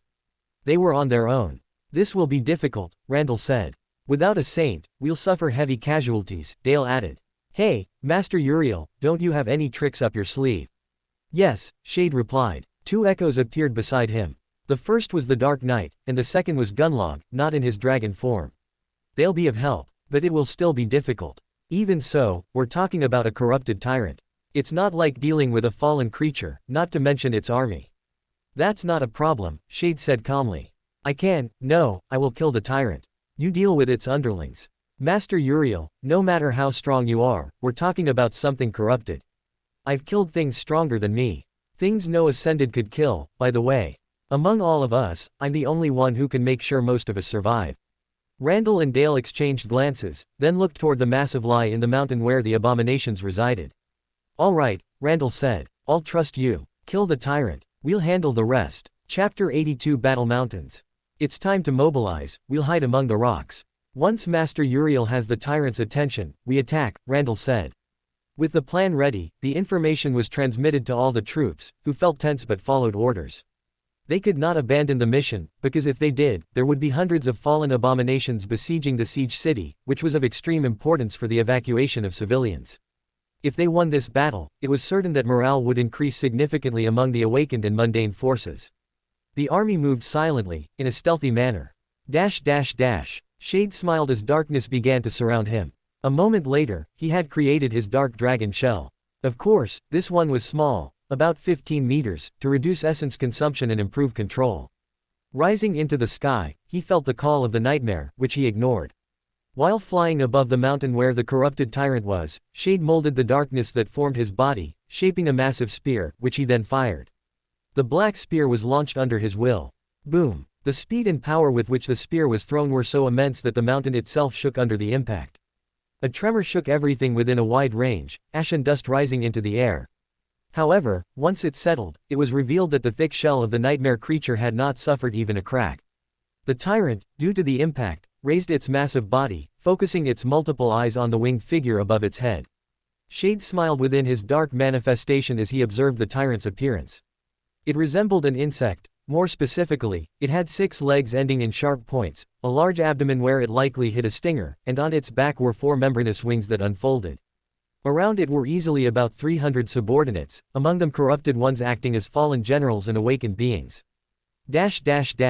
The tyrant spread its wings and shot into the sky, launching itself with devastating fury against its attacker. Masters Dale and Randall watched as both creatures collided, their clash shaking the mountain beneath them as they ascended into the dark, ash-filled clouds. The roar of a dragon and the monstrous screech of the tyrant echoed clearly in the sky above them. Lucian looked away from his captain's battle. He was certain his superior would win. Instead, he had to ensure he survived his own fight. Holding his halberd firmly, he was accompanied by several dozen awakened, 2 masters, the powerful echoes of his captain, his comrades, and 2,000 soldiers armed with heavy weaponry. When the swarm of ants was distracted, they began their assault, catching them by surprise. The awakened fell upon the swarm of awakened and fallen abominations. Lucian wielded his halberd masterfully, slicing through the rear of an ant, piercing its chitin with ease, without a doubt, the most fragile part of its body. Jumping to the side, he spun, driving the axe blade into the head of another ant, an awakened monster. A moment later, the spell confirmed its death. Empowered by the blood flower, he felt a surge of power and vitality to fight the creatures. Combined with his aspect, his combat mastery ability was overwhelming for any ordinary awakened. Lucian moved like a blur across the battlefield, methodically eliminating the army of ants that were twice his size. He wasn't the only one. After all, there were other awakened, each with unique aspects used during the siege, and mundane soldiers firing high-powered bullets at the monsters, delaying them even if only for a second. Out of the corner of his eye, he saw his captain's echo, the Dark Knight, eliminating monsters at an incredible speed, locked in an intense battle against 3 corrupted ones. Elsewhere, the black and gold armor of another echo wielded a powerful spear, piercing and destroying chitin with surprising ease. Thanks to the corrupted ones being slaughtered, only the awakened and fallen remained. Those of demon rank and above were being eliminated by Master Randall and his cohort of powerful awakened focused on offense. Meanwhile, Master Dale, being fast and stealthy, slipped between enemies and finished them off. As Lucian fought, he felt overwhelmed, and incredibly happy, as if he were part of a legend that would be told for generations. Letting out a battle cry, he continued cutting down the monsters before him, followed by a group of awakened and mundane soldiers with weapons and mobile MVP units. Tiffany wielded a saber, cutting down monsters. Her sword was an ascended rank weapon that her captain had obtained for her and taught her to use during her exhausting training. Tiffany noticed something peculiar. Although the situation was bad, it wasn't desperate. She didn't feel fear either. In fact, she had felt more fear when the captain chased them in the dreamscape, transformed into terrifying and overwhelmingly powerful things they couldn't escape, forcing them to learn to dodge. Now, in comparison, the ants were nothing. They were large, sure, but that was all. Tiffany was enveloped in a green mist, slipping between enemies to avoid being surrounded. The abominations were confused when they couldn't touch her. Deactivating her aspect to conserve essence, she wielded her saber, cutting with great pressure into the abominations. Her attacks were methodical, aimed at vital areas, heart, brain, organs, eyes, and limbs. As she cut through the chitin, the creature fell dead. Without stopping, she merged into the shadows, moving to another, then another, a smile forming on her face from the thrill of battle. Asher drew his bow and fired a precise arrow at an ant's head, embedding it into one of its eyes. The arrow then exploded, destroying the head. Without stopping, he released more arrows, killing the creature. He was positioned at a higher vantage point, with a perfect view of the battlefield. His bow was powerful, his quiver filled with ascended arrows, and his aim was deadly. Asher drew again and fired at another abomination. His gaze remained fixed on his enemies, seeing and sensing everything perfectly. For a moment, he looked up at the sky, seeing the shadow of his captain locked in a violent and devastating battle against the corrupted tyrant. Now that he thought about it, his captain was strange, in a peculiar way. His power was astonishing for a mere ascended, and his aspect ability even more so. He could create things from darkness and had an immense combat sense, using every element to gain the greatest advantage. However, what unsettled him the most was that, unlike humans who possessed only one soul core, he could feel that his captain had more than one, like a nightmare creature. Despite his doubts, Asher trusted his captain. Guess the title, Human Monster, isn't for nothing, he muttered, firing another arrow with a slight smile. Although the situation was somewhat under control, they were still losing awakened. They needed something to turn the tide quickly. Above the battlefield, hidden by a sea of clouds that released falling snow, Shade was locked in a devastating clash with the aberrant ant. His dark manifestation had several damaged parts that were rapidly breaking apart, while his enemy's chitin showed signs of damage from claw marks. One of its pincers and 2 of its legs were missing. Rather than weakening it, this only increased the winged beast's fury and attack power, beginning to overwhelm Shade. Gritting his teeth within his dark manifestation, Shade reconstructed it and launched himself once more at the corrupted tyrant. Their clash was devastating, a shockwave of wind scattered the clouds, briefly revealing the situation below. Raising one of his claws, Shade brought it down upon the tyrant's body. The tyrant avoided the blow, opening its mouth and biting the dragon's arm, trying to crush it, unsuccessfully, due to the transcendent 6th-level armor fused into his scales. Instead of crushing it, the tyrant hurled him downward with force. Shade spread his wings, regaining flight as the tyrant pursued him. Out of the corner of his eye, he glanced at the battlefield again. He saw his 2 dark creatures on the verge of destroying the corrupted monsters and joining the human army. He even saw Lucian fighting a corrupted beast, covered in wounds that only strengthened him. Smiling, Shade changed form, his body shifting into that of the stone saint, with 2 massive wings on his back. The transformation lasted only a few seconds. Materializing a war hammer, he flew toward the corrupted tyrant. If he couldn't cut the chitin, then he would simply break it with a sharp pick hammer. The enraged tyrant lunged at Shade, who raised the hammer and brought it down with overwhelming speed and power. Bam! The impact between the hammer and the chitin created a deafening sound, chunks of white chitin breaking off the corrupted tyrant. Smiling within his dark manifestation, Shade attacked again, now having the advantage in aerial combat. Launching several attacks, the tyrant barely managed to dodge. Its insectoid body shot forward, colliding with the dark manifestation and pushing it backward. Shade took advantage, creating black chains that bound the tyrant for several seconds. The tyrant struggled, breaking the chains, but more formed, preventing its escape. It's time to finish this, he thought, a wide smile on his face. Raising the hammer, he brought it down, this time targeting the most fragile parts, the thin wings. Though thin, they were as resistant as a transcendent memory, but not enough against his titanic strength. The pick destroyed the first wing, then the second, leaving the tyrant unable to fly. Discarding the hammer, he summoned the wyvern claw. The sword began forming in black sparks. The tyrant tried to bite through the darkness, but it was useless, its injured, bleeding body couldn't break through. When the memory fully formed into a massive sword about 7 meters long, Shade drove it into the tyrant's chitin, struggling for a few seconds until the hardened exoskeleton finally gave way, piercing through its body. Without hesitation, Shade grabbed the sword, with the still living tyrant impaled on it, and hurled it toward the side of the mountain with all his strength. The sword shot through the sky at incredible speed. After a second or two, it embedded deeply into the solid rock, leaving the corrupted tyrant impaled. The impact shook the entire mountain, causing the battle to pause momentarily as everyone saw the tyrant pinned by a massive sword, its legs twitching weakly, thick black blood flowing from multiple wounds, its wings torn apart by overwhelming force. Immediately after, a second blade, a saber, pierced the tyrant's head, killing it. With the tyrant's death, it was as if a silent wave spread, affecting its subordinates, who became weaker and more sluggish without their leader. The awakened let out a powerful battle cry, attacking with even greater force and ferocity, making it hard to tell whether they themselves had become nightmare creatures. Fight! The tyrant has fallen, finish off the insects. Randall shouted, wielding his axe with renewed fury. The irregulars, the awakened, and the mundane soldiers all felt a new surge of determination and strength. At the same time, the 2 echoes had finally killed the corrupted creatures, joining the humans to turn the tide completely, beginning a one-sided massacre of the remaining monsters. Shade, in the sky, smiled. You have killed a corrupted tyrant, devouring conquest. You have obtained a memory. Shade smiled as he watched the human army slaughter the last remnants of the tyrant until the final one was killed by Randall. Silence took over the mountain, only to be broken when a strange creature, clad in black armor with white eyes, landed before them, causing the soldiers to tense. However, a moment later, the 10-meter-tall colossus dissolved into darkness, revealing a young man no older than 20, with an attractive face and red eyes, bearing a few wounds that were rapidly healing. It was Uriel, the Lord of Darkness, the slayer of the corrupted tyrant. Shade sighed and looked at Randall and Dale. I told you. Look, I killed the tyrant, he said, pointing at the lifeless body embedded in the mountain, a proud and mocking smile on his face. You're crazy, kid, Randall said with a grin. I'm not crazy, the world is crazy, he replied, as a mysterious wind moved his black hair, making several people laugh, since every time he said that phrase, a wind would appear out of nowhere, giving him a wise aura.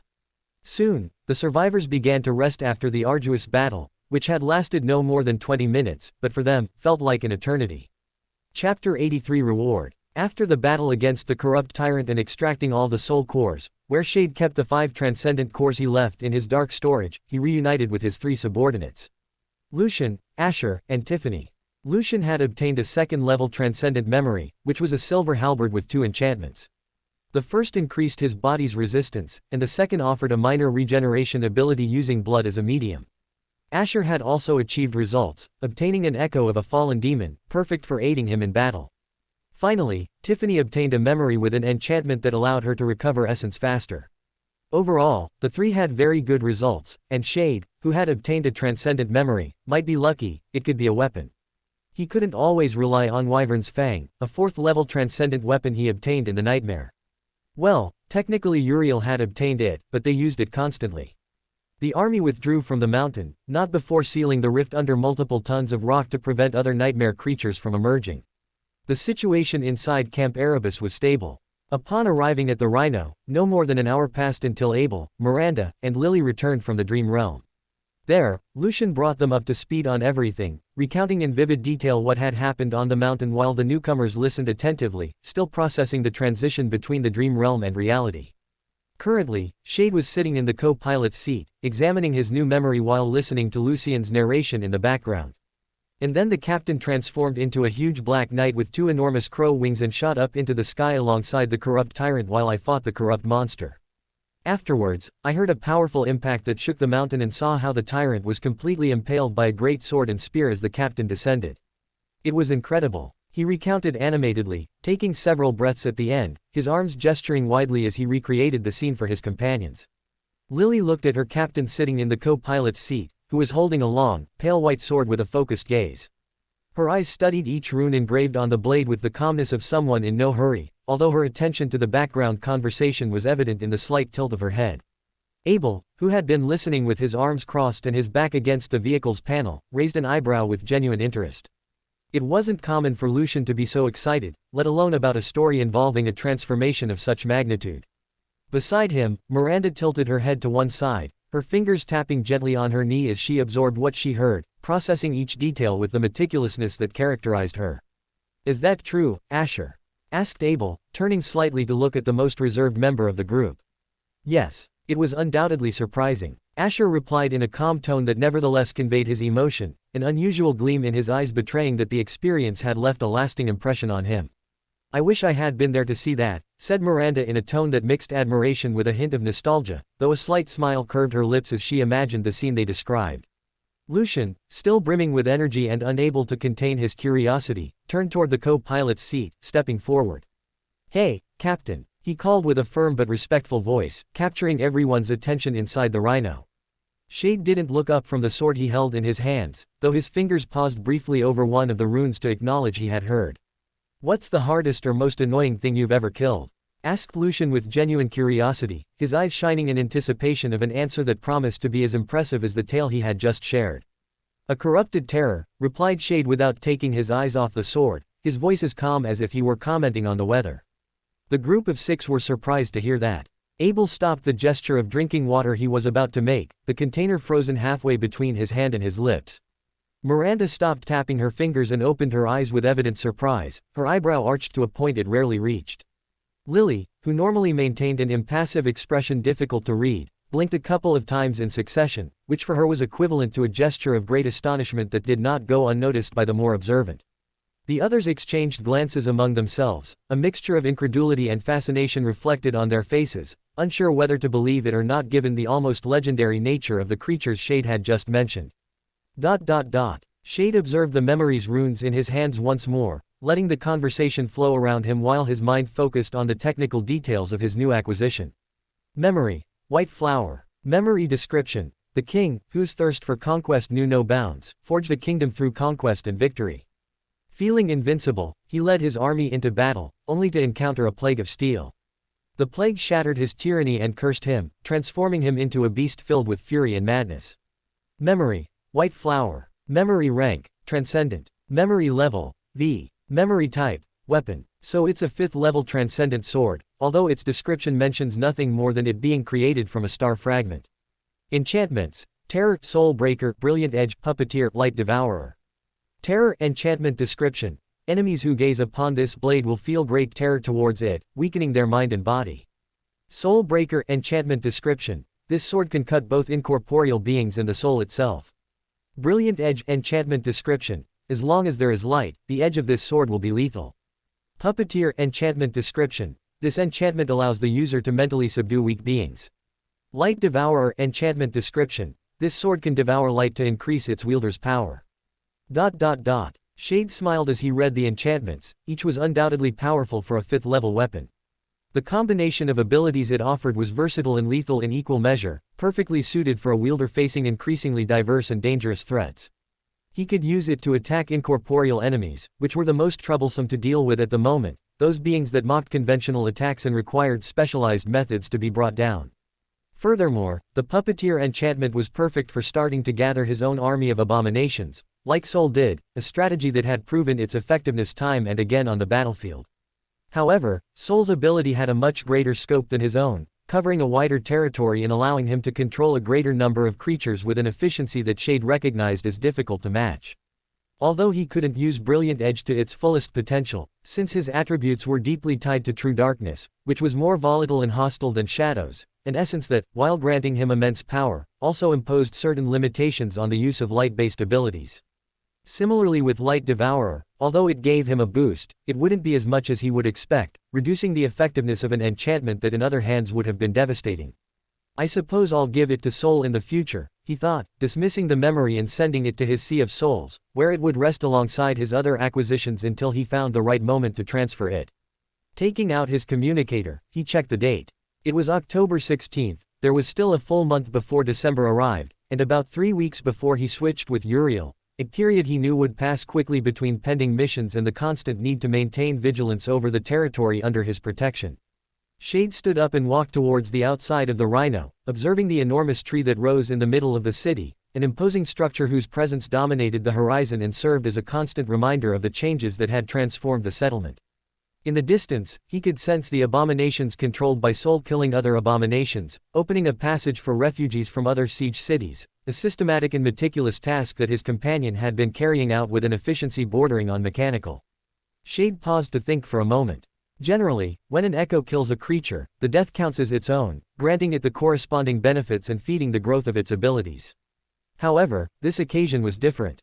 Since Soul controlled them and sent them to their deaths, they died at the hands of nightmare creatures and not by Soul, so it didn't cause any direct deaths or provide new memories to use to feed his transcendent dark creatures to the supreme rank, a paradox that limited the growth of his army despite its tactical effectiveness.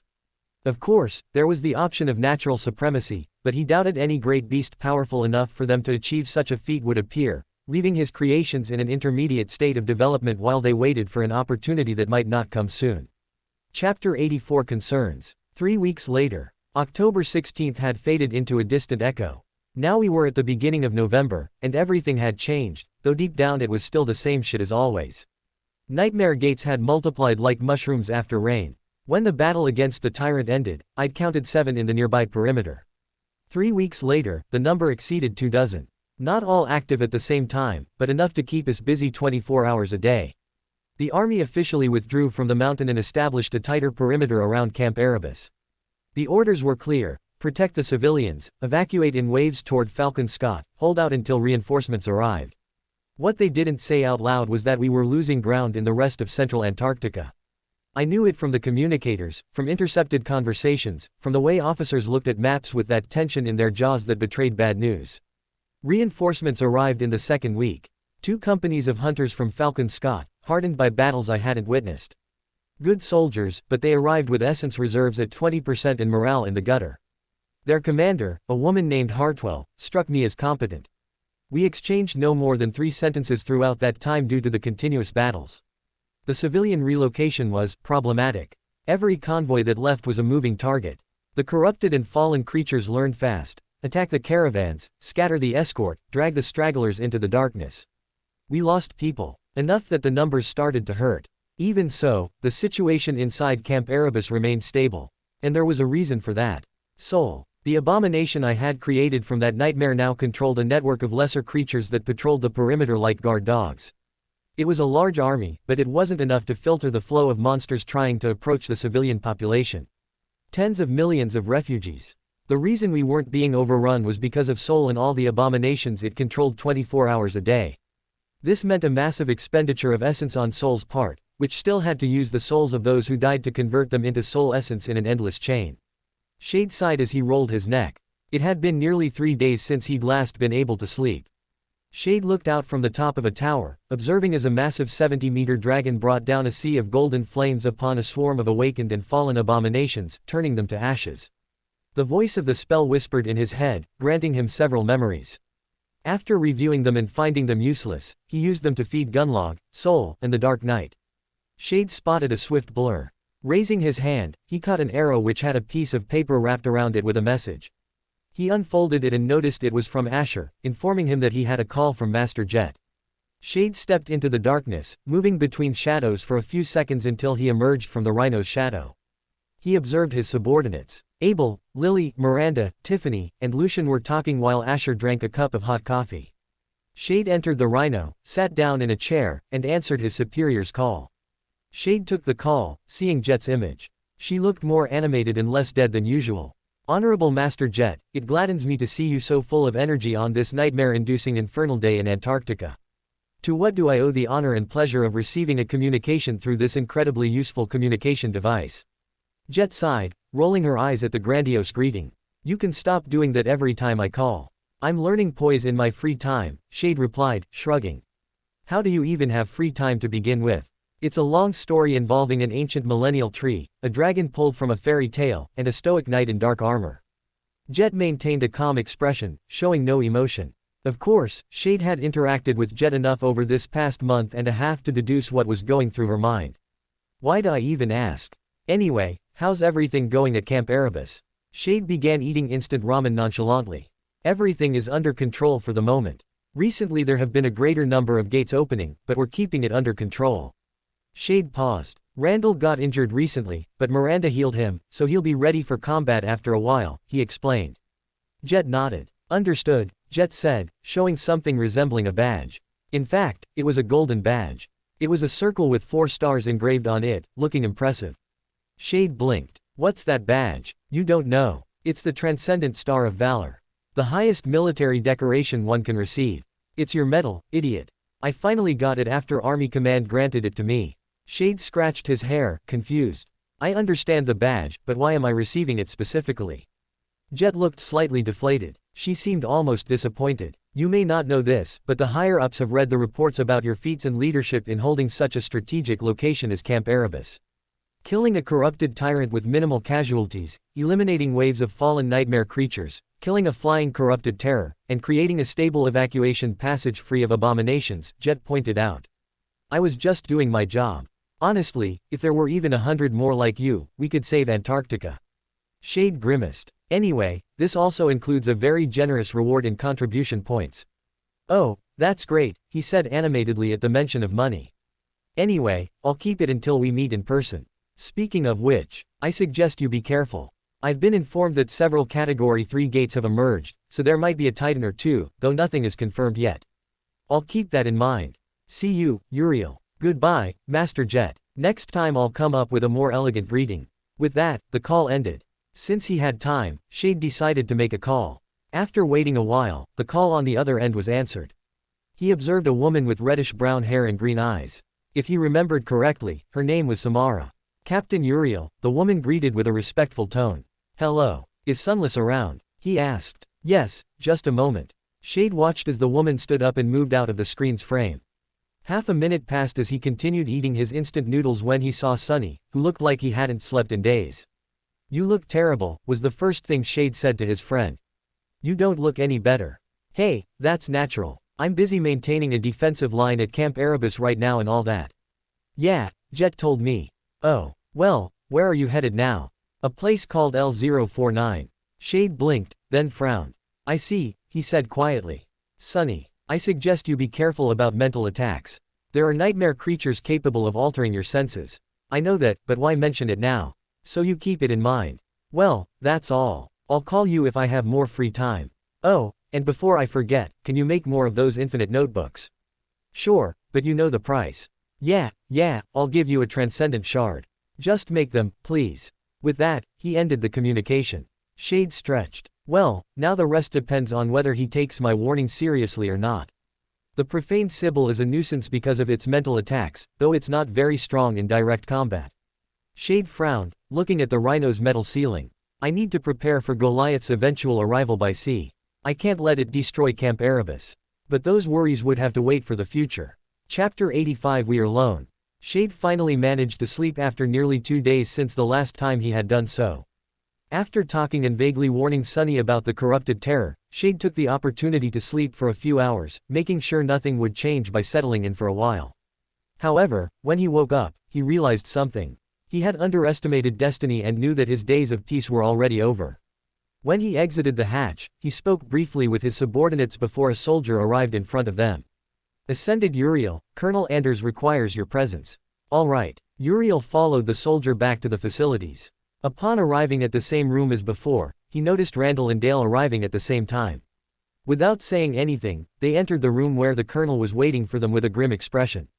Once they sat down, they waited for the colonel to speak. We have news from the Dream Realm, he said, looking at the three masters. Is it good news or bad news? Asked Shade. The veteran soldier sighed and let his shoulders drop. His face had aged years due to all the stress he was dealing with from the soldiers, the evacuations, and all the logistics that entailed. Bad news. The communication network has completely collapsed, he informed them, causing Dale and Randall's eyes to widen. Anticipating their questions, he continued. The situation is still unclear, but there was a strong earthquake, followed by a manifestation of multiple Category 3 gates. Several Titans also emerged. The three Saints fought one each over the strait between West Antarctica and the center, and then communications across the entire southern quadrant were cut off, the colonel explained. Shit, said Uriel, voicing the thought they all had at that moment. Did they kill the Titans? Asked Dale, but the colonel shook his head. No, they escaped from the battle. They are scattered throughout the southern quadrant. This is getting complicated. With communications down, we can only hold out until they're repaired, and the Titans will attract a large number of creatures to population centers.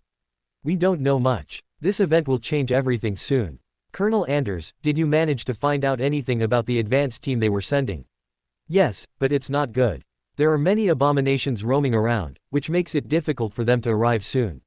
Maybe a few weeks or a month. So we're alone, murmured Shade. I'm afraid so. The atmosphere became eerily silent. Shade knew that from this point on, the situation would only worsen. He had that feeling, and it wasn't because he was fated. Hey, kid, do you have any brilliant plan? Anders asked, looking at Shade, who snapped out of his thoughts. No, I don't have one, honestly. My echo can continue dealing with the abominations that arrive and hold back those that come out of the gates, but more will come. Add to that the millions of inhabitants in this place, and it's inevitable that one of the Titans will be attracted by all those souls. Randall sighed, as if he already knew the final outcome. It'll be a massacre. Total. No, said Shade, drawing the looks of the other three. What do you mean? It's impossible to move a population of millions to Falcon Scott. So instead of continuing to evacuate, we're going to fortify. Anders narrowed his eyes. You're talking about building a bastion. Yes. If we can't escape, we'll defend. For that, we need equipment, all that is necessary, as well as the sleepers who have survived their first nightmare. That could work, murmured Randall. Until reinforcements arrive. Correct. There's a base near the mountains, about a 2-hour drive from here. There are enough supplies and ammunition to hold out longer, said Anders. I can go for the supplies. I have a memory that allows me to store a large quantity of things. It would take me at most an hour to go and come back, said Shade, looking at the two masters and the army colonel.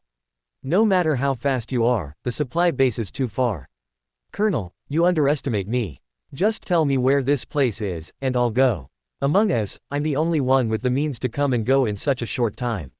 All right. The colonel sighed. The location is. Shade listened to the location and, after memorizing it, nodded. All right, I've got it. I'll be back in an hour, 2 at most, he said as he left the meeting room.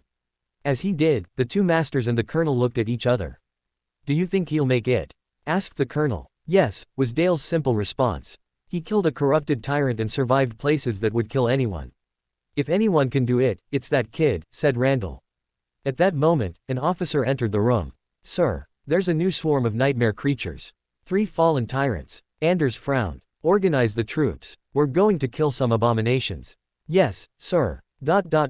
Shade stood at the edge of the wall, looking at the road that crossed the mountain. Turning his face back, he observed the dark sea due to the lack of sunlight with a calm expression. Sighing, darkness enveloped him like a dense, thick mist, which took the form of a huge black western dragon, 50 meters tall. Extending 2 enormous wings 100 meters wide, Shade launched himself into the sky, beginning to soar towards the location of the supply base. As he flew, his eyes looked at the devastation caused by his battle against the corrupted tyrant. Part of the mountain had completely collapsed, there were enormous cracks in the surface, along with dozens of large, half-devoured corpses. Shade flew for about 20 minutes until he finally arrived at the location. It was a small structure camouflaged against the mountainside with a dirt road. Shade landed his enormous draconic body on the ground, causing it to tremble for a moment, then cancelled his transformation. Shade walked to the side of the door, found the scanner, and placed his hand on it. The scanner lit up for a few seconds until it responded. Captain Uriel. Verified. Sufficient authorization. The armored gates opened, revealing the entrance to a wide tunnel. Moving through the darkness, Shade reached the enormous garage, and it was truly enormous. Shade was surprised by the vast expanse of vehicles. Latest model MVPs, armored vehicles for heavy travel, huge containers with rations and weapons, many weapons. With all this, it would be enough to keep Camp Erebus safe for an entire month. Shade smiled. His luck had certainly improved. Using dark storage, a vast darkness emerged from his shadow, spreading across the entire floor. He watched as everything began to sink into it. In a matter of seconds, the packed warehouse was completely empty. Everything had vanished entirely. Good, there's nothing more to do here, he murmured, turning around and leaving the warehouse. He needed to return to Camp Erebus right now. Exiting the warehouse, Shade again used his dark manifestation. However, this time, instead of opting for his dragon form, he chose the form of a huge black crow, 4 meters tall, which consumed less essence. Soaring through the skies again, Shade examined his surroundings. But something had changed slightly. On one of the mountains, a huge crack manifested in reality. Shade felt the call of the nightmare, which was much more terrifying than any he had experienced before. Stopping, Shade watched as something terrifying emerged from the crack. All Shade could do was curse destiny for his terrible luck. Chapter 86 Death. There were few things in life that Shade honestly feared. There were, in fact, many things, but fearing and being afraid were two completely different things. Right now, he was afraid. Afraid of what was emerging from the nightmare gate in front of him. The call of the nightmare was terrifying. It flooded his mind, making it a struggle not to go mad. The enormous crack stretched upward like a massive fracture in reality, hundreds of meters high. Shade wanted to move but couldn't. He felt something heavy and cold, which he recognized as a corruptible, holding him back. A massive arm emerged from the crack. The arm was several meters in diameter, ending in orange fingers with enormous claws. Then came an enormous demonic head. Its eyes were 2 hollow sockets filled with orange-red light, with a third on its forehead, same as its skull and mouth. Once the head emerged, the upper torso followed, wrapped in flames and molten rock. Then came the lower part, made of fire and stone. Finally, on its back were 2 enormous wings made of the same rocky, fiery substance.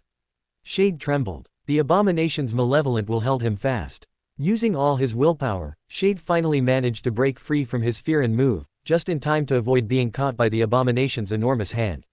Retreating, Shade calmed the pounding of his heart. His eyes scanned the abomination, noticing something. A massive, mortal wound crossed the abomination's body, releasing something akin to blood. Likewise, it possessed enormous wounds, and part of what he assumed was its rocky armor was shattered, as if they were what remained of an ancient suit of armor. The creature was undoubtedly mortally wounded, with almost all its power exhausted. Yet it was still terrifyingly strong for Shade. That creature was undoubtedly a high-ranked creature. Possibly a devil. Shit. Screw me. How the hell did they throw a damn great devil at me while I'm heading back to Erebus Field? Damn it, were Shade's thoughts. He couldn't leave, because if he did, everything would be screwed. If the great devil reached Camp Erebus, attracted by all the human souls, it would recover, and that would be the end of Antarctica. His only option was to kill it. He had killed a great beast before, but there was no comparison between a beast and a devil. It was like comparing an awakened to a saint, that vast was the difference. And he was just a damn ascended titan. To hell with it, Shade thought. If I'm scared, let's kill that thing while scared. Without hesitation, Shade moved away from the great devil, which opened its enormous jaws and spewed an ocean of scorching flames. Shade felt the heat of those flames and knew that if he didn't avoid them, he would literally be fried. Taking cover, Shade discarded his crow transformation. He needed options, his options were limited. He couldn't summon the illusory butterfly, as it would be easily destroyed. The same would happen with the Dark Knight, which was a transcendent devil and was at Camp Erebus alongside Gunlog and Soul. Shade had to move through the darkness, dodging enormous fireballs. A terrifying roar came from the great devil, still sensing him alive. I'm alone, Shade thought, taking several breaths, calming himself. All right, I have a supreme memory, a transcendent sword, and a powerful transcendent armor, and that thing is wounded. If I can do it. Shade surrounded himself with darkness, adopting the form he was most familiar with, a stone saint. But this time, instead of summoning Wyvern's Fang, he summoned White Flower and a shield of manifested darkness, along with crow wings on his back. Shade summoned White Flower while simultaneously casting a sea of darkness toward the Great Devil, which used its will to completely repel the darkness. The darkness split in two like a sea parted by an invisible blade. A terrifying pressure struck Shade, sending his manifestation flying, shattering the mountain. His manifestation took enormous damage, which it quickly repaired. Getting back up, the Great Devil summoned a sea of orange-red flames against Shade, who moved through the darkness, emerging a few hundred meters from the abomination to catch his breath, if only for an instant. His essence was being consumed at a monstrous rate. Having used the dragon manifestation earlier had already cost him his 7th core, and now he was on the verge of consuming his terror core. He would have to finish the battle in less than a minute, or he would die. Looking ahead, White Flower finally finished weaving itself. Its diameter was long as the Stone Saint's gigantic body. The Great Devil lunged at him. Letting out a furious cry, Shade did the same. Raising his sword, he swung it with all his strength, with all his fury, with all his fear, and with all his will against his enemy. The devil intercepted the sword with one of its rock-covered hands. The impact generated a massive earthquake that shook everything for kilometers around. Shade raised his shield, focusing what little will he could into it, leaving a huge crack, on the verge of breaking from that single blow. He was not a transcendent, much less a supreme. So he couldn't use his will to sufficiently damage or kill a great devil. He was barely an ascendant. Though he had spent thousands of years in a nightmare, those memories had disappeared. All that knowledge, all those cycles, were simply gone. He could barely feel will and use it in the same way a sleeper used their essence. His enormous body slid several meters. Swinging his sword, he managed to strike it between one of the great devil's exposed areas. The soul break enchantment activated instantly, managing to damage the great devil's soul a little. Furious, the creature wrapped its arms in profane flames and struck a punch into Shade's chest, destroying his manifestation. Shade abandoned his manifestation. His sword stuck into the ground. He watched as the darkness was burned by the flames. Gathering more darkness, he reformed the Stone Saint's body, making it more compact and harder. Extending his hand, he grabbed White Flower and withdrew it, his arm returning to normal. Shade saw how the Great Devil was weaker. Its power was diminishing, and its will was becoming more fragile with each passing moment. Without hesitation, Shade lunged forward. The next few instants would decide everything in the battle. Shade charged forward. The Great Devil, letting out a cry of fury and rage, did the same. The sword and the fist, wrapped in two different wills, clashed. The impact generated another earthquake. Countless tons of rock were blasted into the sky. The wind rose and dispersed the surrounding dust. The nightmare creatures, products of the clash between the two beings, fled like animals whose only instinct was survival. A deafening boom rumbled throughout the area. Shade paid no attention to his surroundings. His state was singular, the tearing fury of battle and the furious will to destroy the enemy that wanted to kill him. They fought, destroying everything around them, leaving only a sea of destruction in their wake. The battle became a whirlwind of primal fury. There was no more strategy, only Shade's will, sharpened to desperation, crashing again and again against the moribund malevolence of the Great Devil. Shade roared, not with his voice, but with the thunder of his manifestation reforming itself over and over. The Stone Saint, now more a liquid armor of rock and darkness than a defined form, absorbed blows that would have pulverized a mountain. Each impact of the fist wrapped in profane flames shattered ribs, tore muscles that no longer existed in his physical form, but he rebuilt them with essence, with rage, with pure survival instinct. The Great Devil, despite its deplorable state, remained a force of nature. Its three eye sockets burned with hatred, and each time Shade approached, a wave of its corrupt will crushed him against the ground, leaving craters in the molten rock. Die! Shade shouted, his voice distorted by the echo of his own manifestation. His sword, White Flower, cut through the air like a pale comet, seeking one of the mortal cracks in the devil's rocky armor. The blow connected. The soul break enchantment vibrated with a frequency that made reality screech, and another crack spread through the abomination's already fractured soul. The Great Devil howled, a sound not of pain, but of cosmic fury at being reduced to such a state. Its wings of rock and fire unfurled, sweeping the battlefield and hurling Shade against a promontory that disintegrated on impact. His manifestation shattered for the fifth time. Shade lost count. He emerged from the rubble in an amorphous form, a whirlwind of pure darkness tendrils barely holding his consciousness together. His third core had burned out long ago, the beast core was an agonizing ember. He could feel the icy void of essence collapse lurking at the edge of his perception. But the great devil was worse off. Its chest, pierced by the original wound, gushed a torrent of reddish light resembling blood. Its right arm, which had intercepted most of Shade's attacks, hung inert, the orange claws extinguished. The flames that enveloped it were barely embers, and its will, though still lethal, had become erratic, wild. It was a titan mortally wounded, bleeding out into the material plane. Shade saw the opportunity. It wasn't a flash of genius, but the last spark of a cornered man. Now, with the last remnant of his essence, he didn't summon a new manifestation, but merged with the darkness itself. His body became a liquid shadow, a dart of pure intention that dodged the devil's final, desperate sweep of flames. He appeared directly in front of the Colossus's chest, right over the mortal wound. His form was unrecognizable, a mass of black tendrils from which arms and a torso sprouted, his human face emerging at moments, eyes bloodshot and a smile bordering on madness. He grabbed White Flower with both hands. The sword, the only constant in that chaos, glowed with a faint light. The great devil tried to raise its last functional arm, but it was too slow. Shade, with a cry that tore his throat, plunged the sword to the hilt into the crack in the abomination's chest. Die, damn you. Die, die, die. The soul break enchantment didn't just activate, it overloaded. An explosion of blinding white ethereal energy burst from the impact point. The great devil tensed, its three eyes opened wide, and for an instant, the malevolence that filled them turned into something Shade, in his frenzy, recognized as panic. The creature's will, already fragile, collapsed. Without it to sustain its presence in that plane, the colossal body began to crumble. The rock, once held together by orange-red flames, fell heavily to the ground. The fire vanished completely. The rocky chest plate disintegrated, revealing three enormous supreme rank cores on the ground. Shade didn't let go of the sword. Even when the devil fell onto its back, he was still there, buried up to his shoulders in its chest, repeating the word over and over like a mantra, his voice already a hoarse whisper. Kill, kill, kill, ki, LL, he repeated again and again. The last fragment of rocky armor crumbled. The eye sockets emptied of light. The great devil lay motionless, and its enormous form began to be absorbed by a crack opening beneath it, sucking its remains back into the nightmare from which it had emerged. Shade finally fell onto his back, White Flower rolling from his hand.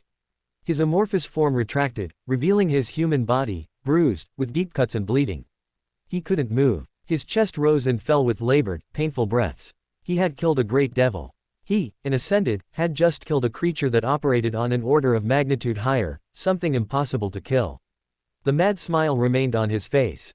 It wasn't joy, it was the release of a man who had looked death in the eyes and spat in its face.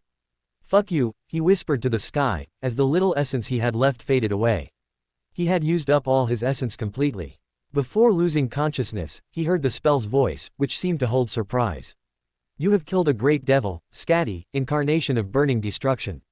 The spell's voice fell silent for a few moments. You have obtained an echo. Chapter 87 Super Echo. When Uriel regained consciousness, he was in a sea of color. His mind, or what little remained of it, had weakened and become fragile. His soul was damaged and weak, nearly at the point of collapse. Yet it hadn't happened. He had witnessed the entire battle Shade fought against the great devil. He had to admit it was the best fight he had ever witnessed. He had been nervous the whole time, even resigning himself to death, but Shade did it. He killed a great devil alone. Of course, the great devil was tremendously weakened, with grave wounds and nearly dead, but he had done it.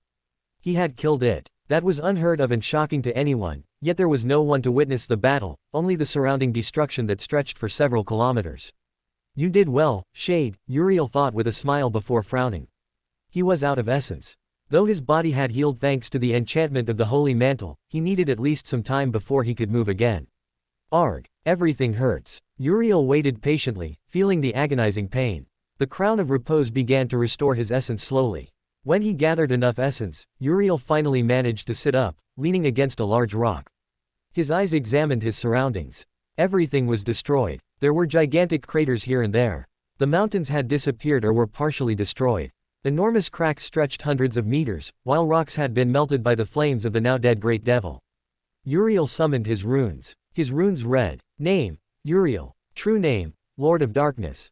Rank, Ascended. Aspect rank, Divine. Soul core, Titan. Dark shards, 7,000. Aspect skills, Dark body, Dark manifestation, Dark shaper. Attributes, darkness, dark flame, extra shell, dream spawn, faded, marble shell. Dark creatures, dark night, gunlog, soul devourer, dark butterfly, scatty. Memories, night mantle, eclipse. Clot, dark storage, blood flower, hunter's bow, comfortable chair, black rope, water pearl, moonlight fragment, depths lament, winged mantle, broken fragment, venomous mantle, captain's sword, simple mask, infinite spring, mysterious armor, black legion armor, wyvern's fang, protection necklace, royal ring, mantle of guilt, crown of repose, holy mantle, silent white flower. Flaw, dual mind. Uriel sighed, a little disappointed. Apparently, killing a great devil wasn't enough to achieve natural supremacy. Laughing quietly to himself, Uriel decided to study his new echo. For that, he closed his eyes and delved into his soul sea, taking advantage of the fact that Shade was unconscious. Once inside his soul sea, Uriel sighed and looked around. Nothing had changed. Everything was empty, literally black, with nothing to distinguish. He could feel his 7 soul cores, as well as his memories orbiting around him. Uriel summoned his newest acquisition. He waited anxiously as a figure emerged from the limitless darkness. At first, he expected to see an imposing demon about 20 meters tall, straight out of hell. Instead, Uriel felt disappointment. Before him was not the imposing devil from before. Instead, there was a woman, a very beautiful one, in fact. Her hair was a vibrant red that flowed freely down her back. Her eyes were a sky blue hue. Her face was beautiful as an angel's, not to mention a body that would make any man drool over its exquisite figure. Her expression was inexpressive and serious, even monotonous. As an echo, she was merely a remnant of what she once had been. Ignoring the figure of the beautiful woman, Uriel summoned his runes. Echo, Scatty. Rank, Supreme. Class, Devil. Description of dark creature. Participating in the war of gods and demons, she guided her powerful empire into a devastating war fueled by nothing more than the fervor of battle. When the battle ended and the gods died, she contemplated the hidden truths within the Pyramid of Terror.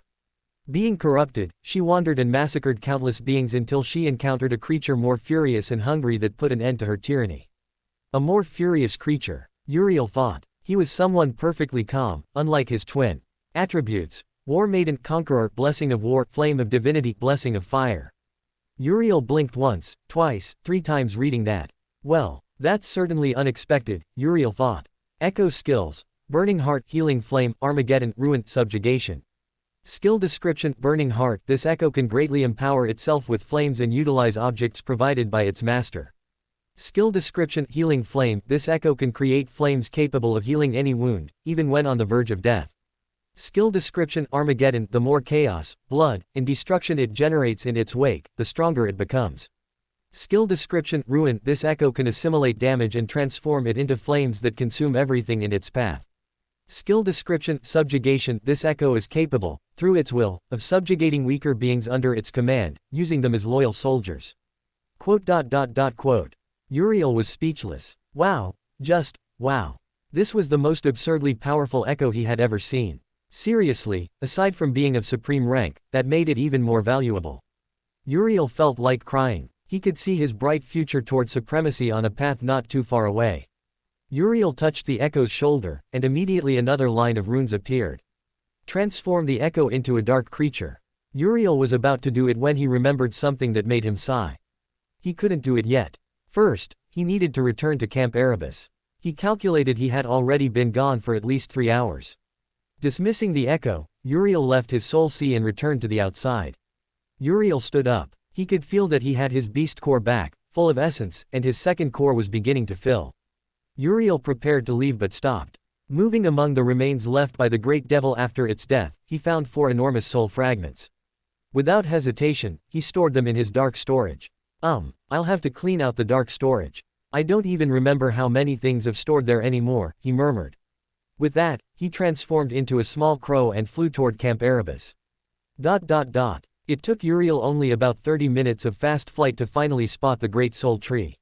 Out of the corner of his eye, he watched as nightmare creatures fought among themselves alongside multiple awakened and soldiers. He also observed a large corpse resembling a giant worm with long spines protruding from its body. What the hell happened while I was gone? He thought as he landed on the wall, returning to normal. He walked calmly. It only took him a few minutes to reach where his cohort was, which, from what he observed, was in not very good condition. He noticed that Lucian had his chest bandaged while trying to endure the pain of his flaw. Tiffany was reading her journal several times with a concentrated expression. Lily was nowhere to be seen. Focusing a bit, he sensed her inside the rhino. Asher was looking in his direction, having sensed his presence. Abel had some bandages on his head. Looking elsewhere, he observed how the Dark Knight was eliminating the fallen abominations that had escaped. Uriel approached his team with a smile on his face. "Greetings, my brave subordinates. Why do you look like you've been run over by a truck?" Lucian was the first to respond. "Captain, where the hell were you?" he asked, annoyed. "Yeah, Captain, where the hell were you?" Asher asked. "Hey, I'm sorry. I had to do an important solo mission, and things got complicated." Asher sighed. "What happened to your uniform?" "Oh, this. It's part of the problems that came up during my mission. I'll compensate you later." "Can anyone tell me what happened?" Uriel asked. "Well, not much, actually," Abel said calmly. "Just that 5 fallen abominations emerged, along with 2 corrupted, a devil and a demon, with hundreds of awakened, fallen, and corrupted subordinates. We fought for a long time, suffered injuries, then everything shook in the distance, and your echoes killed the corrupted, reducing casualties," Abel summarized. Uriel blinked. "Oh. Well," he said, not knowing what else to say. "And where were you?" Lucian repeated. "Looking for things to help us defend this place. Originally, I was only going to be gone for an hour, but things got very complicated. I almost died, you know." "Please, Captain. No offense, but you're like a cockroach, impossible to kill," Tiffany said. "Hey, I'm not a cockroach. I'm a super cockroach. And where are Miranda and Lily?" "Lily got injured in the battle, so Miranda is healing her," Asher explained. Uriel let his shoulders drop. "This is my fault. I don't deserve to be your captain," he said with a depressing aura around him. "I'll go, slowly to reflect on my mistakes." Uriel didn't finish speaking when a soldier interrupted him.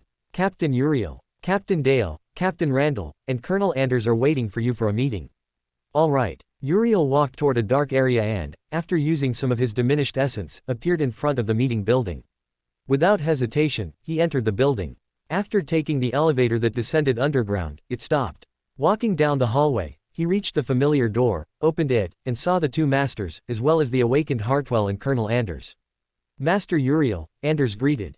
Uriel sat down in the free chair, letting his shoulders drop for a moment before putting on a serious face. "Colonel, the situation is worse than I imagined," he said in a serious tone. "Explain." "Originally, I arrived at the resupply center you indicated in half an hour. After taking everything and starting to return, something happened. A Category 4 gate opened. Everyone's eyes widened. Impossible. The highest is only Category 3. A Category 4 gate means. Yes. Great creatures, Uriel said. From the Nightmare Gate emerged a great creature that I had to fight." Randall looked at Uriel, searching for any trace of falsehood in his words but found none. "Since you're here alive, I assume you managed to escape."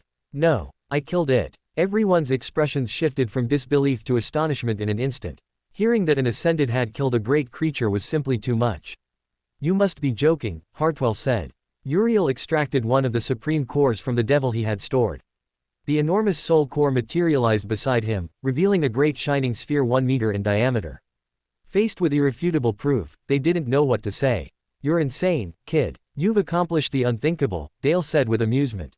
Uriel returned the fragment back to his dark storage. "It was just a great creature, it wasn't that big a deal. Anyway, if a Category 4 gate appeared, it's possible that more will continue to emerge." Anders nodded. "I'll have the Awakened send word to the High Command so they can prepare for possible Category 4 gates." Uriel nodded. "Did you bring all the supplies and weapons?" Dale asked, changing the subject. "Yes, I need a large area to take them out of my spatial memory. There's a large warehouse where you can do it without problems." "All right." After that meeting, Colonel Anders guided Uriel to a huge underground warehouse about 2 kilometers in diameter, where Uriel extended his shadow, extracting all the equipment and supplies, fully stocking the warehouse. An hour later, Colonel Anders, along with a few hundred mundane soldiers, began distributing weapons among the soldiers. Meanwhile, those sleepers who had survived their first trial of the spell were given basic training, and their cores were saturated with the thousands of soul fragments gathered from the constant massacre carried out by Soul. Chapter 88 Cloudy Sky. 2 weeks passed quickly, during which the situation at Camp Erebus remained relatively stable. The call of the nightmare wasn't so insidious, so the Awakened could come and go from the Dream Realm to obtain information from the High Command, which was provided to Anders and then to them. Based on that information, they would take measures for their plans. Stretching a bit, Uriel looked at the result of the last battle that had taken place the previous day. It was a Category 2 nightmare gate from which a fallen tyrant had emerged. The battle was quick and really simple, and no one was too seriously injured. Those who suffered wounds were treated, and others simply rested until the next battle. Closing his eyes for a moment, Uriel entered his mind, seeing Shade, who had woken up and was studying the supreme rank echo that he hadn't yet transformed into a dark creature. "You're not doing anything weird with her, are you?" he asked, making Shade freeze. "What do you take me for?" Uriel narrowed his eyes. "I've heard rumors that there are awakened who can't resist temptation and use echoes as if they were dolls," he expressed. Shade blinked. "Well, that's terrible and sick," Shade replied. "I would never stoop to that. I have standards, Uriel." "Yeah, sure. Hey, I'm serious." Shade made an indignant expression. "Anyway, I was the one who risked my skin to kill her." "Well, I admit that. So why do you keep looking at her?" "It's simple. I'm studying how will works." "Will? Why?" "Well, to be able to damage bigger things, like supremes or great creatures, for example. Although we can use it a little, it's inefficient. It's like a sleeper trying to use essence the way an awakened does. So I'm studying it and seeing what's needed to be able to use will independently of whether supremacy is achieved or not." Uriel brought a hand to his chin. "Do you think that skeleton will help us?" "Azarax? Yeah, I don't think so. He's crazy and would probably kill us, so he's ruled out. And I don't want to go to the underworld to convince Uris." "Well, shall we transform her now?" he asked. "Yes. It'll be strange since she far surpasses us, so we don't know if she'll follow our orders. If my hypothesis is correct, then the same thing will happen as with Soul. She'll retain her memories and much of herself. However, I don't know if corruption will affect her. According to her description, she saw the hidden truths in Ariel's tomb, which corrupt anyone, and I don't want to be corrupted," Shade said. "That's too high a risk. What if we use Soul?" he offered. Shade shook his head. "A Supreme's will is vast, especially when we're talking about someone who was in the War of the End. She'll break Soul's barriers in an instant. If she were Supreme, it might be possible, but she's only transcendent." Uriel grimaced. This wasn't a decision to be taken lightly. He possessed a means that would solve a huge part of his problems. He could use her to track down Goliath and the Winter Beast and eliminate them before tens of millions of people died. But there was also the possibility that she would refuse to follow him. Although he remembered that when Sunny killed the shadow of Orphany of the Nine, she refused to obey him, taking a long time until she began to voluntarily follow his orders. Uriel bit his nail in annoyance. Approaching the Echo, he transferred the Black Legion armor to her. He watched as the black, spiked armor equipped itself on the Echo, giving the patience of a beautiful warrior who brings destruction to the battlefield. Uriel looked at Shade. "Let's leave this for later. Let's keep her as a normal Echo until we're at least stronger or have more information." Shade nodded. "Sounds fair," he said, then stretched, cracking his bones. "Well, I have to catch up and finish reading Naruto. Weren't you reading One Piece? I'll save it for later. Right now, I'm at the Chunin exams, the best fight." Shade turned around and walked toward the two-story house. Uriel dismissed the Echo and returned to the outside. Opening his eyes, he heard the sound of gunfire in the distance and the roars of dying abominations. Looking up at the sky, he frowned. The sky was beginning to fill with gray clouds. When he returned to the Rhino, Abel and Miranda had returned from the Dream Realm. Since the number of gates continued to increase little by little, the green zone was beginning to become a yellow zone. According to the information, the Dream Realm wasn't much better than Central Antarctica. There was a great migration of nightmare creatures toward places like Bastion, Rivergate, Ravenheart, and the River of Tears, as well as the Storm Sea, where members of the House of Night were keeping the abominations at bay that were trying to reach the rivers that fed Bastion and Ravenheart. Also, about how a saint of the Valor clan had died defending an important citadel, which was a hard blow for humanity. Something interesting was that, according to what Miranda heard at her citadel in Ravenheart, a great terror had appeared, and Kisong herself had to eliminate it far from the citadel. On another note, the news of how he had eliminated a great creature in Central Antarctica spread like wildfire among the different citadels, inevitably giving him more recognition for achieving an impossible feat. And thanks to his warning, the army was preparing for the eventual arrival of Category 4 gates and possibly a Category 5 gate. Slowly, the hours passed, and Uriel didn't have many things to do. He could still feel the call of the Nightmare Gate in the distance. Sitting on top of the Rhino, he watched as Lucian had a bored expression while studying his memories. Lily was leaning against the Rhino with a somewhat bored expression. Abel, Tiffany, and Miranda were chatting among themselves, while Asher was drinking a cup of hot tea with some cookies. The rest of the day, nothing really interesting happened. Nor did the following morning. There hadn't been any monster attacks. Thus passed a strange week of relative peace. That was until something happened. Uriel had met with Colonel Anders, who looked tired. Due to the call of the nightmare, inevitably more people were falling asleep, some even being dragged into their first nightmares, where they remained asleep and watched over by competent awakened intense soldiers. In a population of over 12 million people, with more arriving from other cities, many were dragged into their first nightmares. Some survived, others didn't. Currently, there were a total of about 1,400 sleepers who had survived their first nightmare, and at least over 100 were being monitored in their nightmares. Uriel was sure of something. Something enormous was approaching. The events he remembered were being changed and altered, not adhering to what he had read.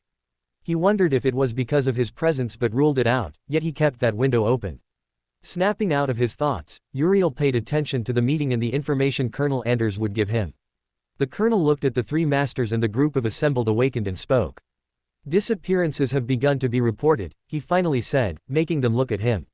Disappearances, sir? Asked an awakened. Yes. At first, we didn't notice, but recently a group of about 100 people disappeared without a trace. There are no footprints or anything to look for? Asked Randall. No, Dale answered. My subordinates began to notice this discrepancy recently, but apparently, it's not the first time it's happened. For days, the number of missing persons has been increasing. In a population of millions, it's currently like a drop in the ocean, but it's there, the Ascended explained. For now, my team is searching for the cause of these disappearances. After that meeting, Uriel left the building. His eyes narrowed. He brought a hand to his head and frowned. Where is my crown? Uriel summoned back his crown of repose and lifted his gaze, seeing the same sea of clouds. Then he looked at Soul. Soul, he called mentally. Can you detect anything abnormal? He asked cautiously. No. The usual, though I have a feeling of unease, Soul replied in his mind. Stay alert. All right. After that brief conversation, Uriel began using the bonds to keep his mind safe from mental attacks. About 2 days of investigation passed, during which the three masters and the colonel met again. Did you find anything, Master Dale? No, I was exploring the city but found nothing, not even a trace of a fight, the master said. Well, that at least gives us 3 possibilities. And what are they? Asked Anders. First, it's possible that they were killed and their bodies were eliminated without leaving a trace. That's unlikely. We would have found at least the slightest trace by now. That would be the best case scenario, said Randall. What's the other one? Asked Anders. That they deserted. No, that's impossible. There are guards stationed on the walls, they would notice if hundreds of people tried to leave. Besides, there are abominations outside the walls. They're not foolish enough to throw themselves to their deaths. So the first 2 options are ruled out, leaving us with the last one, said Dale. And what would that be? Asked Uriel. There could be a nightmare creature that has infiltrated the city and is now hiding somewhere within these walls. Since we found no trace, it has the intelligence not to leave any. But what kind of creature would do something like that? No one knows how nightmare creatures function. Maybe it's an insidious one. Either way, whether it's a nightmare creature or deserters, we need to get to the bottom of this and close it. The meeting ended. Another day passed. Uriel was lying on one of the rhino's tires when he saw Dale, who had a somber expression. For a few seconds, he said nothing until he spoke. More people have disappeared. Uriel felt annoyance upon hearing that. His gaze settled on the sea of gray clouds above their heads, stretching for kilometers. For a moment, something glinted before he blinked and forgot it. All he saw was a cloudy sky. Uriel grimaced due to a sudden headache. Chapter 89 disappeared. How many people have disappeared? Uriel asked, looking at Dale with a face beginning to show exhaustion. Around 600 people, he informed, tired. Uriel looked at the master with a complicated expression, then observed the soldiers continuing to patrol. 600 people from one day to the next. And still no trace of what had taken them. It didn't matter if they were alone, in a group, or in a crowd, for whatever was attacking, numbers were irrelevant. The next day, 700 people had disappeared, including 20 sleepers. The rest were mundane people. Among the disappeared were members of the mundane army. On the 3rd day, 2,000 people had vanished from Camp Erebus. There were no clues. People began to notice the disappearances, and fear started to spread, though it hadn't yet turned into panic. The fear, the exhaustion, and the atmosphere were draining and overwhelming. To make matters worse, on the 3rd day of the disappearances, they were attacked by a flying corrupted devil. He had to use gunlog to eliminate the troublesome vermin. Apart from the attack of the nightmare creatures, each passing day brought a headache that grew worse. By the time the second week of disappearances began, they had no rest, barely having time to rest for an hour or two. To make matters worse, Camp Erebus was attacked by a large swarm of abominations that descended from the mountains, led by a tyrant that resembled a hedgehog, capable of releasing sharp needles that could pierce the walls. The battle was difficult for the weakened and exhausted army. They lost many, but in the end, they won, only to be immediately attacked by another, smaller swarm of fallen monsters. After the battle, several sleepers woke up, only to disappear along with a few hundred more people. From a Category 3 gate, some small corrupted scavengers emerged. With a tired expression and large dark circles under his eyes, he obtained the echo of one of the annoying things, which he simply transformed into a dark creature, feeding it the strongest metal he could find or hard bones from the corrupted devil. He wanted to create the ultimate tank. So he named it, Iroh, thus obtaining his sixth echo. When he finished destroying the swarm, he returned to Camp Erebus, noticing that the monster corpses had a light layer of snow. Looking at the sky, he noticed gray clouds that had formed at some point, becoming denser. It was something he didn't pay much attention to, he was too tired to think about many things. His headache was so bad he could barely formulate simple thoughts. I should sleep. Nothing is stopping me from sleeping. Sleeping is vital. I just need to get far enough away, just a few hours, Uriel thought. However, even though his mind told him one thing, his body acted differently, refusing to rest. A few days later, 3,000 more had disappeared, totaling around 13,500 missing. Uriel was sitting on the wall of the siege city. Rather, it seemed like a ghost city. People had been assigned to zones to be counted, continuously watched in an attempt to find the causes of the disappearances. Uriel heard footsteps and saw Asher approaching with 2 cups of hot coffee. Captain, I have a crazy theory. Can you hear it? Uriel looked at his subordinate for a few moments before nodding without saying anything. Well, it's about the disappearances. Over the past month, the number of victims has been increasing. First, it was fewer than 100, then it doubled, and it kept escalating until thousands disappeared in a week. Although I've explored the entire city completely, there's no trace, not even a drop of blood. It's as if they simply aren't on Earth. Even using my aspect, I don't feel anything. Are you saying they ascended to the sky? Yes, that's the conclusion I reached. Uriel looked at the layer of gray clouds over the city, stretching beyond the mountains. He ignored the throbbing in his head. Yeah, I have that same idea. So I'll stay here for a while to get a better view, Uriel said, looking at the sky.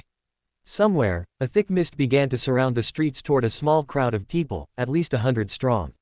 The mist covered them before rising to the sky, leaving the street completely clean. Uriel rubbed his face wearily. Like Asher, Uriel looked at his subordinate. We need to change tactics. Meet with Master Randall and tell him to keep his cohort close, and the same for Dale. As for you all, form teams of 2 and avoid falling asleep. We don't know what's happening, so it's better to keep our eyes wide open. What about you, Captain? I'll be fine. I'll continue watching. Understood. Asher nodded as he walked away. Uriel stayed on the wall without moving an inch, his eyes watching the city the entire time. 3 days passed, and the disappearances continued. Despite the security measures, the disappearances continued unabated. Measures were expanded, changed, surveillance increased, but everything had failed. At some point, Colonel Anders met with Uriel to see if he had anything, only to leave annoyed and frustrated by the lack of results. There was another attack, and Uriel only sent his Dark Knight to the battle. Master Randall participated with his cohort. Uriel preferred to stay in his position on the wall without moving. In the end, they won and returned with several injuries, which Miranda healed. After the battle, there were more disappearances. Everyone was tense and under a great deal of stress, the awakened, the soldiers, and the mundanes. The civilians, they were tired and scared. They were just people who, until a year ago, were living their happy lives, and now they were slowly disappearing into the unknown nature of what was happening. If not for Anders' presence, along with the promise of help, the city would have erupted into chaos. Uriel didn't care. He just sat eating bars of disgusting tasting synthetic paste, watching the city as the wind moved his hair and the robes of his holy mantle. Hearing footsteps, Uriel saw that it was Randall. Master Randall, Uriel said in a muted voice. Master Uriel, Randall greeted. The veteran ascended had an equally tired and exhausted face from what was happening in the long 2 weeks of being unable to sleep. You've been sitting in this spot for almost a week without moving. You even only sent that echo of yours to battle instead of going personally. Uriel nodded. I'm investigating. Randall sighed. What exactly are you investigating? The number of missing has already reached 15,000, and it's estimated that number will increase even more.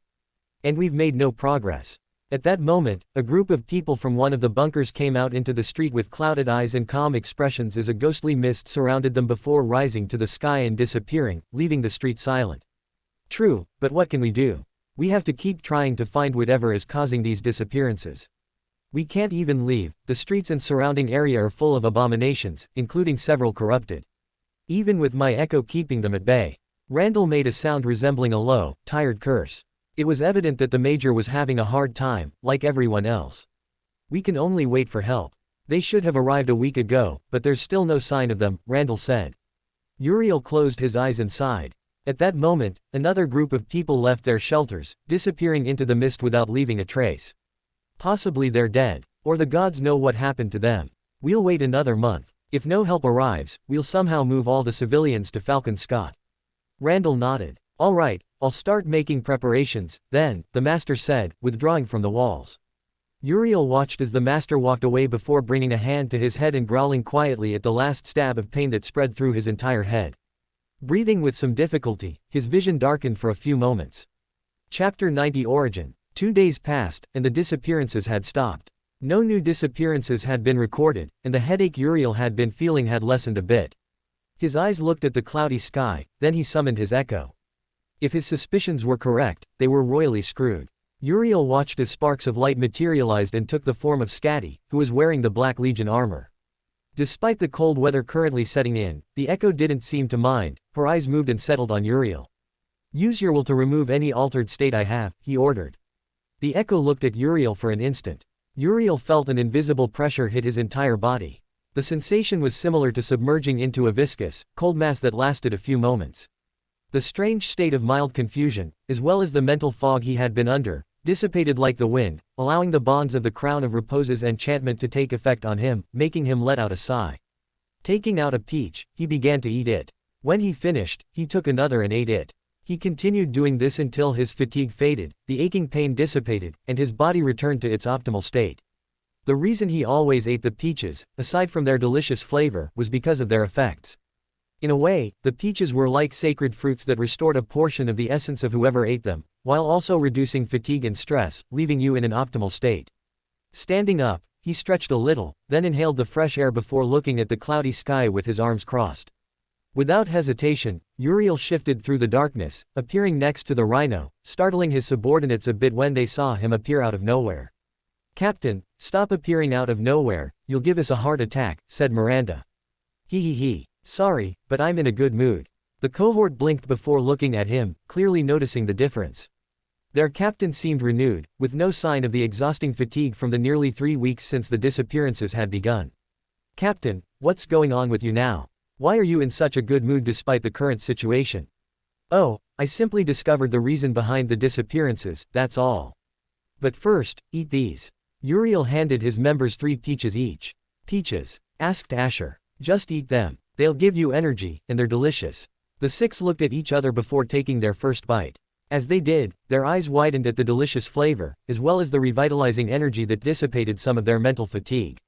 The 6 devoured the peaches within seconds. I feel full of energy, said Lucian, jumping up and down. I feel like I can win a fight against a corrupted creature with just my fists. What did you give us, Captain? What were those fruits? Asked Miranda. Oh, peaches from my echo. They restore part of your essence and eliminate physical and mental fatigue, he explained simply. Asher, you were right, said Uriel. Asher raised an eyebrow before his eyes widened as he remembered. Immediately, he froze, looking up at the sky. His expression turned deathly pale. See, Captain. For the first time, his voice trembled. Yeah, I don't know why I didn't realize it before, considering they're the most annoying things of all, and it's not the first time I've faced one.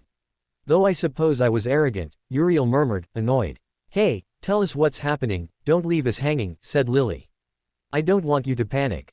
Asher began, but the reason for the disappearances is due to a powerful mental attack launched by a corrupted titan.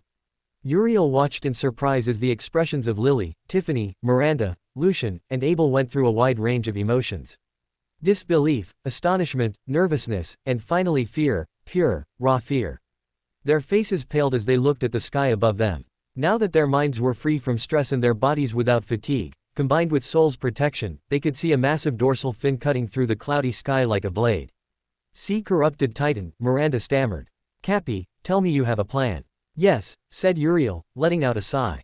I'm simply going to kill the Titan. His subordinates looked at him as if he were insane. However, their captain was the kind of person who followed through on what he said.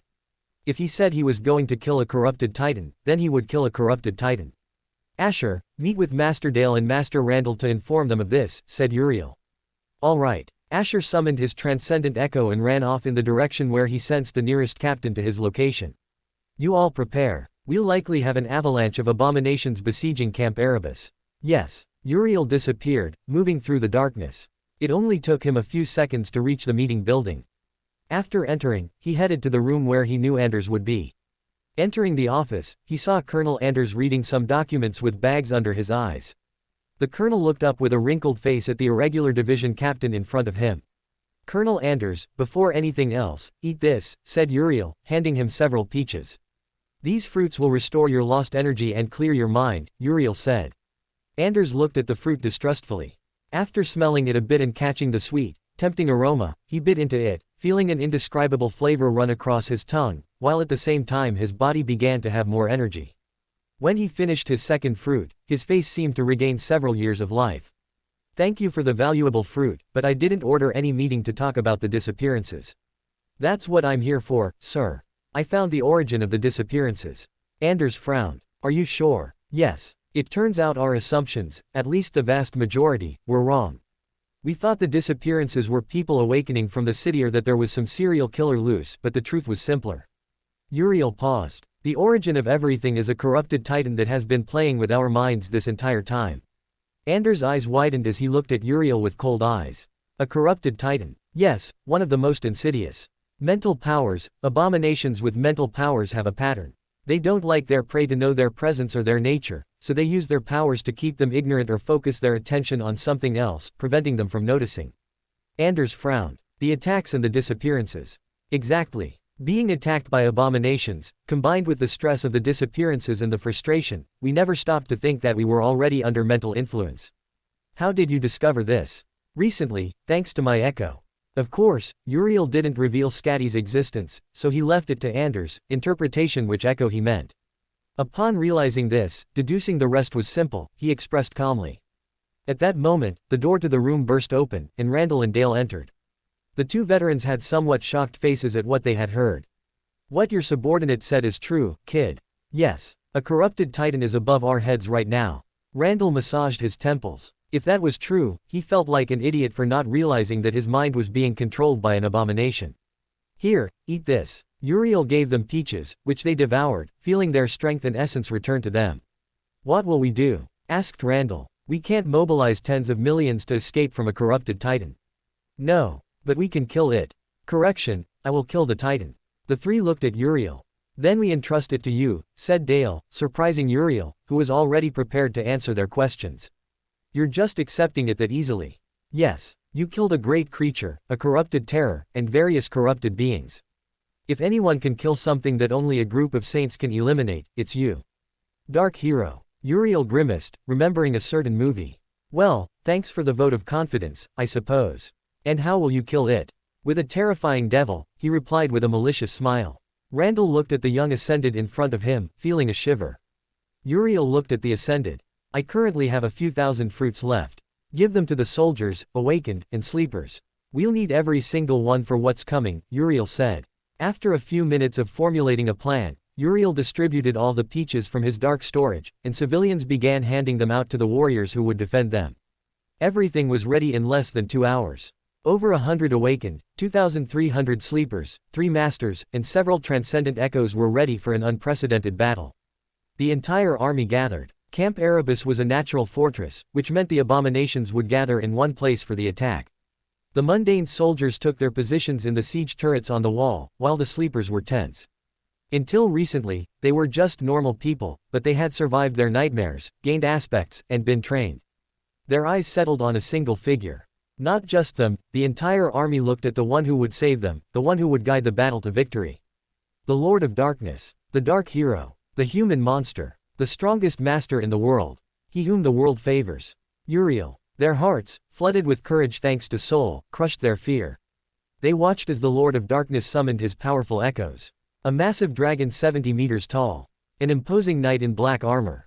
A titanic butterfly 100 meters wide, with wings that extended 3 times its size. A beautiful woman with scarlet hair. And finally, the imposing tree that had kept the abominations at bay for nearly 2 full months without suffering casualties. The only thing stopping the abominations was them. They would protect all the civilians. Uriel smiled. Beside him, Asher informed him. Captain, I can sense a massive mass of abominations approaching. Among them are corrupted and fallen beings, led by something big, a corrupted terror, Asher reported. Excellent, said Uriel, sighing. In his hand, white flower appeared. Looking at Gunlog and the dark butterfly, the 2 dark creatures shot up into the sky, diving into the sea of gray clouds. A few seconds passed until an enormous roar shook the sky. Looking toward the front, toward the mountains, he saw the endless sea of abominations running in his direction, drawn by the scent of the souls of countless humans. Molding the darkness, Uriel created countless spears, spending his first core completely, and hurled the spears at the army of abominations, killing the awakened and fallen whose rank was below tyrant. The spell's voice resonated in his mind, giving him several memories. Note: oh, you weren't expecting that. Honestly, it was kind of fun to give you the impression that I was going to make a LO49 2.0. But no, it's totally different, slightly inspired but different nonetheless. Well, as I said before, he already suffered shade, now Uriel will suffer, and this will be fun, at least for me. I've written enough, let the battle begin. Chapter 91 Armageddon 1. Uriel watched with great interest as the army clashed against the abominations, beginning a no-holds-barred battle. Dozens of awakened abominations were eliminated by the hundreds of released aspects. Leading the horde were Randall, Dale, surprisingly Lucian, and their echoes. Lucian moved with surprising speed. The blood flower enchantment combined with his aspect turned him into an unstoppable force of excessive violence, eliminating both awakened and fallen abominations. Looking elsewhere, he watched as Lily used her aspect. Strengthened under the open sky, her strength, endurance, and speed increased enormously. Her sable sword moved in rapid successions, avoiding being surrounded and attacked. Her flaw was certainly strange. In a world where an attack could kill you, wearing armor was the norm, but she didn't. Unable to use defense, she could only always go on the offensive and evade. For now, she was fine. Uriel looked elsewhere. Titan moved like a ghost among the abominations, causing a slow but constant massacre. His aspect was good for killing the fallen commanders that released the pressure. When they were eliminated, the sleepers and soldiers on war platforms could unleash all the fury of their artillery in a single instant, killing them. Elsewhere, Abel was positioned further away. His aspect was surprisingly useful. Everyone participating in the battle, including himself, was surrounded by a golden aura that protected them from the weaker attacks of awakened abominations. Uriel was sure that if Abel ever reached transcendence, he would be the ultimate shield. Beside him was Miranda, who had received an echo or two.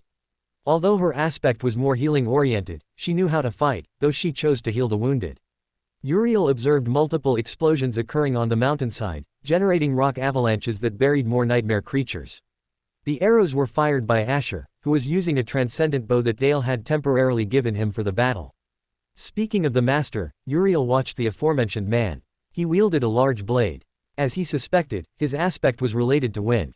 Using the wind to his advantage, he could move at great speed, generating a large amount of damage to the abominations. Attraction, repulsion, and wind-cutting blades massacred awakened and fallen abominations. Randall, for his part, was what Uriel would describe as a barbarian. His battle style was brutal, severe, and direct, without any eloquent or elegant technique. Simply pure, raw strength. He wielded a large ruby axe that cut through abominations.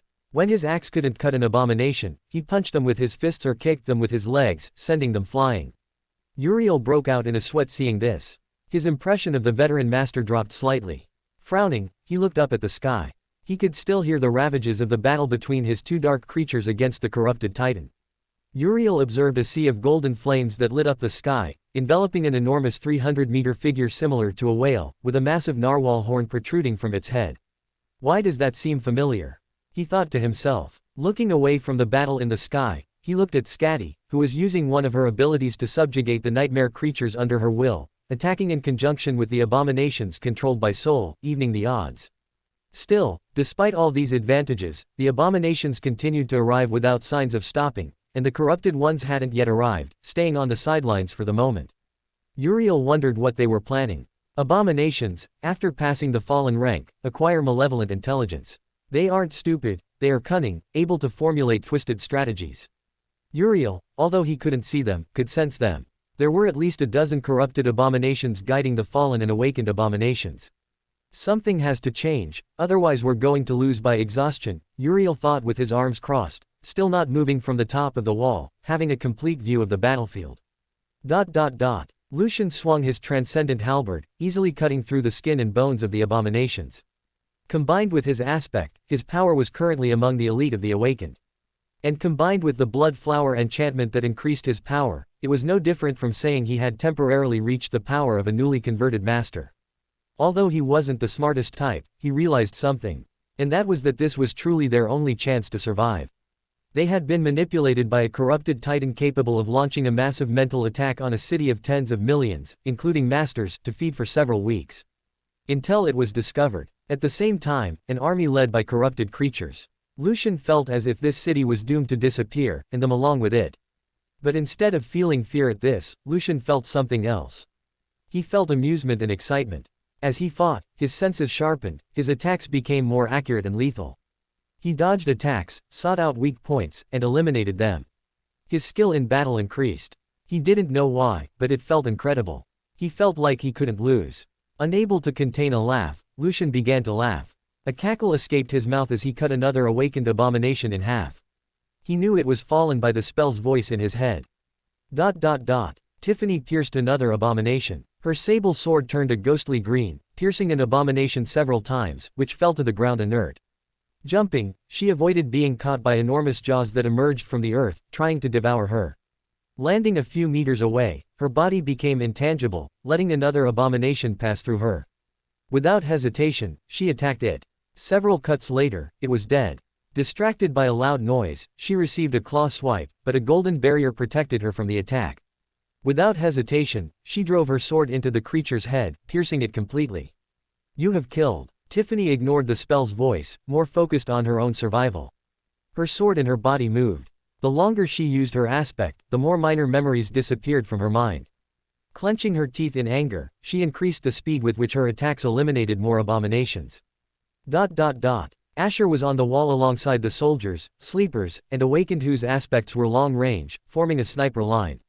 Their purpose was clear: eliminate and slow the abominations descending from the mountains. Around him, he looked at the mundane soldiers and the sleepers preparing their memories or weapons to fire. Since he was the best shooter in Camp Erebus, he had guided the sleepers with long-range aspects to attack with precision, and his aspect could detect everything within an enormous radius without anything escaping them. The soldiers were ready, and the weapons were loaded. Without thinking twice, he ordered the attack. Artillery, fire! He ordered with the loudest voice he could muster. As soon as he shouted, projectiles launched at the speed of sound, fired against the abominations, striking several, killing some, and slowing others. The energy cannons glowed with power for a few moments until they fired enormous bursts that impacted, erasing dozens upon dozens of nightmare creatures. After the artillery stopped, he ordered the second attack. Asher summoned his bow, a second-tier transcendent bow that Ascended Dale had lent him for this battle. Summoning the quiver of replica arrows, he grabbed 3 arrows. After knocking them, he fired at the mountainside where a fallen tyrant was descending. The arrows flew, embedding themselves in the creature's eyes and chest.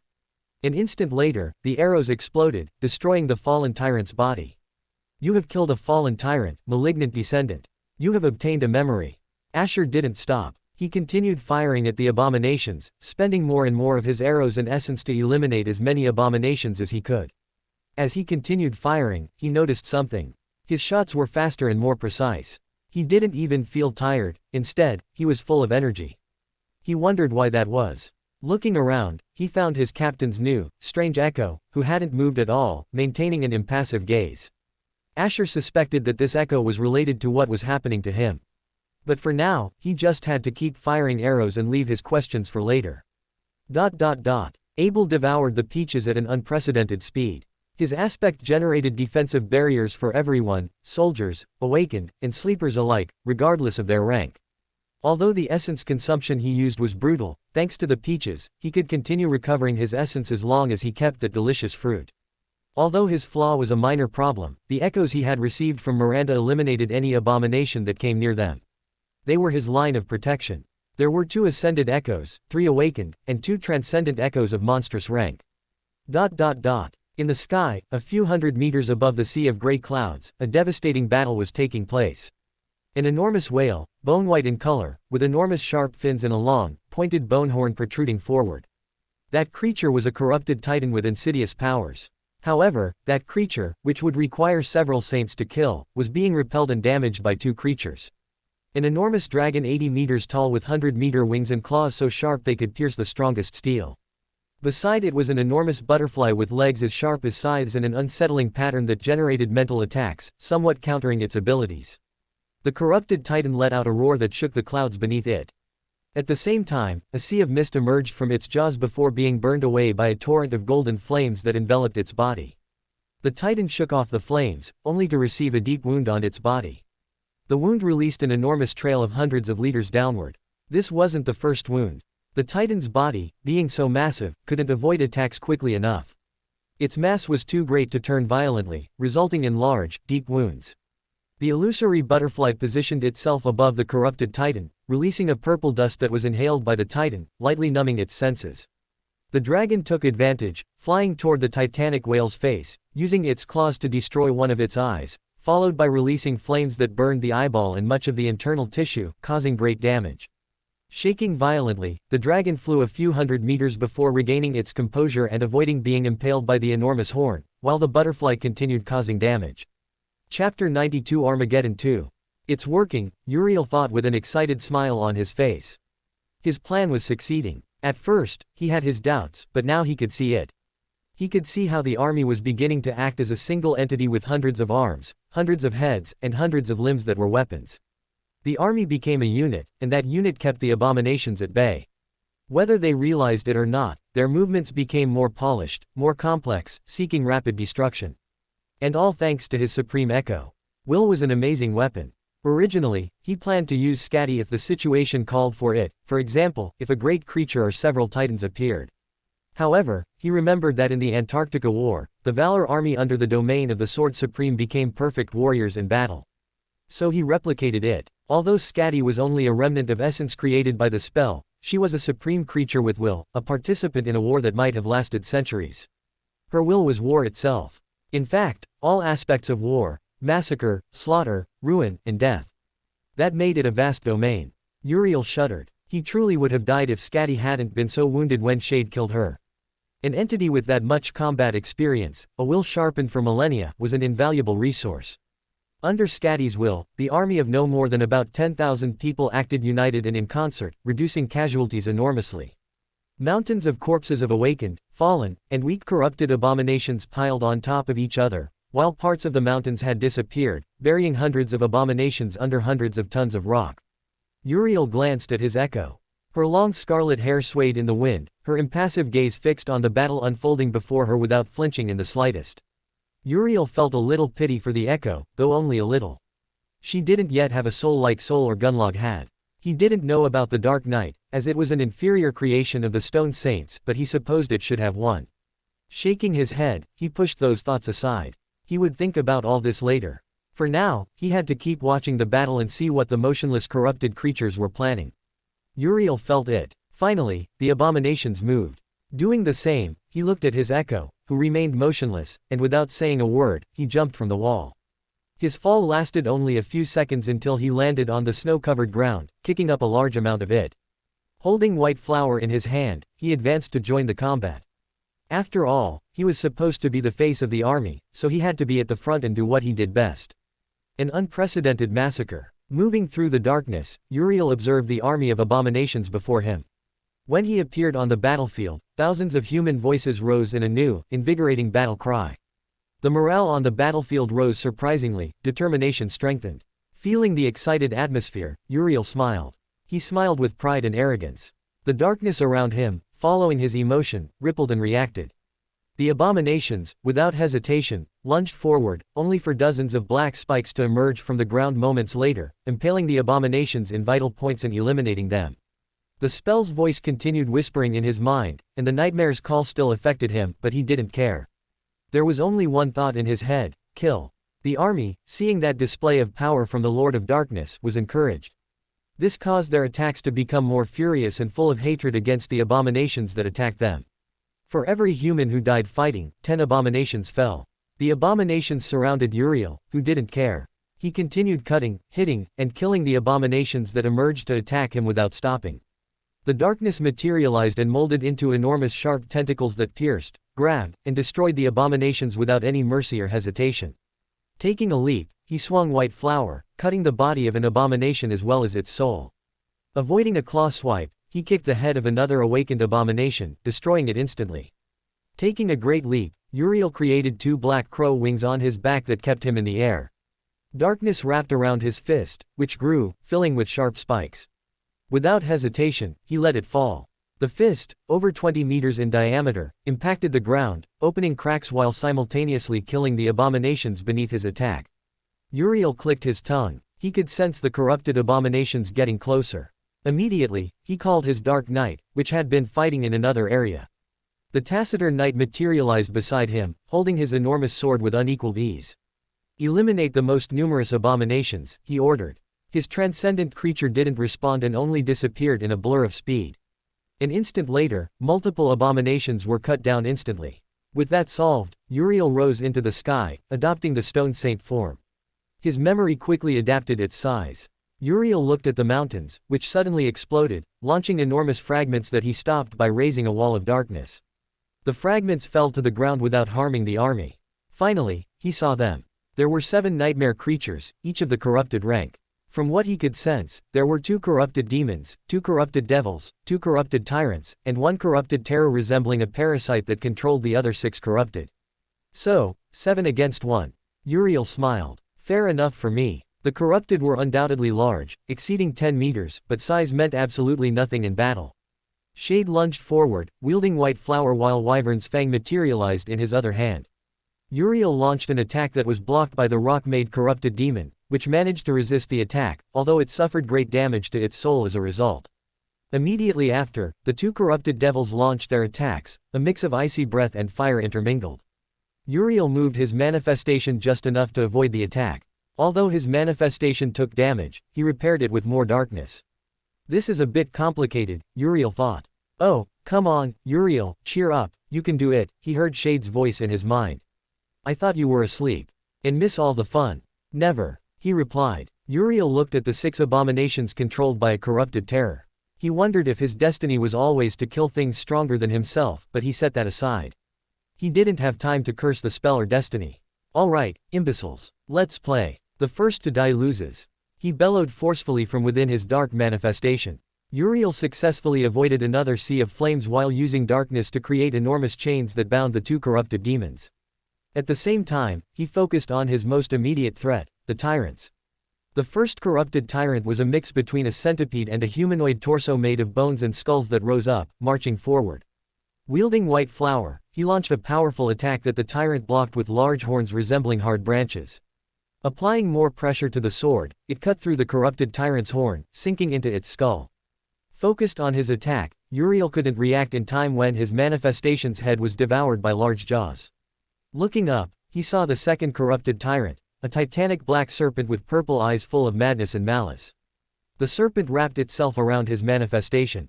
But Uriel didn't care. Discarding the dark manifestation, he slipped away from the serpent into an open area where he rebuilt the stone saint's body. Creating a spear of darkness, he hurled it at the serpent, which slithered away, avoiding the weapon. But that was all he needed. Running, he grabbed Wyvern's Fang. Imbuing the sword with his essence, it turned pure black.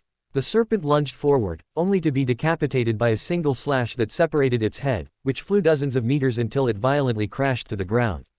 You have killed. Ignoring the spell's voice, he received a charge from one of the 2 corrupted devils that sent him flying far away.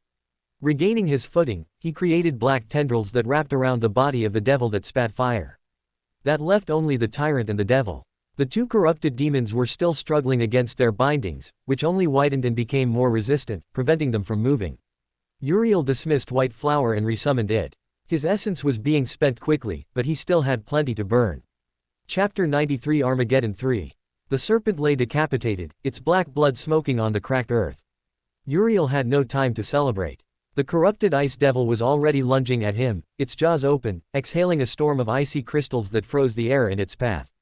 What a nuisance. Uriel growled as he raised Wyvern's Fang. The black blade cut through the freezing blast, splitting it in two. The cold licked the edges of his dark manifestation but failed to penetrate. The stone saint roared, its cracks glowing with violet light. The wounded corrupted tyrant, the centipede of bones and skulls, still crawled with half its head caved in. Its jaws creaked, emitting a screech that pierced the mind. Uriel felt the attempt at psychic invasion and crushed it with a thought. These six don't fight as individuals, he realized. The parasite orchestrates them. Then let's cut the orchestra. Uriel propelled the stone saint forward. With one hand, he held the chains binding the two corrupted demons, with the other, he materialized a second spear of darkness. The fire devil spat its incandescent breath. Uriel didn't dodge. Instead, he spun on himself, using his manifestation's darkness cloak as a spinning shield. The flames licked the black surface without consuming it. Slow, he whispered. The spear flew. It pierced the fire devil's chest, pinning it to the ground. The creature roared, but the shadow chains already wrapped around its limbs tightened, immobilizing it completely. The ice devil took advantage of the distraction. Its claws, sharp as frost razors, sank into the stone saint's shoulder. The manifestation cracked, losing fragments that dissolved into nothing. That hurt, Uriel murmured, and he responded with wyvern's fang. The upward slash severed the ice devil's arm. The limb fell to the ground, writhing before dissolving into black particles. The devil retreated, but Uriel didn't let it escape. Tendrils of darkness sprouted from the ground, tangling around its hind legs. Now the tyrant. The skull centipede lunged at him, its broken horns still lethal. Uriel dismissed wyvern's fang and summoned white flower again. The sword glowed with pale light, contrasting with the blackness of his manifestation. The impact was brutal. The tyrant rammed the stone saint, pushing Uriel back several meters. The skulls forming its torso opened their jaws, trying to bite into the darkness. Not this time. Uriel plunged white flower into the tyrant's main skull. The sword pierced bone and dark marrow, emerging from the other side. The tyrant convulsed, its 100 legs scraping the air before collapsing. You have killed. He ignored the message. The ice devil was still struggling, but its movements were erratic. Uriel approached, raised the stone saint's foot, and crushed it against its skull. The ice exploded. The devil shattered into 1,000 pieces that dissipated like frost in the sun. You have killed. The two corrupted demons, still bound by the chains, roared helplessly. Uriel walked toward them without hurry. The stone saint raised both hands and clapped them together. The impact pulverized both demons at once. You have killed. You have killed. The battlefield fell silent. The bodies of the six creatures lay scattered, smoking. Uriel felt momentary relief, the calm before the storm. Plink. A drop of black blood. Plink. Plink. The bodies began to move. What? Uriel clenched his jaw. The fragments of the six corrupted crawled toward each other. Severed arms, broken jaws, severed tails, all fused into a shapeless mass that pulsed with its own life. Flesh twisted, stretched, reorganized. Bones cracked as they fit together. Muscles sprouted from nowhere. Eyes opened and closed at random across the surface of that gestating monstrosity. From the center of that nightmare amalgam, a grotesque and gigantic form emerged. Uriel, bewildered, took a step back from the thing under construction. Without hesitation, he enveloped it in darkness manifested as spears that embedded themselves in the creature's body. However, instead of damaging it, Uriel noticed how the darkness was assimilated, becoming part of that grotesque body. Uriel, you have to call Scatty right now. This thing isn't something we can handle. What do you mean? That thing is evolving, Shade said. Uriel froze. Evolving? Yes. Possibly into a corrupted titan, or a great creature, he explained. So call Scatty. Now. We can't win against that. Uriel looked at the great creature. Until now, he thought it was just a corrupted. No, in fact, it was a corrupted being, but it was using the other corrupted beings as batteries to fuel its evolution to a higher rank. Shit. Fuck me sideways. Uriel didn't finish that thought before dismissing Scatty. He knew withdrawing her now would bring a disadvantage to the battle, but it was necessary. He couldn't kill something beyond a great beast, no matter how hard he tried. Sighing, he called Scatty back, who appeared beside him. Without saying a word, she fixed her gaze on the great creature that was evolving into a great terror. Uriel abandoned his form, returning to normal. Hey, I want you to kill it, he asked his echo.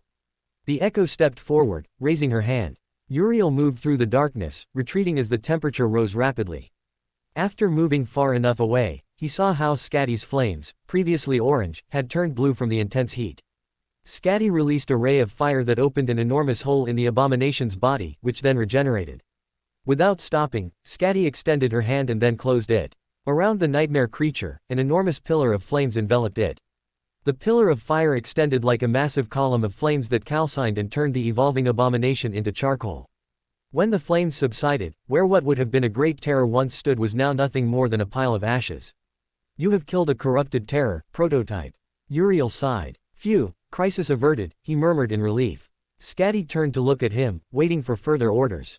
Uriel nodded and then ordered her to continue using her will to keep the human combat forces united. Now that the corrupted had been eliminated, he could focus on eliminating the legion of abominations trying to besiege Camp Erebus. Uriel moved through the darkness. After a few seconds, he returned to the main battlefield. He watched as the situation had worsened. There were more abominations. Without the corrupted guiding them, the abominations became more frenzied, attacking in greater numbers to overwhelm the unbreakable wall. Everyone could barely hold on due to the immense pressure. Uriel was about to join the battle when he heard something that made him smile.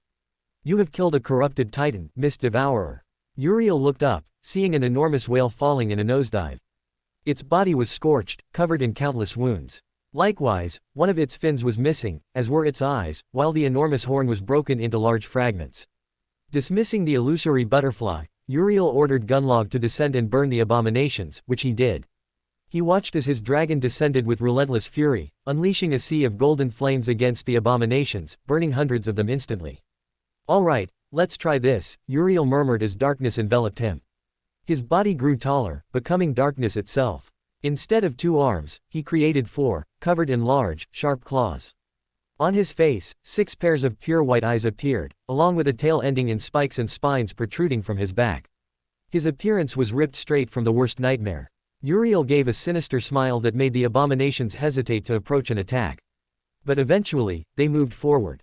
Uriel got into a 4-limbed stance, exerted pressure, and shot off like lightning, tearing through the sea of abominations in an instant, shattering the tide of monsters. Let Armageddon begin, Shade roared in Uriel's mind. Uriel launched himself at the first abomination, delivering a claw swipe that destroyed it. Without stopping, he used his tail like a whip, cutting down 3 others in less than a second. 2 abominations jumped onto his back, but the spines on his back extended, piercing them. The darkness beneath him spread, creating an enormous field of 3-meter-high spikes that killed even more monsters. Uriel stopped for an instant, letting an avalanche of abominations leap onto him. An instant later, a black wave exploded outward, dragging hundreds of abominations with it before stopping and receding. The sound of the nightmare creatures' screams, along with bodies crushing flesh and bones, filled the entire battlefield. The darkness dissipated, revealing a paste of nightmare creatures. Uriel kept moving at lightning speed. His body was just a black blur. Where he passed, abominations died one after another at such speed that those who didn't die instantly perished within seconds. Uriel continued massacring the abominations that appeared before him. He could feel how the endless wave of abominations had been considerably reduced to a much more manageable number. Although Uriel hadn't counted the abominations he killed, he estimated that he had killed several thousand creatures throughout the massacre he was carrying out. Feeling that his manifestation was in poor condition, he decided to dismiss it. Summoning White Flower in his hand, he lunged forward, decapitating an abomination in a single strike, then cut another, kicked another, dodged an attack, and cut again. Cut, dodge, cut, strike. Everything became monotonous. At no point did the enormous, battle-crazed smile leave Uriel's face. Although despite the euphoria, his mind was calm, examining his surroundings with critical eyes. Moving away just in time, he saw a burst of flames that carbonized 100 abominations from Gunlog, who let out a roar while fighting a corrupted abomination in the sky. Hey, father, we have a problem of let's say, mountainous size. What do you mean, soul? Uriel asked, cutting down another abomination while the darkness around him generated spikes that embedded themselves in a fallen abomination. Well, a fallen titan is approaching from the ocean, and not only that. There are several corrupted emerging right now with even more abominations. Uriel clicked his tongue mentally. How long until the titan arrives? About 5 minutes, maybe 4, wait, oh, there's another problem. One of his eyebrows twitched. Apparently, a corrupted terror is also arriving via the ocean. For now, I'm holding back its mental influence and using the abominations to defend the wounded. Great, Uriel thought. I'll send Gunlog to deal with the fallen terror. Protect him from mental attacks. And what about the titan? I'll deal with it. But first, I'll take care of the new corrupted, he replied as he created 2 wings of darkness, rising into the sky for a better view. He quickly found several corrupted abominations. Without hesitation, Uriel descended in front of the abominations, creating an enormous dome of darkness that enclosed them to prevent their escape. Chapter 94 Armageddon 4. Looking at the first corrupted, he launched his attack. Arriving above the jackal, the creature somehow managed to avoid his attack and release a blast of infernal fire that forced him to jump. At that instant, something landed on his back. Turning, he saw the six-armed humanoid unleash a claw swipe that he managed to block with his swords, being sent to the ground. His body impacted the ground, creating a crater that kicked up dust. Moving through the darkness, he appeared behind the silver-backed creature, delivering a slash with his wyvern sword, leaving a deep wound. So this creature doesn't have as good instincts as the other two, Uriel thought, avoiding being grabbed by the corrupted devil. The gorilla raised both arms, slamming them against the ground, creating ice spikes in a straight line. Uriel, standing on the gorilla's head, launched his transcendent sword, which embedded itself deep into the abomination's skull. You have killed a corrupted devil, freezing gorilla. Uriel didn't allow himself to relax when the jackal and the humanoid appeared. Both monsters could track his movements despite being surrounded by true darkness. The jackal opened its jaws, orange flames beginning to form, while the humanoid's hair tensed up. Uriel clicked his tongue. Both monsters attacked at the same time. The jackal unleashed a powerful sea of flames, and the humanoid rained sharp tentacles made of hair down upon Uriel. Uriel was pulled out of the attack by someone. Looking closely, he noticed it was his Dark Knight, who had pulled him out of the trajectory at the last moment. His transcendent devil landed on the ground at the edge of the black barrier, where dozens upon dozens of dead fallen abominations lay. Uriel summoned his wyvern's fang again, holding it in his hand. He also summoned the captain's sword. His devil only created a bow and arrows to attack from a distance as support. Uriel looked at the humanoid. He needed to eliminate them quickly and join the main battle. He had a very bad feeling. None of his echoes had been destroyed, but he didn't know how long they would last in combat. Uriel transformed. Using darkness, he created a dark manifestation of an enormous serpent, which slithered at tremendous speed toward the humanoid corrupted devil, while his Dark Knight dealt with the jackal. Slithering toward the humanoid, it leapt, launching several fur tendrils against the serpent, piercing its body. But this didn't stop the serpent, which opened its jaws, revealing sharp fangs that closed around the creature's body. The nightmare creature silently created more tendrils, stabbing them into the black serpent's body. Its furious white eyes glared. The tendrils pierced and tore off large chunks of darkness, which reformed the next instant. The black serpent closed its jaw tighter, its fangs reaching the bone. Inside the dark manifestation, Uriel applied more pressure until the bone finally gave way, snapping in two. The creature trembled before going motionless. Uriel, leaving nothing to chance, bit the creature's head, tearing it off with one bite. You have killed a corrupted devil, puppeteer. At the same time, the spell's voice whispered again. You have killed a corrupted demon, desert scavenger. It seems the night killed the jackal, Uriel thought, dispelling the dome of darkness, letting light fill the previously dark space. When the dome dissipated, Uriel watched as the battle continued. The human army looked smaller. More and more abominations kept arriving through the mountains. Creating a large black scythe, Uriel swung it, cutting multiple nightmare creatures. His Dark Knight launched itself back into battle, its speed and strength allowed it to quickly destroy the nightmare creatures. Once Uriel joined the combat, the human side's advantage began to solidify, and the monsters were forced to lose ground rapidly. The army of Awakened, as well as the irregular cohort, formed an advanced front that repelled the monsters. Uriel continued eliminating monsters with his enormous scythe before returning to normal, still holding his wyvern's fang. Uriel communicated with Gunlog. Gunlog, ignore the threat in the sky. Go to the ocean and eliminate the fallen titan, Uriel ordered. Gunlog let out a roar, throwing the flying abomination far away before turning and flying rapidly toward the ocean. At the same time, Uriel summoned the water pearl, which materialized in his hand. He quickly headed toward where Randall was. Uriel appeared before the master, who was injured, bandaging a large cut on his arm. Master Randall, do you think you can hold on for a few more minutes? What do you think, brat? Randall asked with a smile. Uriel looked at the situation. The army was continuously shrinking. Almost an hour had passed since everything began. I just need 5 minutes. There's a fallen terror and a titan that I have to kill. Randall nodded. Do it. We'll buy as much time as we can. Thank you. Without saying more, Uriel entered the darkness, spending more essence. Once he reached the other end of Camp Erebus, which faced the ocean, he ate several peaches, recovering some essence, then put the water pearl in his mouth and, without hesitation, jumped into the dark water. The cold water cleaned the sweat from his body. His vision adapted instantly, seeing Gunlog beginning a battle against Goliath while in the distance was something resembling an enormous white tree. Uriel felt the mental attack, which Soul countered, combined with his supreme rank memory, eliminating it. Altering his form, Uriel transformed into an enormous 50-meter black sea serpent, which launched itself forward against the terror of LO-49. The terror, sensing him, sent all the abominations that followed it to stop him, but Uriel had no time to waste. In a display of power, his teeth made of manifested darkness opened, tearing through the corrupted humans and abominations with absurd ease. His speed was like lightning, reducing the distance between him and the terror in seconds. The terror sent its bandage-like white tentacles to stop him. Dodging nimbly, Uriel accelerated even more. When he was close enough, he crashed into the terror's body, sending it to the depths of the seabed. Discarding his dark manifestation, he summoned White Flower and, without hesitation, stabbed the heart of the humanoid figure with a deformed, mummified face. As he pierced the creature's heart, the spell's voice resonated in his mind. You have killed a corrupted terror, the profaned symbol of fallen grace. You have obtained a memory.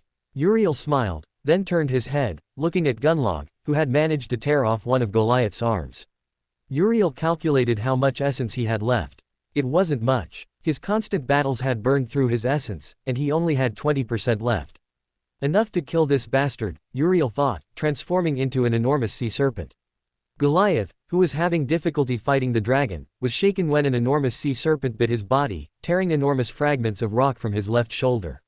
The Titan turned, extending his hand to grab the serpent, but it slithered away. Gunlog and Uriel crashed against the fallen Titan again, who couldn't hold on long enough. About 2 minutes later, an enormous sword pierced its head, followed by descending diagonally, splitting its enormous body. Uriel heard the spell's voice in his mind. You have killed a fallen Titan, Goliath. Take that, bastard. I won't let you destroy my city. Smiling, he created 2 wings of darkness, emerging from the sea. Shortly after, Gunlog did the same. Uriel flew back to the battlefield. Now only the winter beast remains, he thought as he watched the situation begin to calm down. The endless waves of abominations were greatly reduced. The battle continued for a few more minutes until finally, everything had ended. The abominations stopped attacking in masses, and those that attacked were instantly controlled by Soul. Uriel landed on the ground, feeling his entire body ache. Dismissing the wings and the water pearl, he looked at the final result. Camp Erebus was still standing. Tens of millions of lives had been saved. The terror of LO-49, Goliath, dozens of corrupted beings, a great devil, and countless nightmare creatures had died. This was undoubtedly a truly unimaginable feat. Uriel walked while dismissing Gunlog, the Dark Knight, and Scatty back to his soul sea. At the same time, he summoned the little devil Iroh, who looked at the corpses with hungry eyes. Hey, don't eat that. Eat that, he said, pointing at the enormous horn stuck in the ground, 3 kilometers away, rising like a visible enormous tower. The little devil's eyes widened, and without hesitation, he ran toward the enormous horn to eat it. I'll feed him a great devil's stones later, he murmured to himself. Uriel walked toward where his cohort was. As he did, he heard the murmurs of the awakened, the mundanes, and the soldiers alike. Look, it's him, said one. Gods, he's truly incredible. I saw him kill a corrupted tyrant in seconds. He's terrifyingly strong. Did you see his echoes? I'd kill just to have one of them. That's nothing. Didn't you hear? He killed a great creature alone. It's no wonder they call him the strongest master in the world. Why are they crowding around? Another voice intervened. He's Lord of Darkness, the Dark Hero. There's nothing he can't kill. Damn, he's really handsome. I wonder if he has a girlfriend. Behave like the awakened you are. Besides, someone like him wouldn't look at you, crazy girl. Oh, shut up. A girl can have dreams. You're an awakened. You can't have dreams. Uriel laughed quietly as he continued on his way. Finally, he found his subordinates, exhausted beyond measure. At least Asher, Lucian, Tiffany, and Lily, while Abel was vomiting from eating so many peaches, being attended to by an amused Miranda. Hello, Uriel greeted, summoning his beautiful and elegant black chair and sitting down in front of them. Hey, Cappy, said Lucian with a tired voice. Is it normal for my whole body to hurt? Yes, Uriel replied. Where were you, Captain? I only saw you at the front for a short time, asked Lily. Well, there were many corrupted abominations, so I had to eliminate them far from where our battle could cause havoc. Oh, I also killed a titan at the bottom of the seabed, he added casually. Yeah, sure, whatever you say, said Abel before vomiting. Don't talk, you'll only feel more like vomiting, said Miranda. Uriel watched this with amusement. His gaze settled on the road leading to Camp Erebus. It was the only area throughout the entire battle that wasn't greatly affected by the magnitude of the Armageddon that had occurred. Asher lifted his head. "What's wrong, Asher?" asked Uriel. "Well, I can sense a large number of humans heading this way, led by 6 Awakened." 6 Awakened? Yes, Asher reported. "I see," Uriel murmured, taking a cup of hot coffee as snow began to fall slowly. Uriel hummed a mental tune that irritated Shade for his own amusement. After a few minutes, the enormous column of vehicles descending the roads toward the city became clearly visible. Colonel Anders, who emerged from a large MWP, stepped forward to receive the refugees. Chapter 95 Evacuation Strategy.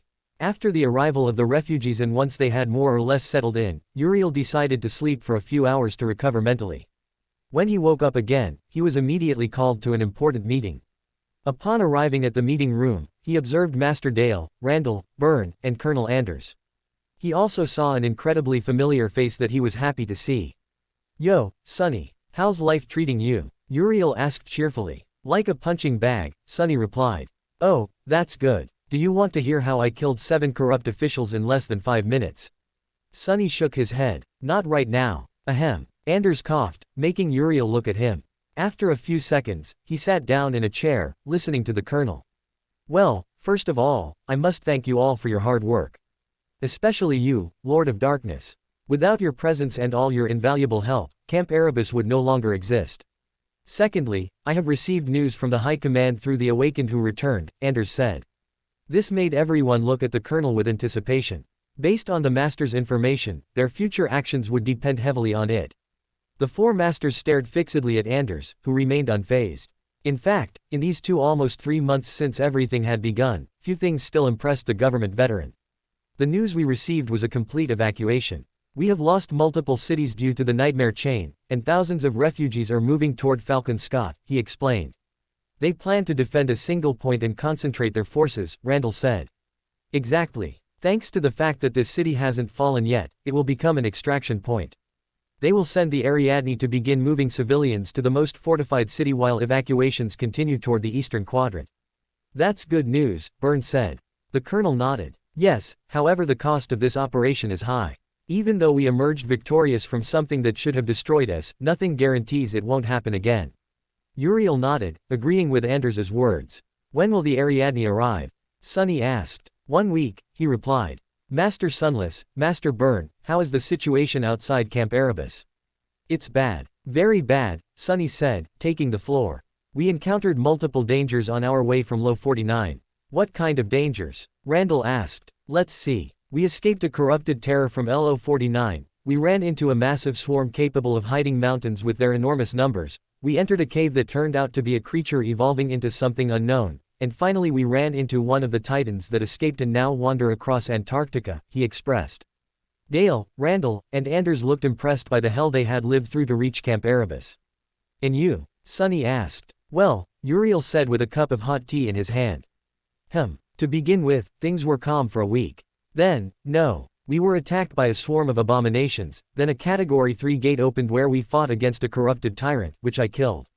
Then I used an echo that controls abominations to defend the city. Disappearances began shortly after for a month and a half. We discovered that the disappearances were the result of a corrupted titan with mental powers."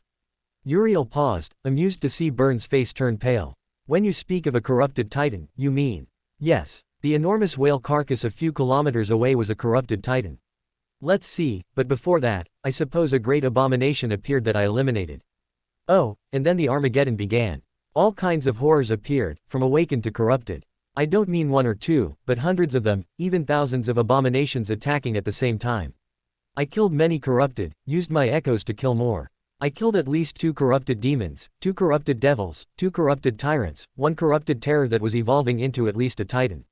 Then I fought against 2 other corrupted devils and another tyrant. Oh, Goliath also appeared at the bottom of the seabed, and a corrupted terror. Now both abominations sleep with the fishes. And I think that's everything in a nutshell." Byrne looked at the 2 Ascended and the colonel to confirm if it was true. They confirmed it. Then he looked at Uriel, who didn't seem impressed. Then he looked at Sonny, who didn't react, accustomed to Uriel's feats at this point. "You're crazy, kid." "I'm not crazy. The world is crazy," Uriel said as a ghostly wind moved his hair, giving him a wise air. As always, everyone wondered where the wind came from, but they had no answer. Did you say you killed Goliath? Sunny asked. Yes. It was just a simple fallen titan. It wasn't that big of a deal. And the terror from Low 49. Also. It was physically weak. I just had to pierce its heart and it died. One of Sunny's eyebrows twitched, but he said nothing, preferring to save it for another moment. The meeting continued for another hour.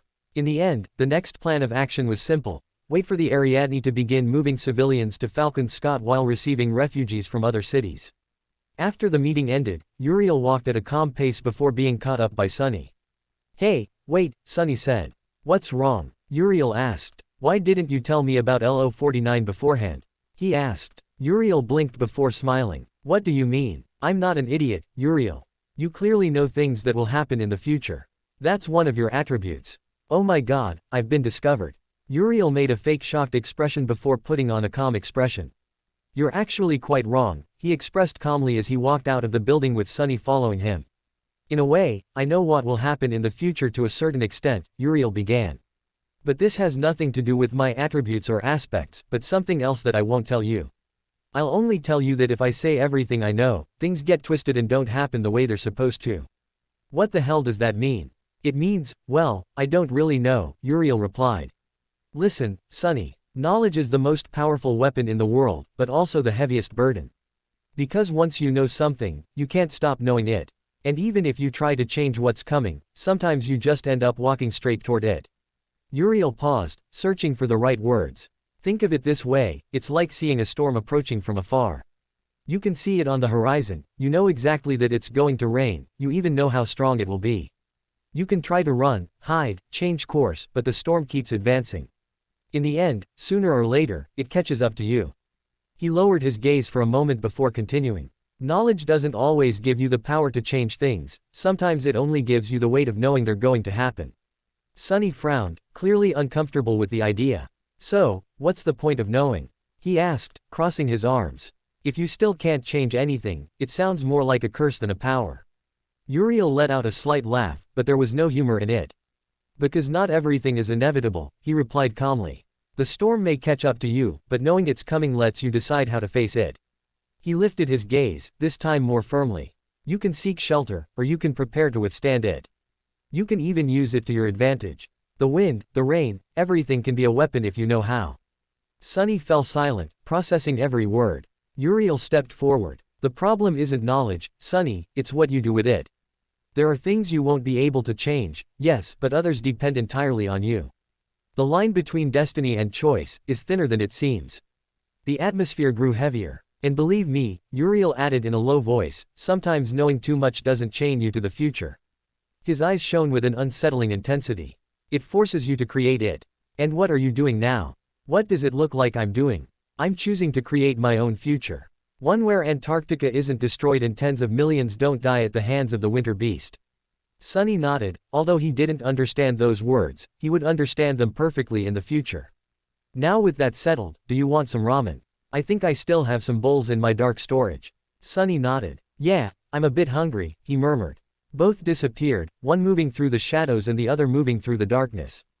A few hours later, Uriel was sitting among a group of people telling a story. So my friend said to her, "You're crazy, woman." And she replied, "I'm crazy for you," and locked him in her basement for 2 days. The moral is, never date an internet influencer. You never know how crazy they are. You hear that, Luster? Uriel asked, looking at the boy, making everyone laugh. I must say, Captain Uriel, you certainly have surprising stories, commented Professor Obel as he finished his ramen. Yeah, although it's the story of a friend of mine. Captain, what happened to your friend in the end? Dorn asked. Well, he went to another city and changed his identity to lose the crazy girl. Hey, Captain Uriel, why do you only mention me? Luster asked. You're the only one who can't stop staring at any girl's chest that walks past you. Seriously, buddy, control yourself. When he said that, several girls looked at Luster with judgmental glances. Luster could only lower his face after being socially buried by the girls. At that moment, Luster lifted his face, looking hopefully inside the rhino at Sunny. Ah, Captain, help me. They're socially burying me, Luster said. You brought it on yourself, Luster, Sunny said. And what are you all doing? Ah, Captain Sunless, it seems you've woken up. Captain Uriel gathered us to talk and catch up, Obel said. I see, said Sunny, sitting down and joining the group while Uriel passed him a bowl of hot ramen. How many of these things do you have? No idea. I'm a collector, and I don't even know how many things I have stored in my memory. One day I'll clean it out, Uriel replied. Hey, Captain, Lucian said, making Uriel look at his subordinate. Yes, Lucian, what was your life like before you were awakened? Lucian asked, making Uriel fall silent. Sunny, who was focused on the delicious ramen, stopped eating to learn more about his friend's life. Well, he fell silent, then blinked. Honestly, I don't remember much, to be honest. I remember spending a lot of time at home, watching videos on the internet or reading those popular awakened stories. In the end, I was infected by the spell, and then I suppose everything else happened, and here I am. You can't remember your past. Not entirely. It's confusing, really. Although I do remember something. And what would that be? A trip I took with my parents. It was to a forest. We camped, took photos, and told stories. It was nice. And your parents, Captain? Where are they? I don't know. I don't know if they're alive or if they're dead. I really don't stop to think about it much. Captain, your life is sad, Miranda said, feeling pity. I suppose so. Uriel gave a strange smile. It wasn't the smile full of arrogance or full of confidence, but a calmer one, full of silent resignation. Uriel stood up. See you later. I have something to do, he said and then simply disappeared. Uriel appeared in front of Sol, where after creating some wings, he reached one of the branches and lay down on it. Is something wrong, father? Sol asked in Uriel's mind. No, I'm just resting, he replied. By the way, I need more peaches. Of course, I have quite a few from the last harvest I made, Sol said, although the term, harvest, actually referred to devouring the souls of abominations to create the sacred fruits, unaware of all the chaos that was shaking both the waking world and the dream realm due to all his actions. Chapter 96 Viral Sensation. While Uriel was relaxing quietly, the rest of the world was in total chaos. Both in the awakened world and in the dream realm, several things happened. The mundane people who witnessed all the chaos happening in East Antarctica and the large number of people mobilizing to other continents to get away from the chain of nightmares lived attentively to the news or rumors to spread them before the government could hide the information. Because of this, hearing the rumors brought by the awakened from the dream realm caused them to be published on a large number of internet forums, which in turn spread further and further. It wasn't strange that mundane people knew more or less what was happening in East Antarctica or who was taking which actions. However, those who heard it were completely incredulous. It was simply impossible for it to be true, but the more they asked, the more the information was confirmed, and the more truthful it became, until they began posting on forums. Among the thousands of awakened deployed to Antarctica for the evacuation of nearly 1 billion inhabitants, one name stood out above all others. Lord of Darkness. It wasn't the first time that name had been heard. After all, the vast majority of humans knew that true name. One of the most powerful awakened, even being recognized as the strongest master in the world, second only to the saints. His feats were legendary and unimaginable since he was a sleeper. From leading a full assault with nearly 1,000 sleepers to bring them out of an unexplored zone of the dream realm, to turning those same sleepers into awakened of terrifying power. Allying himself with the very changing star, the daughter of the immortal Flame clan, being part of the legendary cohort that led the campaign. Surviving unexplored zones of the dream realm, vastly expanding information about those unexplored lands. Killing impossible creatures and achieving astonishing feats. All this and more made Lord of Darkness a globally recognized figure, beginning to gather devotees who started to worship him, and the number of his followers constantly grew. Even those few who had no interest in what was happening in the dream realm found it shocking. However, what made his fame explode and overflow like a wild flood was his most recent action, his deeds in central Antarctica. A chilling image circulated on the internet, taken from a great distance and blurry, but clearly visible. It was a figure with black hair, 2 wings on its back, holding a sword while facing 7 nightmare creatures dozens of meters tall.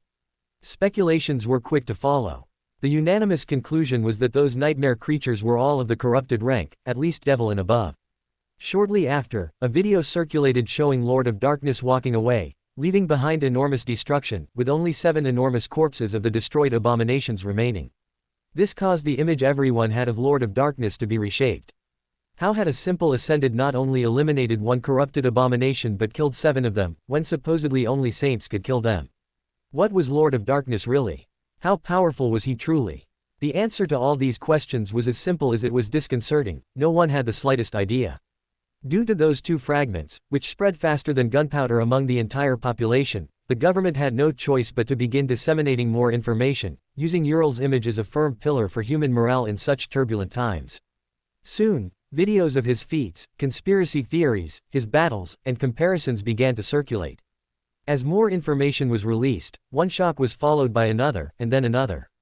However, what most shocked humanity was the event known as the Armageddon of Camp Erebus. Video fragments were published from a simple camera showing an enormous war, hundreds of awakened and thousands of mundane soldiers fighting against an endless sea of abominations.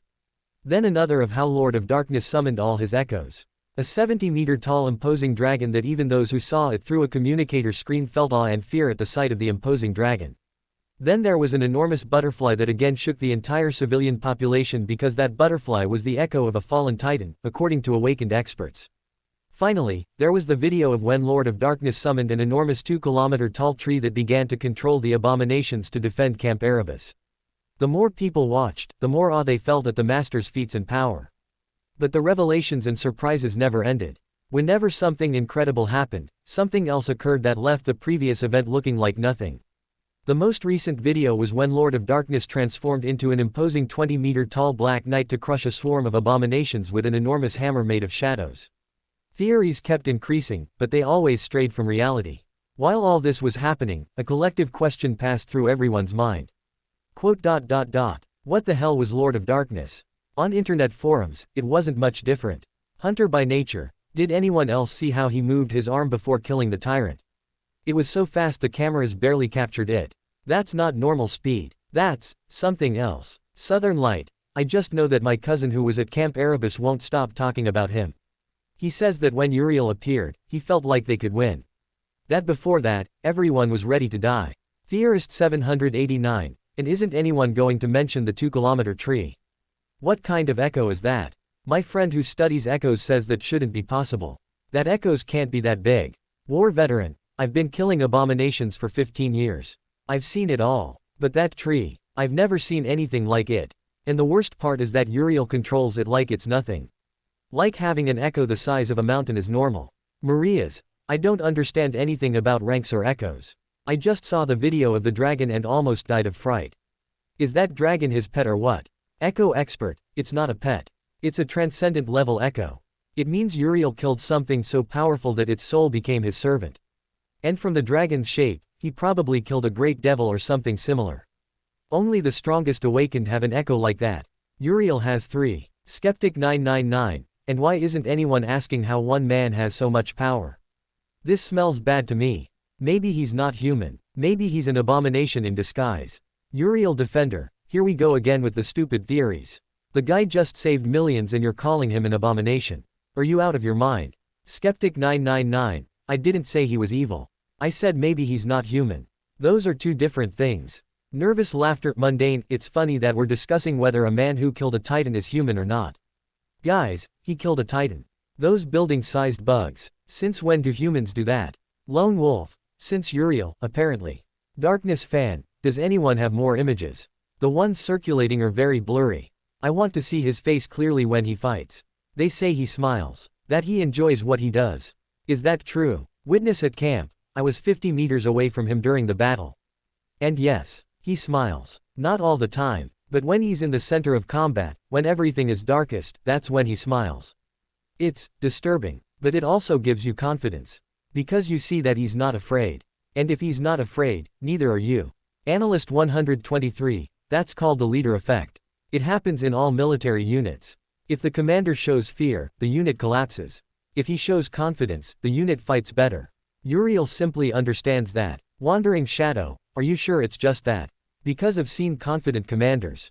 I've seen brave leaders. Uriel isn't just confident. Uriel is different. When he fights, he doesn't seem human. He seems like something that came out of a nightmare to kill other nightmares. Ordinary girl, I don't know about you, but I already have his photo as my wallpaper. Don't judge me. Nervous laughter, I judge you. But I understand, I have him as my wallpaper too. War veteran, in the end, what matters is that we won. That Camp Erebus is still standing. That millions of people are alive thanks to him. You can argue whether he's human or not, whether he's a hero or a threat. I just know that when shit hit the fan, he was there. And that's more than many can say. Southern Light, that's what matters. Theorist 789, I still think there's something strange about him. But as long as he keeps killing monsters, I'm not complaining. Darkness fan, Lord of Darkness. Dark hero. Angel of Death. Whatever you want to call him. To me, he's the fucking master. Far away, in a house in a quiet area of NQSC, more specifically in Ural's house, a vigorous, tall, energetic woman was lying on a large sofa, eating several delicious cookies while laughing as she read the comments on internet forums on her communicator. Of course, this woman was none other than Effie, who was at Ural's house, raiding all the food in the refrigerator and using his incredibly soft bed to sleep carefree. Oh, wow. It seems little is quite a phenomenon in Antarctica, she said with amusement as she continued reading the forum posts. But before reading another comment, a new notification reached her. Seeing the news, she choked. The news read, confirmed, Lord of Darkness killed a great abomination during Armageddon. Effie coughed several times. Elsewhere, in the remunerated mansion of the Immortal Flame clan, Neffes was enjoying a cup of coffee. She had recently begun developing a new habit of using her days off to simply relax and set aside the stress of having to lead 3 septenaries of Awakened who followed her loyally and unquestioningly. Taking out her own communicator, Neffes searched the internet for the latest news on the situation in Antarctica. Since she spent most of her time in the dream realm at her citadel, she didn't have the opportunity for constant information on the most relevant events. But nothing prepared her for what she read. Neffes frowned. As her eyes scrolled through the lines of text, she felt amusement, an amusement that made her laugh freely. So he did it again, murmured the changing star, seeing that once again Uriel had done things that no one, including her, had ever imagined. Killing a great abomination, fighting 7 corrupted at the same time, having a Titan-class echo, and killing a fallen Titan, she murmured, reading some of the most striking headlines with millions of views. It seems I'm falling behind again, she said, amused. In a spacious, luxurious building, the famous former idol singer Kai, or Nightingale, read the news on his communicator, unable to believe it. His once hot coffee had gone cold, while his handsome face was full of pure bewilderment, trying even to process everything he was seeing in the videos circulating on the forums. Even when he thought he had already adapted to Ural's feats and prowess, destiny threw an even greater feat in his face, making him doubt whether he was actually sane. Kai looked at his communicator, then pressed a button and simply went to sleep, deciding to stay away from social media for a good while. Rain was in her room, reading the internet forums about the bewildering feats of Lord of Darkness, her other master, who had taught her the method of awakening naturally without relying on the nightmare spell. Although it had been 3 months since her 2 masters had left for the Antarctica campaign, she continued with her regular training to try to feel soul essence. At first, she felt nothing, but from a certain point on, she began to feel slightly different.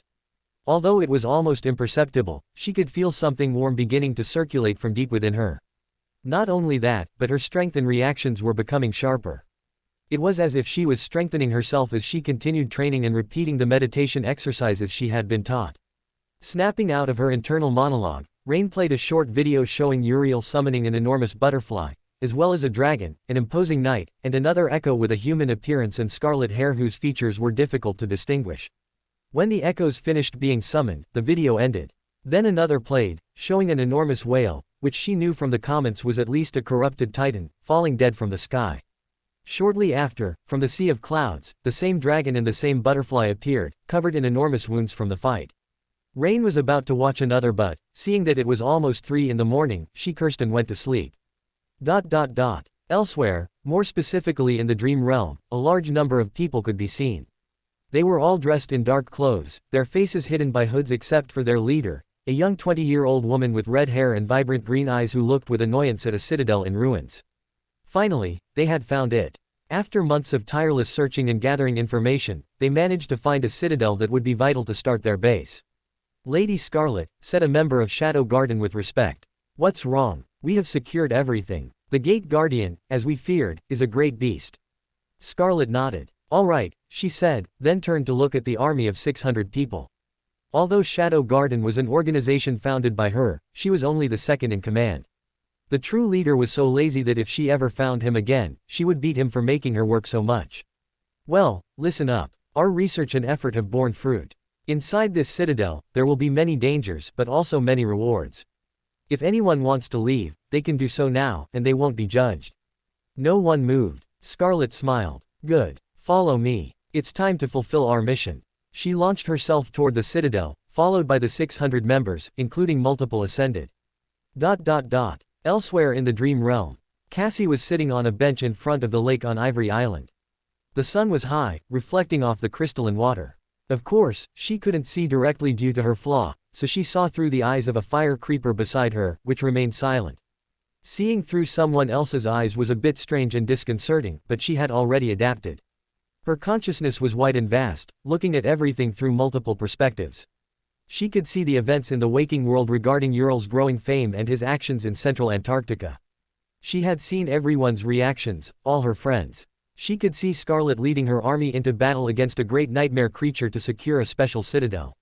She could also see how Uriel was sitting on one of the branches of the echo he had obtained from the Soul Devourer, which was used to control and eliminate abominations.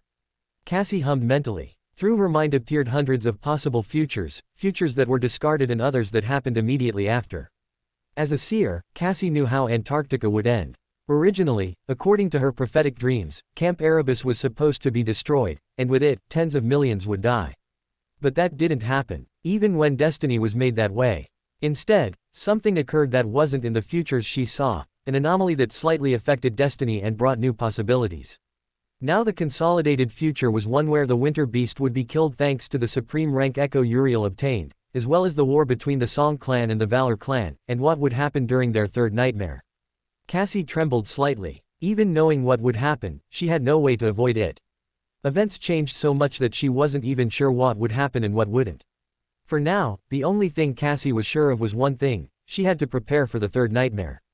That would be the biggest turning point in the world. That would be the point where the tapestry of destiny would be completely destroyed, achieving one of her greatest goals in life.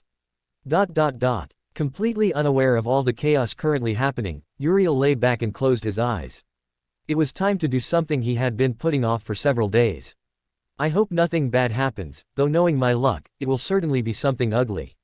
With that thought, Uriel delved into his soul sea. Chapter 97 Agreement with a Supreme One. Entering his sea of souls, he observed the recovery of his echoes. Gunlog had severe injuries, so he would be out for at least a week.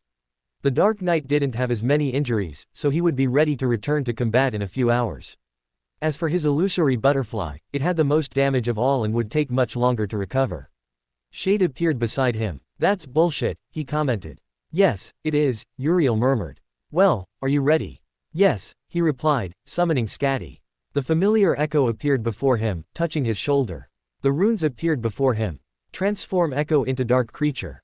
Yes. Immediately, Uriel felt thousands of dark fragments leave his core. His 7th and 6th cores were completely consumed, leaving only 5 soul cores. He watched fascinated as darkness surrounded the echo completely. Her features didn't change. Her hair remained equally scarlet, and her skin remained the same tone. Finally, the transformation was complete. Without hesitation, Shade grabbed Uriel and leapt away before he was grabbed by the neck by the woman in red. Thanks, Uriel said. "You're welcome, brother," she replied. Uriel felt the supreme will of that warrior. Unlike before, when she had no soul or emotions, she was now full of unbreakable conviction and a will stronger than steel. Her eyes scanned her surroundings, focusing on Shade and Uriel. "Hey, before you do anything, listen." Shade couldn't finish when he received a kick that sent him flying, lost in the darkness. Uriel blinked. He only saw a hand grab his head and smash it against the dark surface. That single action made his world go black for an instant. His soul began to suffer enormous damage due to the will of the Supreme Devil. Uriel had a weak soul. Soul attacks were his weakness, so a supreme domain spreading through his soul began to damage him internally. Before his soul could be shattered, the darkness rippled. Enormous tentacles wrapped around the Supreme Devil with the strength to imprison mountains. The woman tried to free herself. She channeled her will against the tentacles, but they didn't even flinch and only squeezed even tighter. Uriel coughed, breathing deeply. He watched in disbelief as 6 enormous pairs of pure white eyes focused on the creature. Stop?" he asked. That entity narrowed its eyes before closing its eyes, leaving everything in the usual darkness. However, the tentacles still imprisoned the Supreme Devil tightly. Uriel stood up. "Hey, Scatty, is that your name, right?" "Void creature," the woman hissed.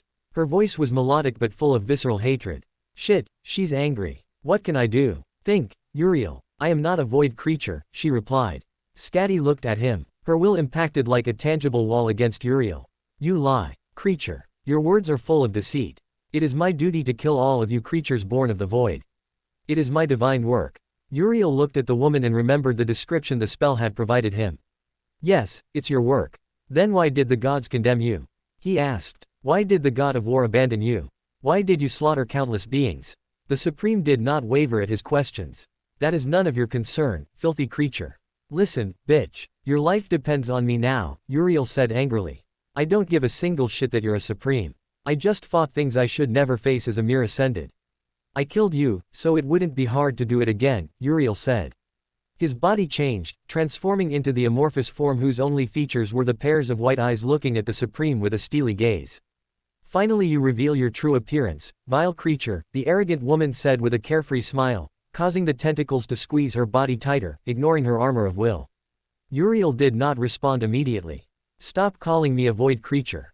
I am a human. The woman laughed. At first it was low, and then it became a loud laugh. Oh, gods. You don't even know your true nature. What do you mean? What else, creature? The Supreme said, but before that, Uriel's confusion flickered. You really don't even know what you are. I am human. That is clear. The woman did not respond. Her face wrinkled for a moment as if she were thinking something. Let's make a deal, creature. In exchange of information, I will answer your questions in exchange for you answering mine. What do you say? She offered. Uriel retracted his form, returning to his normal shape. Finally, Shade returned, furious. All right, stupid woman, you will pay for. He fell silent. Let me see, what the hell happened here? Uriel pulled Shade aside and told him everything. So what do you think? Well, this smells foul. But the information she has is valuable, so it would be good. I don't trust her. Although we prepared for this outcome or a worse one, this is beyond our expectations. True. So let's accept. Apparently our soul has a security system for invaders that put us in danger, so we don't have to worry. True. After reaching an agreement, Uriel turned to look at the red-haired woman. You have a deal, barbarian woman. However, if I notice any deceit on your part, I will throw you into the realm of the shadow god. The woman rolled her eyes. A mere ascended dares to threaten me. Yes, an ascended who kicked your ass once and can do it again. You have quite a bit of pride for an ascended. I would have remembered someone who claims to have defeated me. I killed your corrupted self, obtained your echo, and brought you back as a dark creature. Scatty blinked. Echo? She asked before her eyes widened. You are a follower of Weaver, she said with hatred. No, I am not, he replied. I am simply someone who uses what I create. That's all. We call it the nightmare spell. By the way, welcome to the last world still standing after the death of the gods. Scatty looked with surprise. Her scarlet eyes looked at Uriel searching for deceit, but she found none. Her brow furrowed. How long ago did this happen? A few thousand years. I don't know the exact amount. Uriel sat down on the surface of his sea of souls, while Shade stood with his red eyes fixed on the woman in case she tried anything funny. So no one won in the end, she murmured. That's somewhat funny. You mentioned earlier that you killed a corrupted version of me. What did you mean? Exactly what I said, Shade said. You were corrupted when we killed you, or when I killed you, Shade replied, shrugging. The nightmare spell created an echo of you, and my aspect is, let's say, special, and brought you back. We suspected that upon becoming yourself again, you would attack us, be corrupted, or have no memory. Although this development is interesting. Shade paused. It seems you remember everything, except what you discovered in Ariel's pyramid and its profane secrets. Scatty fell silent, assimilating that information for a few moments. What realm are we in now? And where am I? First, we are currently in the war realm. The last world standing after the descent of the nightmare spell. And second, you are currently in my sea of souls. So in the end, the last divine realm is the war realm. The most hated of all. She murmured with amusement at the idea of knowing that in the end, both gods and demons had died with no one winning in the end. Chapter 98 Agreement with a Supreme 2. It's somewhat strange to assimilate that my existence is now tied to yours. If you die now, I will die too, correct, void creature? Yes, Uriel did not react to that. And stop calling me void creature. I have a name, and it's Uriel. I will continue calling you creature. If I ever say your name, it's because I recognize you. As I see it, you're just a creature playing at being mortal, Scatty expressed with a mocking tone. Let's make something clear from now on, Uriel crossed his arms. If you try anything, I will destroy you. It would be good for me to test what happens when I destroy something supreme. The woman's smile turned cold. I would like to see you try. But since we will be cooperating until you die, I will set my own conditions. And what would these conditions be? 1. You will answer my questions every time I have one. 2. I will decide what type of battle I fight for you. I hate fighting against things not worth my effort. 3. At least once every 14 days, we will have a battle. Those are my 3 conditions for working with you. Uriel remained silent for a few seconds, analyzing each word as if it weighed more than it seemed. The sea of souls around him rippled slightly, reacting to his thoughts.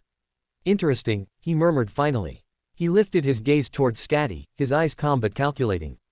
The first condition is not a problem. If you ask, I will answer. Though I don't promise you'll always like the answer. He made a brief pause before continuing. The second, he narrowed his eyes.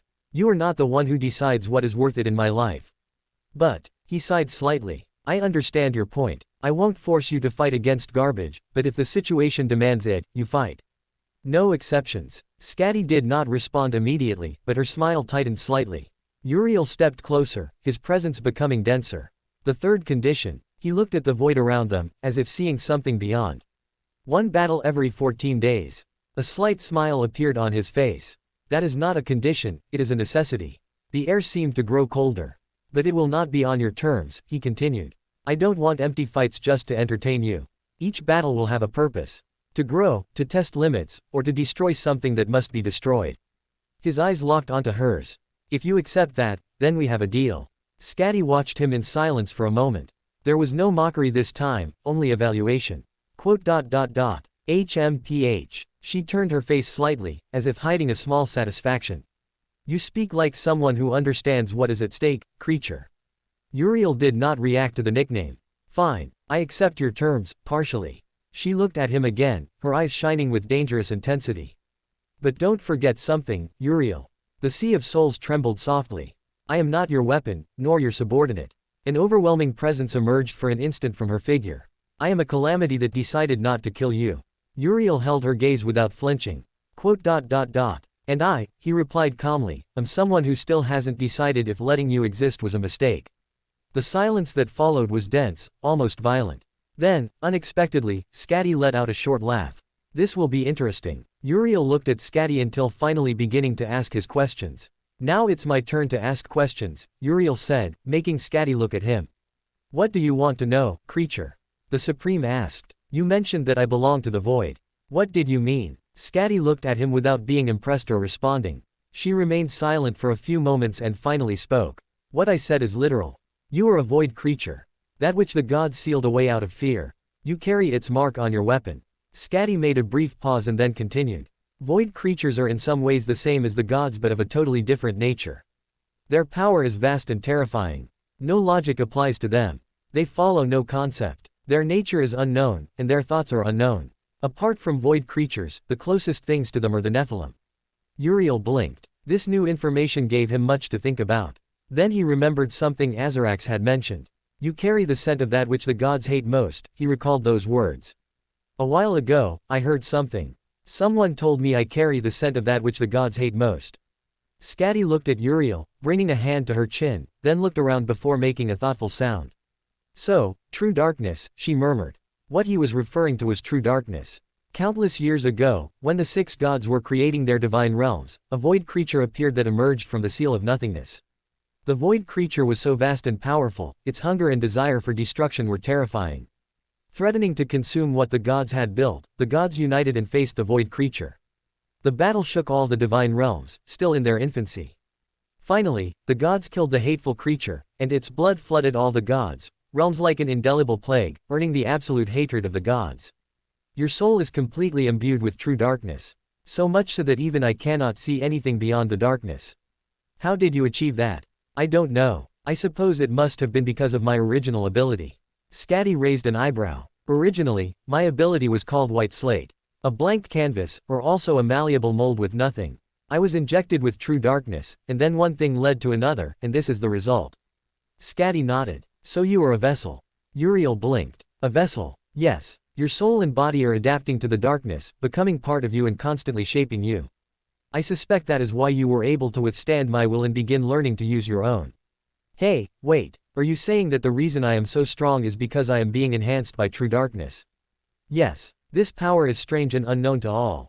In my time, there were awakened who used true darkness as a drug to increase their power, suffering severe side effects in their bodies such as madness or corruption. It is surprising that you remain in control without presenting strange symptoms.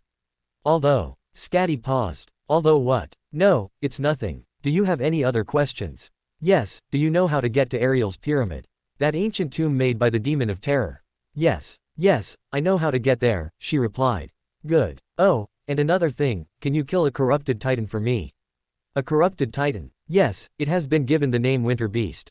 It is causing great devastation, and I cannot kill it since I am only an ascended. Scatty thought it over for a few seconds, then nodded. I can do it. A corrupted titan is just child's play for me. Take me to where this titan is, and I will kill it. Consider it my only voluntary service, so feel proud. Yeah, whatever. The information you gave me was very useful, Uriel said, preparing to dismiss Scatty, but she stopped him. Don't dismiss me. I am curious about your soul, so I will study it. Uriel did not like the idea of a supreme-ranked entity wandering around his soul. However, he trusted the security system that would stop her if she tried anything strange, like destroying his soul cores or his other dark creatures. Now that he thought about it, he should feed her parts of a great devil's rock to make her more durable. Uriel, without saying anything, simply disappeared from his sea of souls. When Uriel disappeared, a new figure appeared. It was Shade, who had a cold and placid expression on his face. So you were listening, creature, Scatty said to Shade, who sighed. Yes, Shade said with a smile. This isn't the first time we've met, is it? Who knows, Shade hummed. I'm surprised you didn't mention more things about his soul to him. Scatty smiled. This way, what happens in the end is more interesting. Although, for a creature like you who knows more than you say and acts more than you show. Shade nodded. I suppose so. I suppose I'm just tired. Who knows? Shade smiled while his red eyes shone with cold malevolence before smiling in an amused and arrogant way. But well, I would invite you to my dwelling, but well, I suppose an old woman like you would reject it. Scatty made a gesture, causing Shade's body to explode into dark fragments. The fragment that was Shade's mouth smiled, showing his white teeth. Oh, right, you're a tsundere who hates being called old. What are you really? Scatty asked. None of your business. See you later, daughter of war and descendant of the sun. Saying that, Shade's presence faded completely. Uriel continued with his eyes closed, feeling the omnipresent cold air. Opening his eyes, he observed how Camp Erebus was buzzing with activity while several civilians stopped to take photos next to the enormous tree. Isn't it a nice view? Uriel looked at Shade, who was sitting on the branch with a carefree attitude. I suppose so. By the way, I checked what Scatty is doing, and she's not doing anything strange, Shade said. Oh, and I also finally caught up with the Naruto manga. I must say, the best fight of all is Sakuta vs Ino. Without a doubt, it was the best fight of invalids I've ever seen in my life.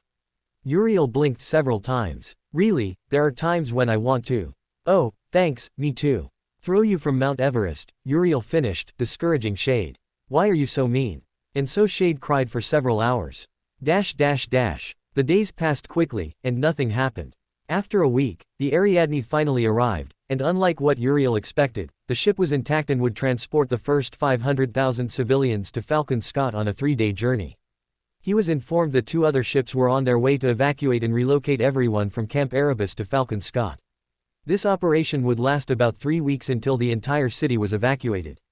The first to be transferred were Professor Obel and his assistant Beth, about whom Shade had told Uriel that she had a nice rear end, to his bewilderment. After the first ship left, 2 more arrived 3 days later, where 1 million people were evacuated, considerably reducing the burden.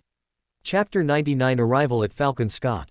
The following 2 weeks passed surprisingly quietly, without anything strange or on a large scale happening, to Uriel's great dismay.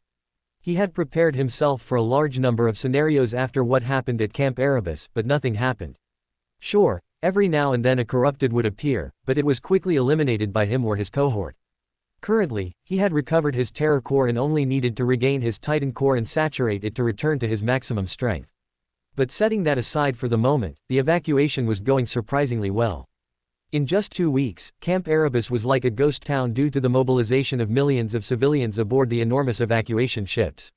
Currently, the last batch of about 3 million people had boarded the ships heading to Falcon Scott, and so Camp Erebus stood empty.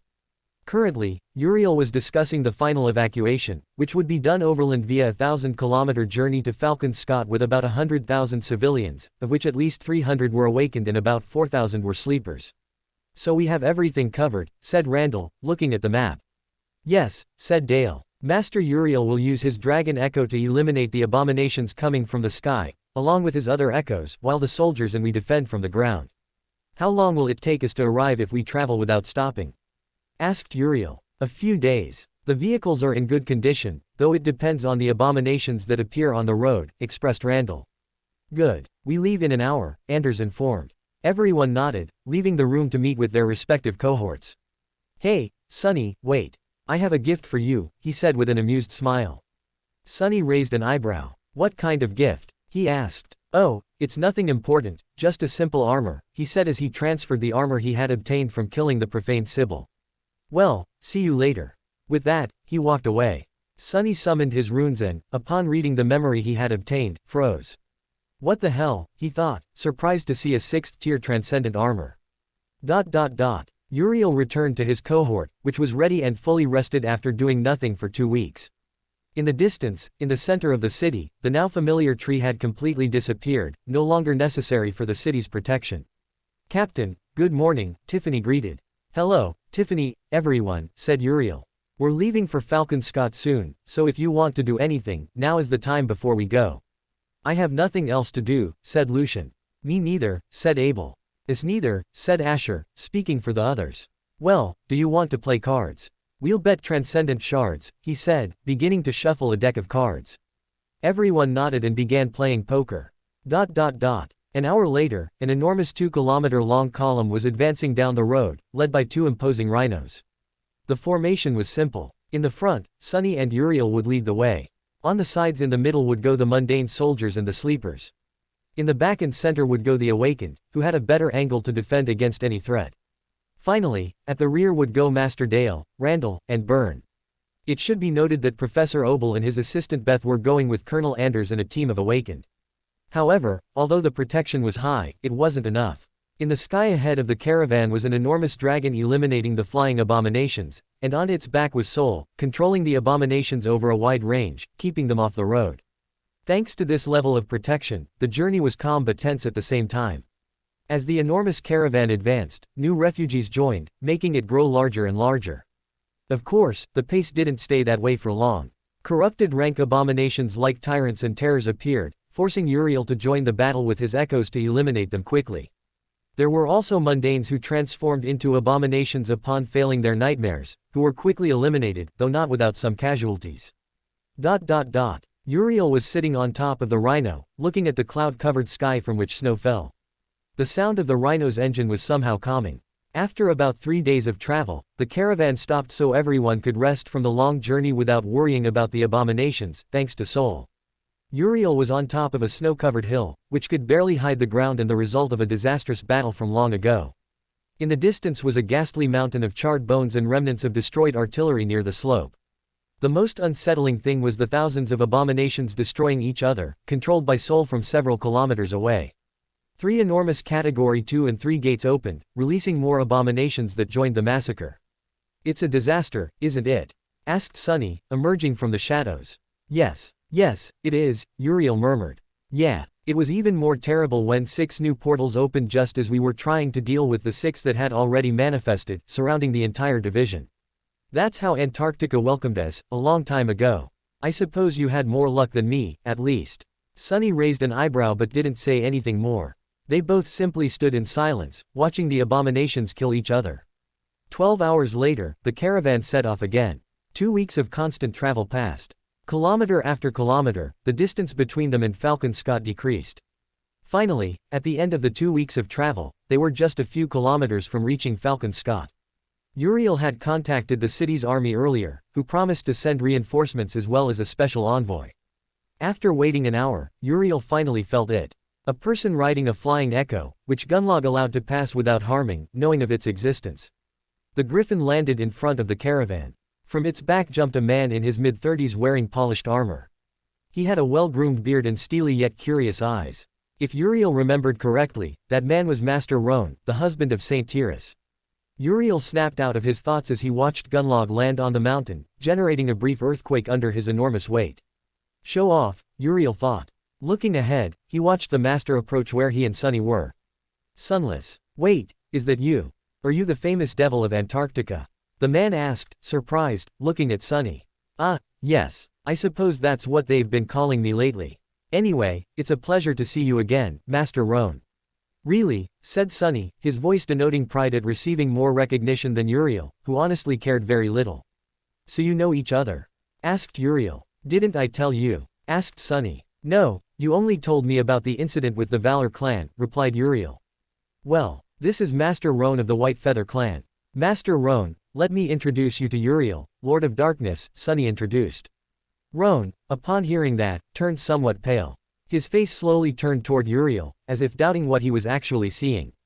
Then his eyes shone with excitement. Are you really Lord of Darkness? He asked. Yes, it's a pleasure to finally meet you. Let me tell you, you're incredible, really. Your feats at Camp Erebus are legendary. Can I have your autograph?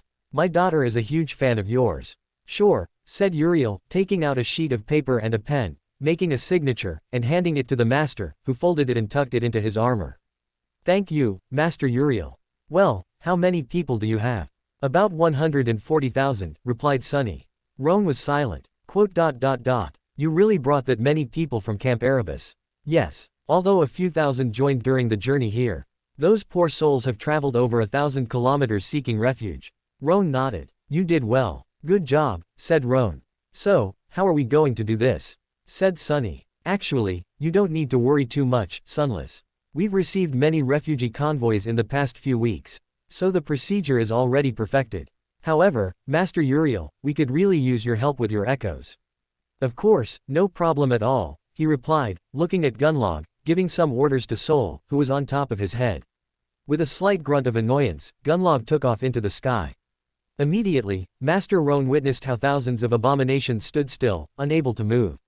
We have a clear path, Uriel informed. How did you get an echo like that? Asked Roan. It's simple. Just kill an awakened terror and feed it for thousands of years, and that's it, he replied. Master Roan blinked, looking at Sunny, who gave him a look that simply said, don't ask any more questions. A few minutes later, the caravan set off, advancing along the now cleared path, watching as the abominations killed each other. An hour later into the journey, Uriel passed through the enormous gates of Falcon Scott for the second time. We finally made it, Uriel murmured, closing his eyes to rest for a few minutes. Somewhere in the distance, deep in the mountains, an enormous crack began to open. The crack was so large that the mountains seemed insignificant around it. From the titanic breach, a torrent of pure darkness slowly emerged, consuming everything. Elsewhere, far away, an enormous flying swarm advanced with unbridled fury, consuming countless nightmare creatures. At the center of the swarm was a massive flying abomination leading it. Elsewhere, about 2,000 kilometers away, an imposing snowstorm stopped and changed course. On the edge of a secluded mountain, a powerful abomination was devouring the remains of dead nightmare creatures of different ranks. The abomination stopped, looking in another direction. Its golden eyes shone sinisterly as several fingers on one of its hands twitched. Soon, the abomination continued eating, even more ravenously. Finally, in the depths of the sea, a crack slowly began to open, spreading rapidly. Soon, the crack spanned hundreds of meters in width, from which a sea serpent wrapped in deep shadows emerged. Several days passed quickly. Uriel was inside his mind, in a recreation of a large training ground that had an enormous amount of destruction. Enormous holes, earth turned to lava, shattered mountains, these were several of the things that could be appreciated at a glance. In the middle of the enormous field, a massive dragon made of pure darkness crashed into the ground, generating an enormous crater. The darkness, unable to maintain its form, dissipated, revealing Uriel's form, which was covered in cuts and deep wounds as well as severe burns.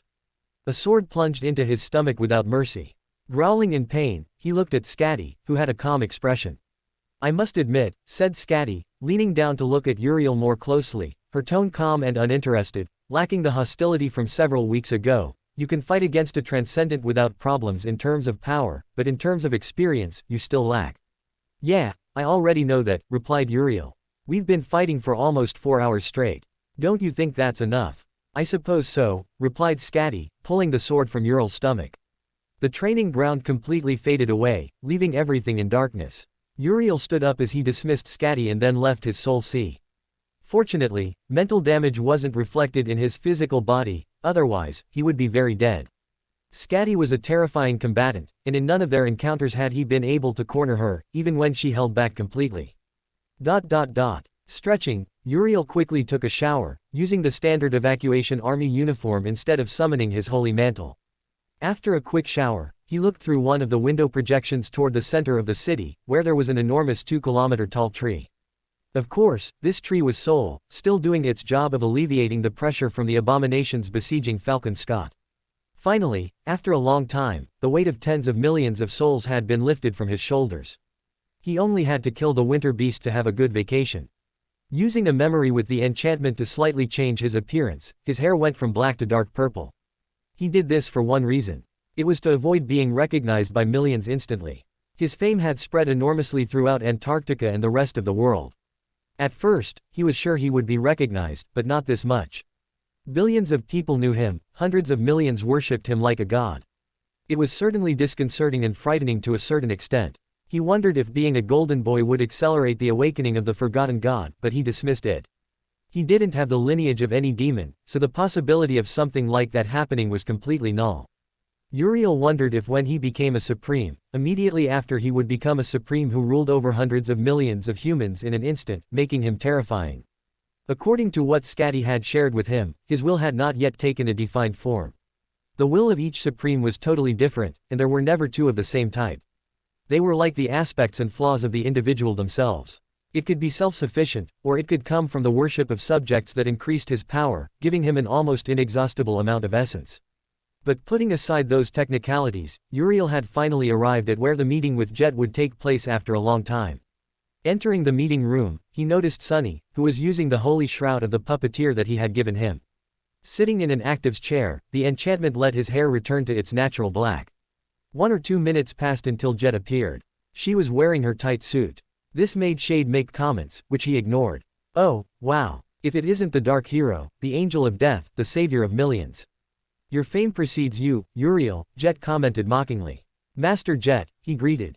Jet blinked, somewhat disconcerted at not being received by an eloquent presentation of elegant words. "You seem subdued." "I'm just meditating on whether to throw myself headfirst into a fourth nightmare and reflecting on my life decisions," he murmured. "And what conclusion did you reach?" "That it's not worth it. And it's better to sleep," he said, resting his head on the table. Uriel ignored everything for several minutes. After the arrival of the other masters, he paid attention to the meeting. The only one missing was Master Jesse, who had died defending one of the cities a month ago. Otherwise, the other masters seemed more relaxed, though equally tense, since far from the situation calming down, it would only get worse. Master Jet sighed and then took her data tablet, leafed through some documents, and addressed them with a cheerful voice. "Well, let's begin. Within an hour, there will be an important strategic meeting for everyone important enough to attend, but first, I must bring you up to speed on the current situation. In the coming days, Falcon Scott will be besieged by an endless sea of abominations. Our task is simple. We must ensure it does not fall for at least 3 weeks. Note: well, this is the 100th chapter of this story. I didn't originally think I'd get this far, but here we are, so I have to keep writing. My goal is to finish all of Volume 4 before the end of this month and then resume my second story to finish the first volume. Okay, with that said, leave your comments about what you think of Volume 4 so far. Whether you think it's bad, good, or both, it helps me consider some things when I start Volume 5. That's all. Leave me some power stones, and I'll post 3 more chapters tomorrow. Chapter 100 Titanomachi 1. Overall, the meeting was quite simple, so Uriel could summarize it fairly briefly. The First Army planned to withdraw from central Antarctica, taking its entire population with them. The previous plan to defend multiple siege cities had failed completely due to the intensity of the nightmare chain. As for East Antarctica, it was better protected due to its greater landmass and population, which was larger than central Antarctica. Everyone going there were awakened, totaling 15,000, in contrast to the 100,000 mundanes and 300 awakened assigned to protect central Antarctica.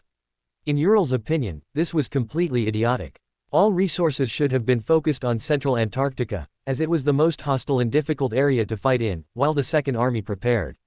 Even if there had been at least 3,000 awakened in central Antarctica and 50,000 soldiers, the situation would have been completely different and much more favorable. However, the government had chosen to send thousands of soldiers to their deaths, knowing their mission would fail, or perhaps it was meant to be that way. The population of central Antarctica was around 400 million civilians, of which nearly 100 million had died due to the nightmare chain, leaving a total of 300 million, give or take. In total, more than 100 million lives had been lost due to the government's mismanagement of the operation. Uriel sighed mentally. As if that weren't enough, there was the lack of saints. Only 3 saints were participating. 2 of them were in East Antarctica. The first was from the government, Wake of Ruins, and the second was an envoy from the Song clan, investigating to find a gate leading to Ariel's tomb. The only 2 saints he respected were Skytide and Bloodwave. Finally, the last factor was external, the winter beast, which was the biggest problem for East Antarctica and the one that caused the greatest number of deaths, responsible for bringing down communications across the entire continent. If it weren't for Skytide keeping the corrupted Titan at bay, everything would be worse, and Uriel felt things were going to get worse, his instinct told him so. Currently, Falcon Scott had around 200 million people, and relocating them would take at least 3 weeks to the eastern part of the continent, assuming they could do it in time and keep the abominations at bay. Yesterday, we withstood 3 large-scale attacks, and there will likely be 4 or 5 today. That number will only increase in the future. I think sooner or later, we'll have to stop counting them, because there will be an uninterrupted attack of atrocities 24 hours a day. Winter and Dale looked at each other. Winter sighed, feeling the heavy air in the room. It's not the number of creatures that worries us. It's those particularly powerful bastards who have nowhere else to go but here now, said Winter, and Randall agreed. We'll have to develop strategies for each of them. That's what the big meeting is for, so let's not talk about it yet, Jet replied. Uriel somewhat ignored the conversation, mentally throwing insults at the great clans and their families. Hearing himself being called, he looked at Jet. Uriel, are you listening? Jet asked. Yeah, something like that, he replied. Jet nodded and tossed 3 objects. Uriel caught them, seeing 3 shiny-looking metals. The first was the image of a flaming heart, the second was a heart with wings, and the third, the brightest, was a warrior in armor holding a heart with wings and flames. What are these metals? And why does this one glow? Asked Uriel, pointing at the last one. You don't know what that is, said Jet, but Uriel shook his head. That metal is something that was created recently. It's called the unbreakable human spirit. The highest rank awarded to those who will go down in history as legends. Congratulations, Jet congratulated. Oh, well, he said, dismissing the metals into his dark storage without giving them a second glance, provoking laughter from the ascended present at his disinterest. Oh, you also have an amazing amount of contribution points. Uriel's eyes lit up. Oh, now I'm richer. That's good. I'm buying drinks, he added at the end. Well, it's time to move to a larger office. The strategic meeting is about to begin. The new conference room was much more comfortable and larger than the previous one, there were even snacks and drinks for the participants. Uriel moved a bit away from the center, keeping to a corner. By chance, he sat between Sunny and Jet, ending up in the center, and at the same time, he was eating peaches. You have received a dark shard. The spell's voice resonated in his mind after eating the first peach. He then ate the second, obtaining another soul fragment. Slowly, the room filled with the most prominent figures. Among the masters, he saw Knave, Roan, the Irregulars, and several others. Uriel ignored the chatter, concentrating on something more important. Of course, that was his discussion with Shade about the true nature of a platypus and why it couldn't do much. The discussion was about to continue when the Transcendents arrived. The first was Saint Tyrus. She was imposing, with a strange air around her, blonde hair, electric blue eyes, and silver armor with white feathers. The second was a man with smooth ebony skin and white hair, his eyes shining indigo and deep blue. He had an air of seriousness, and Uriel slightly smelled the scent of blood around him. This was Bloodwave from the House of Night clan. Uriel just bit into his peach, locking eyes with the member of the House of Night without feeling intimidated by his presence, only slightly amused. Having fought a supreme and felt its will, a transcendent's presence was like any other master to him. Snapping out of his monologue, he noticed Skytide had begun to speak. Everyone knows what needs to be done. Quickly, the Saint of the White Feather clan explained the current state of the First Army, the scope of the tasks ahead, as well as the enemy forces deployed against them. Her voice was calm and serene, as if it were even casual and not a meeting that would decide the future of over 100 million people. Most of it was stuff Uriel already knew, so he paid little attention. Finally, the important point arrived. Now that Falcon Scott is the only target in the region, the internal fighting among the nightmare creatures will drastically intensify. The terrain limits their advance, which means that several swarms and tribes of abominations will compete among themselves for the right to attack the wall. Many will be massacred before they reach us. Thus, we should not worry too much about numerical superiority. What we must ensure is that only the most brutal, lethal, and powerful abominations manage to survive. The main objective of this meeting is to identify priority targets among the creatures and find a way to face them. The saint pointed to several projections showing various images. Preliminary analysis shows that these nightmare creatures pose the most serious threat to the city. Uriel looked at the images, recognizing several. In fact, he had eliminated one or two of those threats. A swarm of flying insects, the image of a river of darkness flowing through a deep gorge, the image of a furious snowstorm. There were two other images, a one-eyed mountain and an image of the LO-49 facility, which were grayed out with a eliminated tag on them. Skytide waited a few seconds before continuing. Some of you have already faced one of these monsters. Master Sunless, out of the abyss, has even survived 4 out of 5. Several whispers filled the room, and Sunny took the opportunity to make a joke about completing his collection of the 5 abominations.